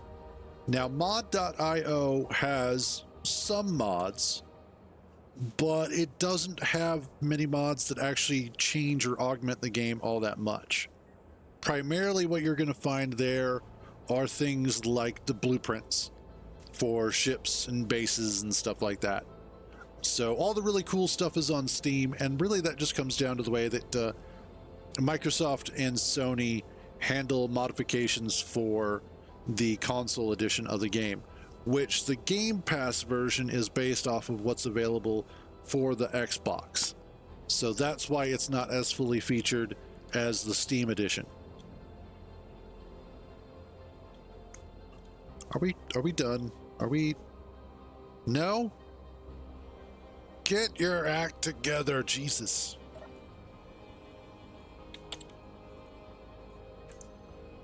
Because I need more iron. Of course I do. Of course I do. Don't worry about it. Just, start setting some money aside. In fact, what I would recommend doing is starting to set some money aside for the sequel that's coming out, Space Engineers 2. Okay, that's good to know. But I would definitely put some money aside for Space Engineers 2, which is currently in early access. That's, yeah. Well, start saving up, start putting some aside now. But Space Engineers 2 is everything that Space Engineers 1 is, and then some, in terms of what you can expect. Now, the gameplay is going to be different. Hey, clone, oh my god. You would show up after all hell breaks loose and miss everything that you're always looking for.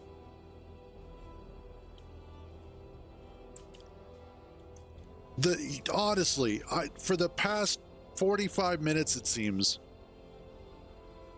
Yeah. Oh god, yes, you have missed so many explosions. You have no idea. You have no idea what you have missed.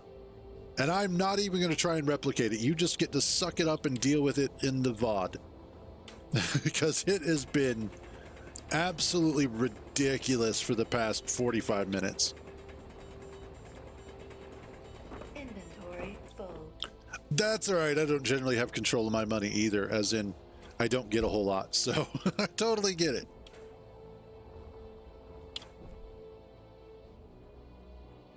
Well, I'm sorry I can't read the chat in VODs. That's, I'm still working on that, clone.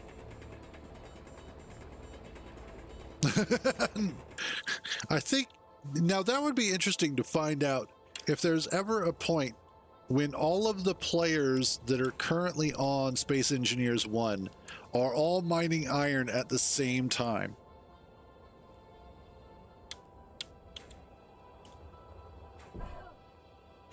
Oh, but man,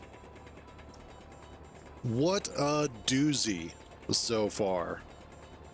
Inventory full. In fact, I've not only been attacked once, I've been attacked twice today.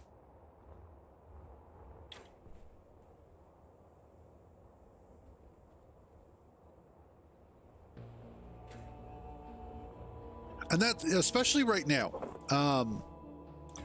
Martin, Space Engineers 2 isn't yet at the same level that Space Engineers 1 is at. A lot of the key gameplay mechanics are not in place yet. It's mostly just creative sandbox building in space. So it doesn't have planets, mostly. It doesn't have a functional construction system in terms of or production gameplay. It's missing the production gameplay. I'm gonna start having PTSD about this. Boobs. But yeah, I would definitely look up information on Space Engineers 2, because no, don't you dare put Space Engineers 2 and Star Citizen in the same sentence. At this point in time, Star Citizen is living up to its Scam Citizen name. Like they are. I'm just not happy with Star Citizen.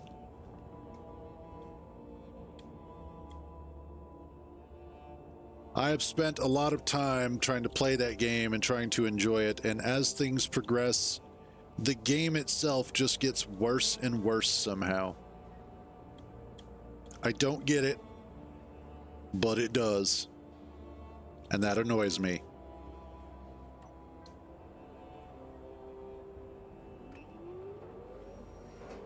Squadron 42 actually, Squadron 42 looks interesting. I really do love... I love Star Citizen. I hate CIG.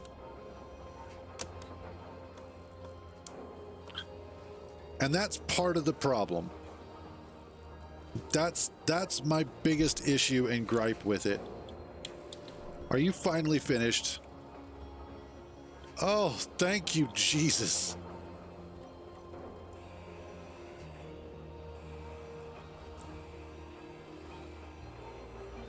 All right.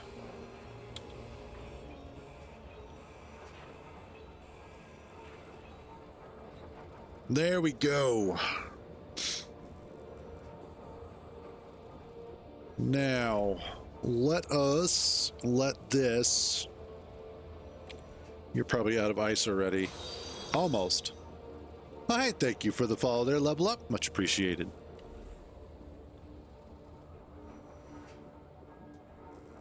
Okay. What you doing over there, buddy? All right, so this poor thing. Yeah, refineries are a little on the large side. They're 2x2x4, if I remember correctly. So two wide, 2 deep, 4 tall. And that's so that way they can accommodate the 4 modules or expansion modules on the back. Wow, there's 2 corp guys. There's a freighter and an antenna. Okay.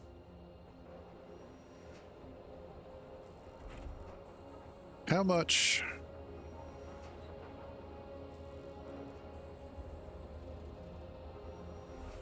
I'm not sure I feel comfortable with just 2% hydrogen in there.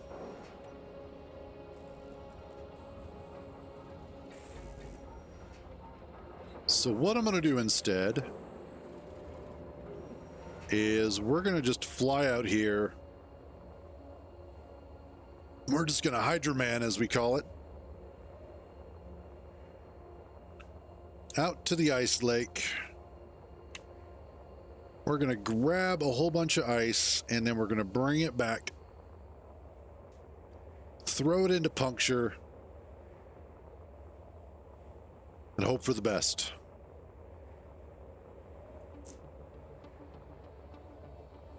Oh, God. God, help me all.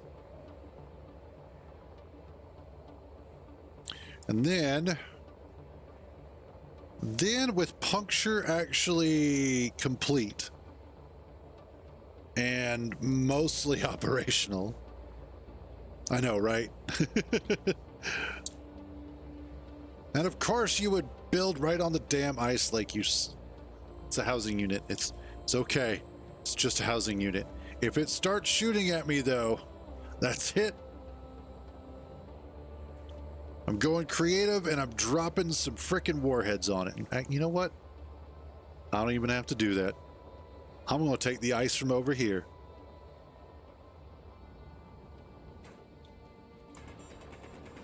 Just give me this. Inventory full. See, I didn't even have to go to that ice lake. Nothing. I just said, God help me. And Matt was like, Tommy's not there to help you right now. So he was in essence paying you a compliment.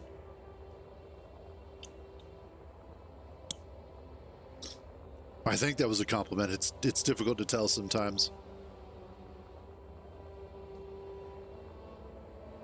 Good Lord.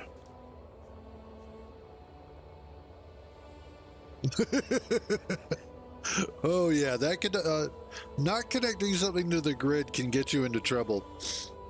I've done that once or twice too.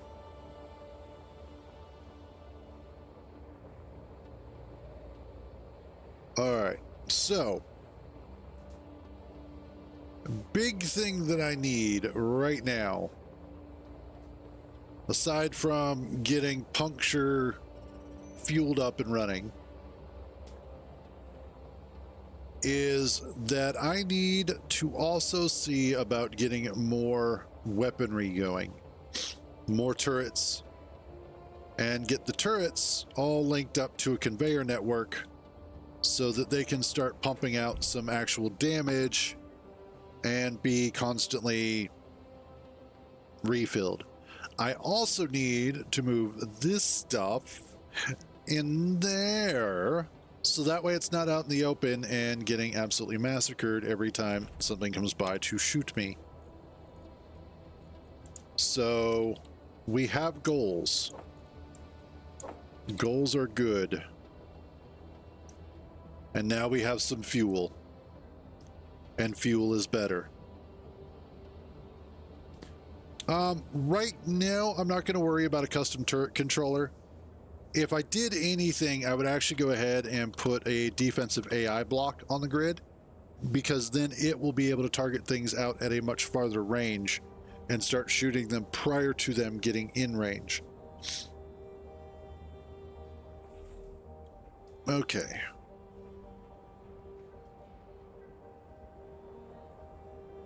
The other thing is, let's go ahead and start looking at... How many steel blocks do I have? Or steel plates? The answer, not enough. So let's grab...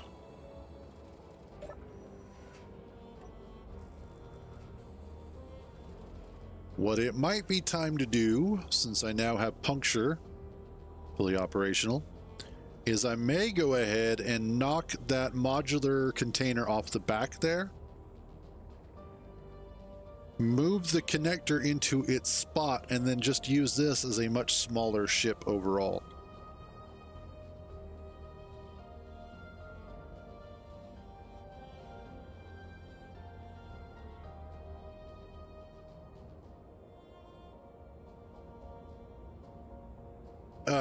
What? I'm not sure that makes any sense.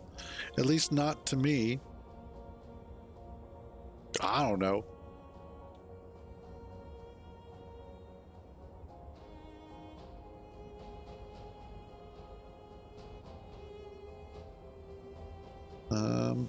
Come on.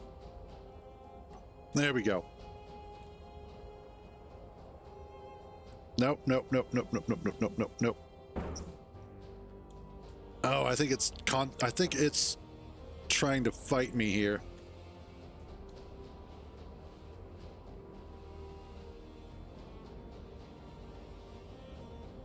No, fair. Okay.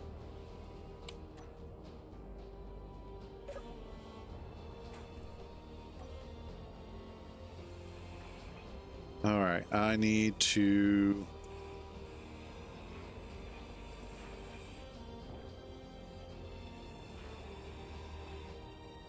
Remote control is down.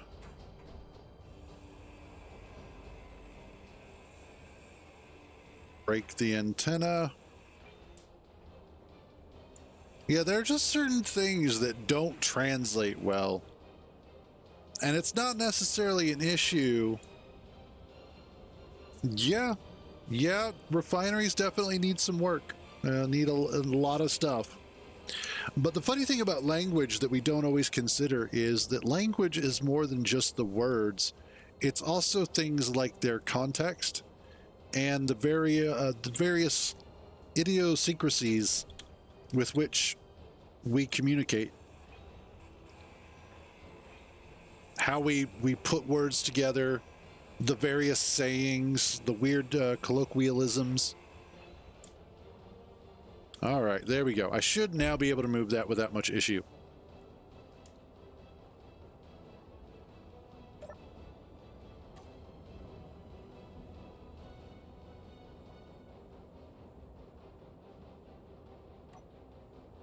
All righty.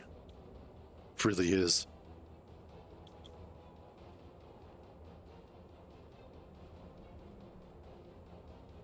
And also, you will find very quickly, 20,000 iron will go very, very fast.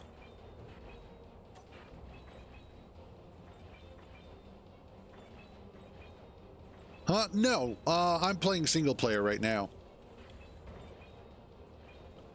But okay, so here's a recap. We will go over a recap of the past week. So this game I started out on my own. It was a test save, if you will, to see what NPC provider is like as a mod when it's set up correctly. I then decided, because I'm closing down the multiplayer server that I've been running for the past month as a test in and of itself, to start playing on this save. And I had originally landed here or in this area and started this base.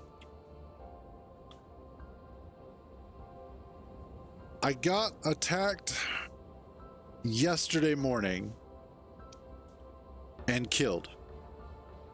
When I was killed, it forced me to respawn somewhere else because it also wound up nuking my respawn, my survival kit. So then we managed to turn the new drop pod into a ship and slowly fly it all the way back here, only to find out that most of this was still intact and was still a functioning base. So I've been using the new drop pod as an additional ship for getting stuff done.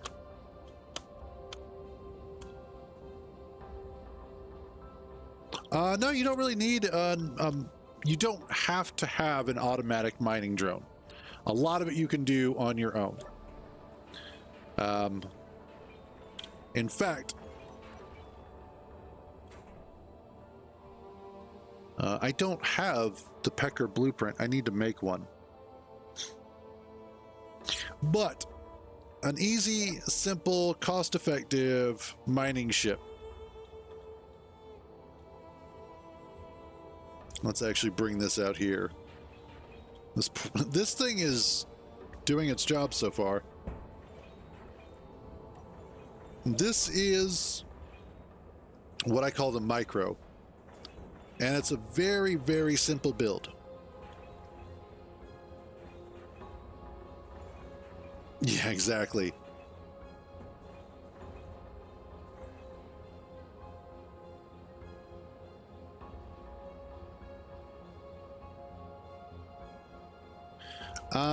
Okay, so how's that battery anyway? Oh, it's fine. So what you want to start off with is a large battery, well, a small grid battery. Give it like a block or so of space, and then a drill.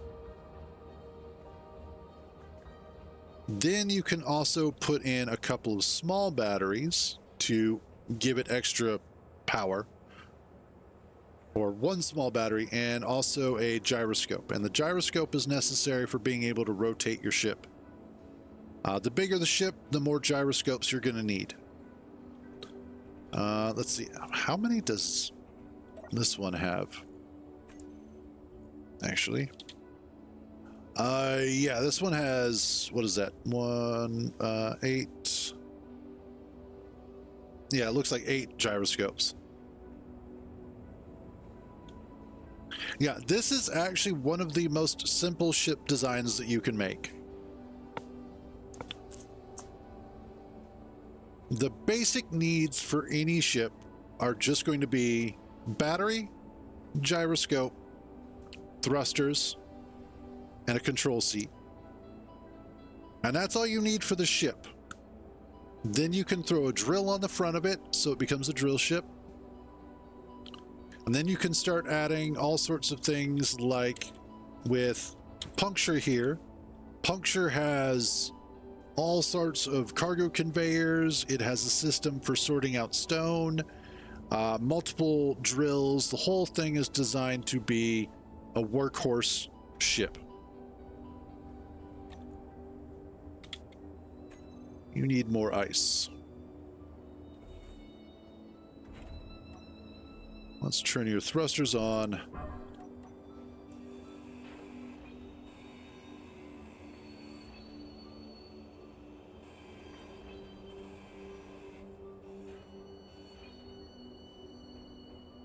And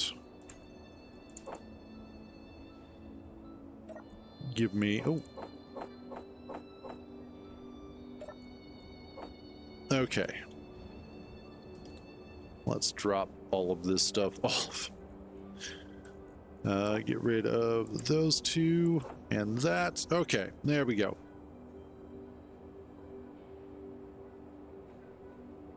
Oh, yeah. Well,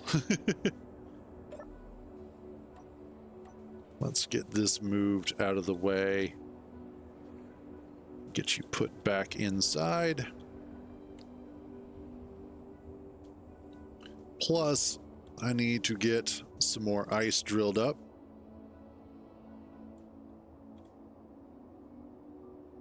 Yeah, that's true. I think I have that VOD still. I'd have to figure out which one it was. And I might be able to go ahead and see about turning that. If I still have that VOD, I can look for that section of the video and see about, oof, there she goes. See about maybe turning that into or editing it down into a video, or if necessary, I can just go ahead and make a new one.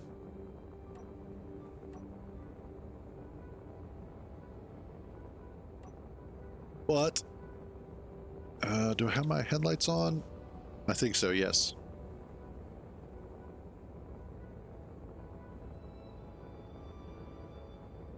But let's go ahead. Yeah, I keep meaning to do stuff like that. Like, I really should be making, and I've been contemplating potentially doing that, making specific videos outside of just using my YouTube channel for VODs, for a VOD library.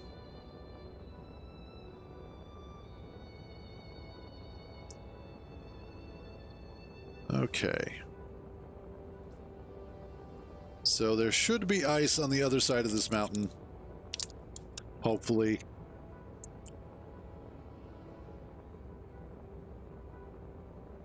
Let's just hope I can get to the other side of the mountain.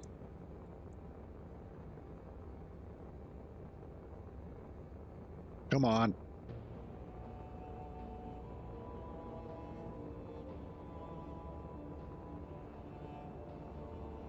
Oh no, that's... I totally get it, and I'm totally fine with it.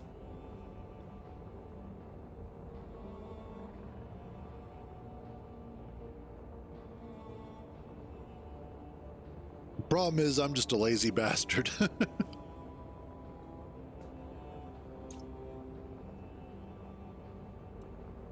And it requires that I actually go through and edit it and make it presentable and that sort of thing.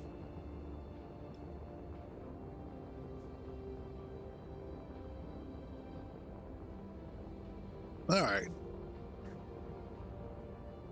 Here we are.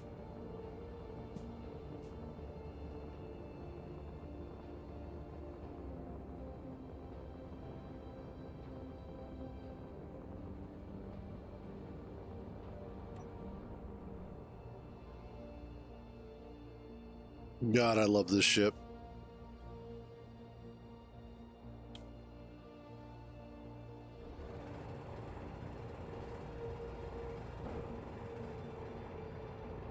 Give me your ice.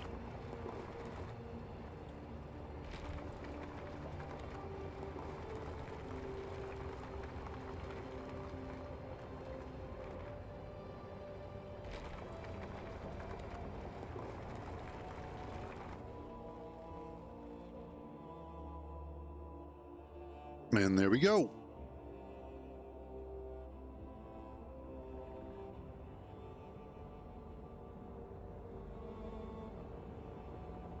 Now we just have to get back up here, get to the other side. And then what I might do, well, no, because I'm not going to sit there and keep adding stuff to that chunk of the base that I'm trying to move inside of the damn mountain.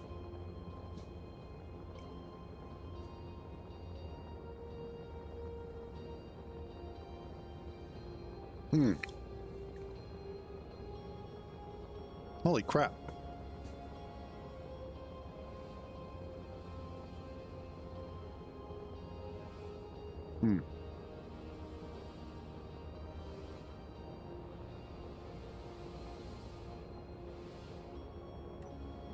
How much ice did I walk away with?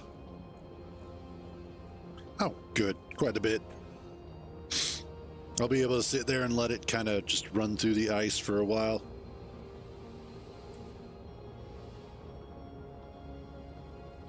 You know, even, and I've said this before, I say this a lot, even for an older game, the views that this has sometimes are absolutely amazing. And I really, really am looking forward to Space Engineers 2, because the screenshots that they've shown so far are just absolutely amazing.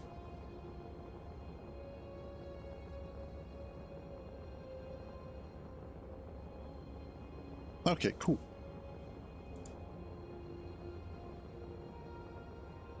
That's fair.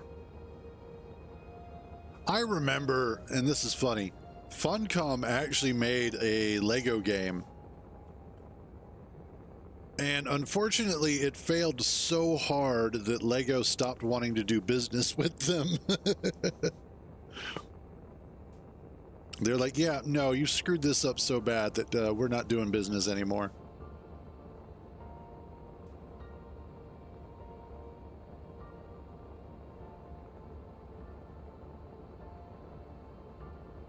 Let's make sure we can, okay, good.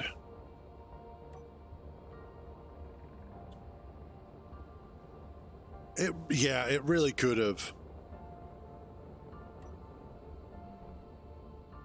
Minecraft is one of those, it came out at the absolute right time and just did everything better. Like, everything about Minecraft was just one step ahead of everybody else at the time. And then you add into that some absolutely amazing mod support. And that was it. That was the story of how Minecraft dominated everything for over a decade. I need...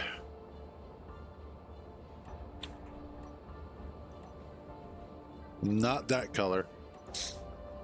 That color.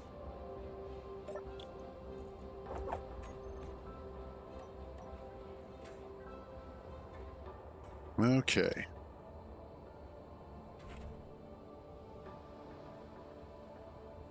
All right. There we are.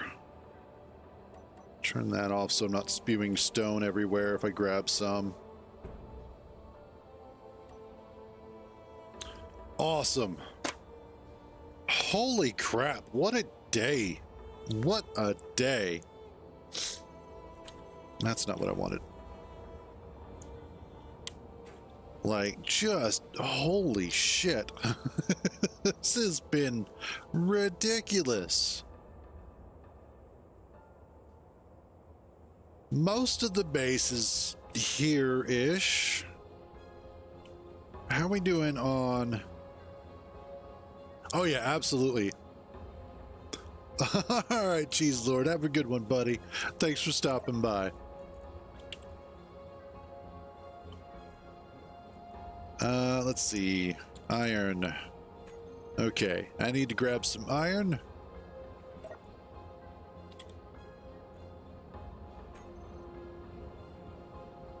I think just for the sake of this, I know I don't want to do this, but I need to do this just so that I can get everything kind of built up a little bit faster, or so that I can get puncture fueled up faster.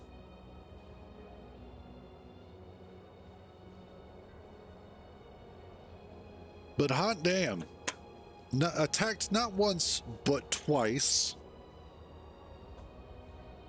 having to scramble like a maniac to get everything up and running.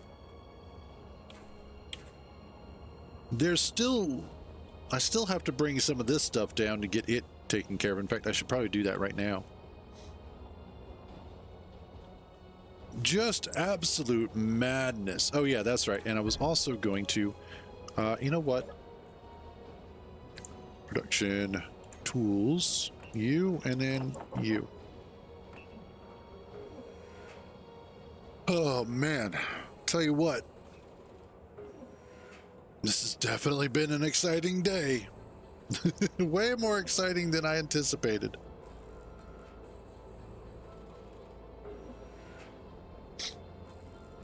Just about, yes, actually.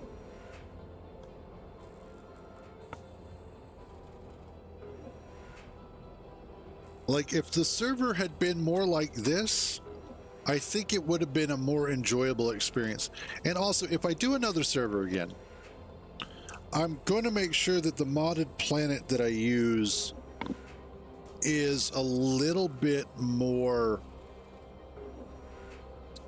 Well, let's put it this way. Is a little bit less the planet we were on. That planet just sucks. I'm sorry. It has some cool features, but most of it is just so aggravatingly broken. Like the whole Cobalt Ocean thing, not really working out. And silver being so painful to get. Just... It made me want to hurt things. Like, bad. Oh, and I didn't grab the other thing that I wanted. Like, the amount of violence that I wanted to visit on things after that was just immense. Oh, oops.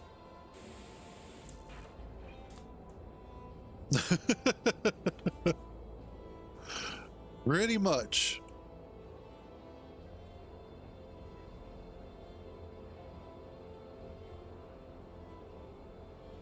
Oh, gotcha.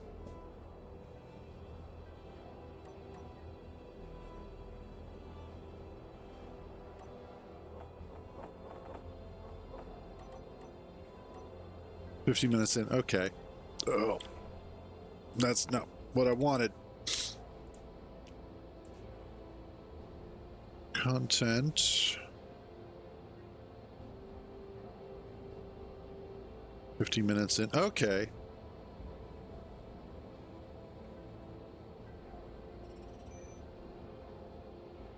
Awesome.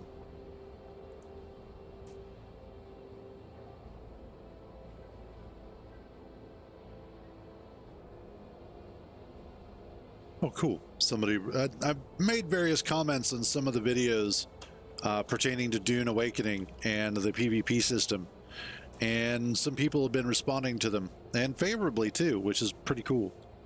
I think a lot of people don't necessarily want to see the PvP system go away so much as they just want to see it be done better. And I'm one of those. I would much rather the system be done better. And especially, you know, Wow. Okay. Calm down.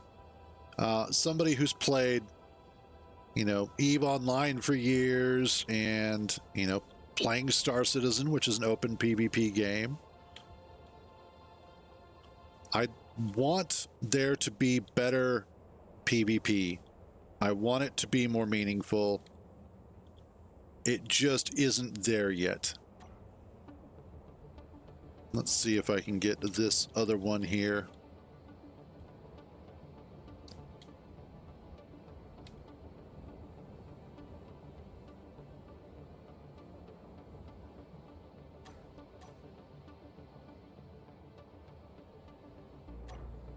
There we go. Haha! Got them both. Got them.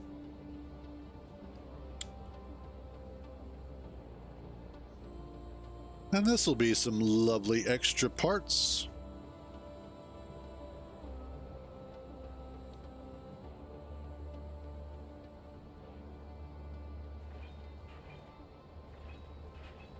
Let me get down here before you start completely obliterating them.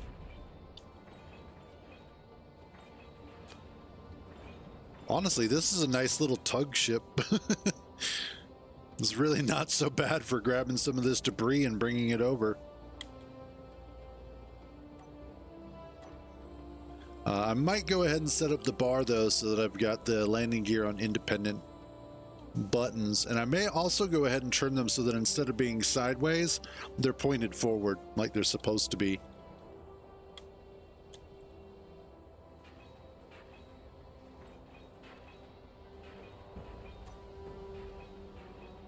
But there we go. There goes that.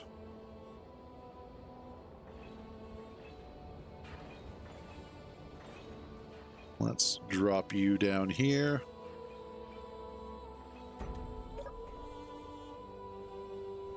Oh, good Lord. So today has been an exciting day. We've actually gotten quite a lot accomplished, despite the fact that we were under heavy fire for a large portion of it, which, good Lord, not keen to repeat that anytime soon.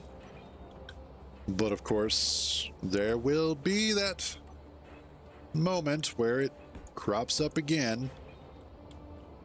That is why this is exciting so far. Let's see about getting some of this put back. Who knows, I may wind up replacing a lot of this with heavy armor just to better protect it.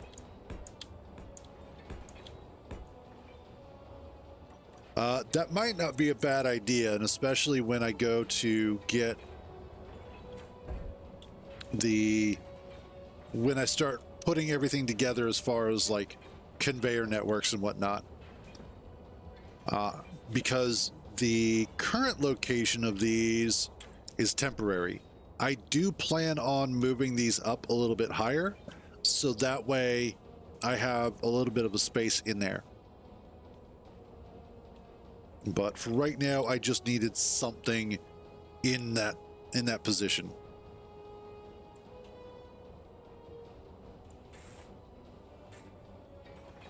There we go. However, I think we're going to go ahead and wrap up for today. I am worn out from having to deal with all of that back and forth shit. That was ridiculous. But somehow we made it through. And that was, yes, been fun. And of course, a clone misses all of it. Anyway, though, yeah, we're going to wrap that up for today. So, as always, thank you all for joining me on these misadventures. So glad to have you guys along for the ride. You all have a wonderful day. Stay out of trouble. And remember, if you get caught, I don't know you. I will catch you guys tomorrow morning.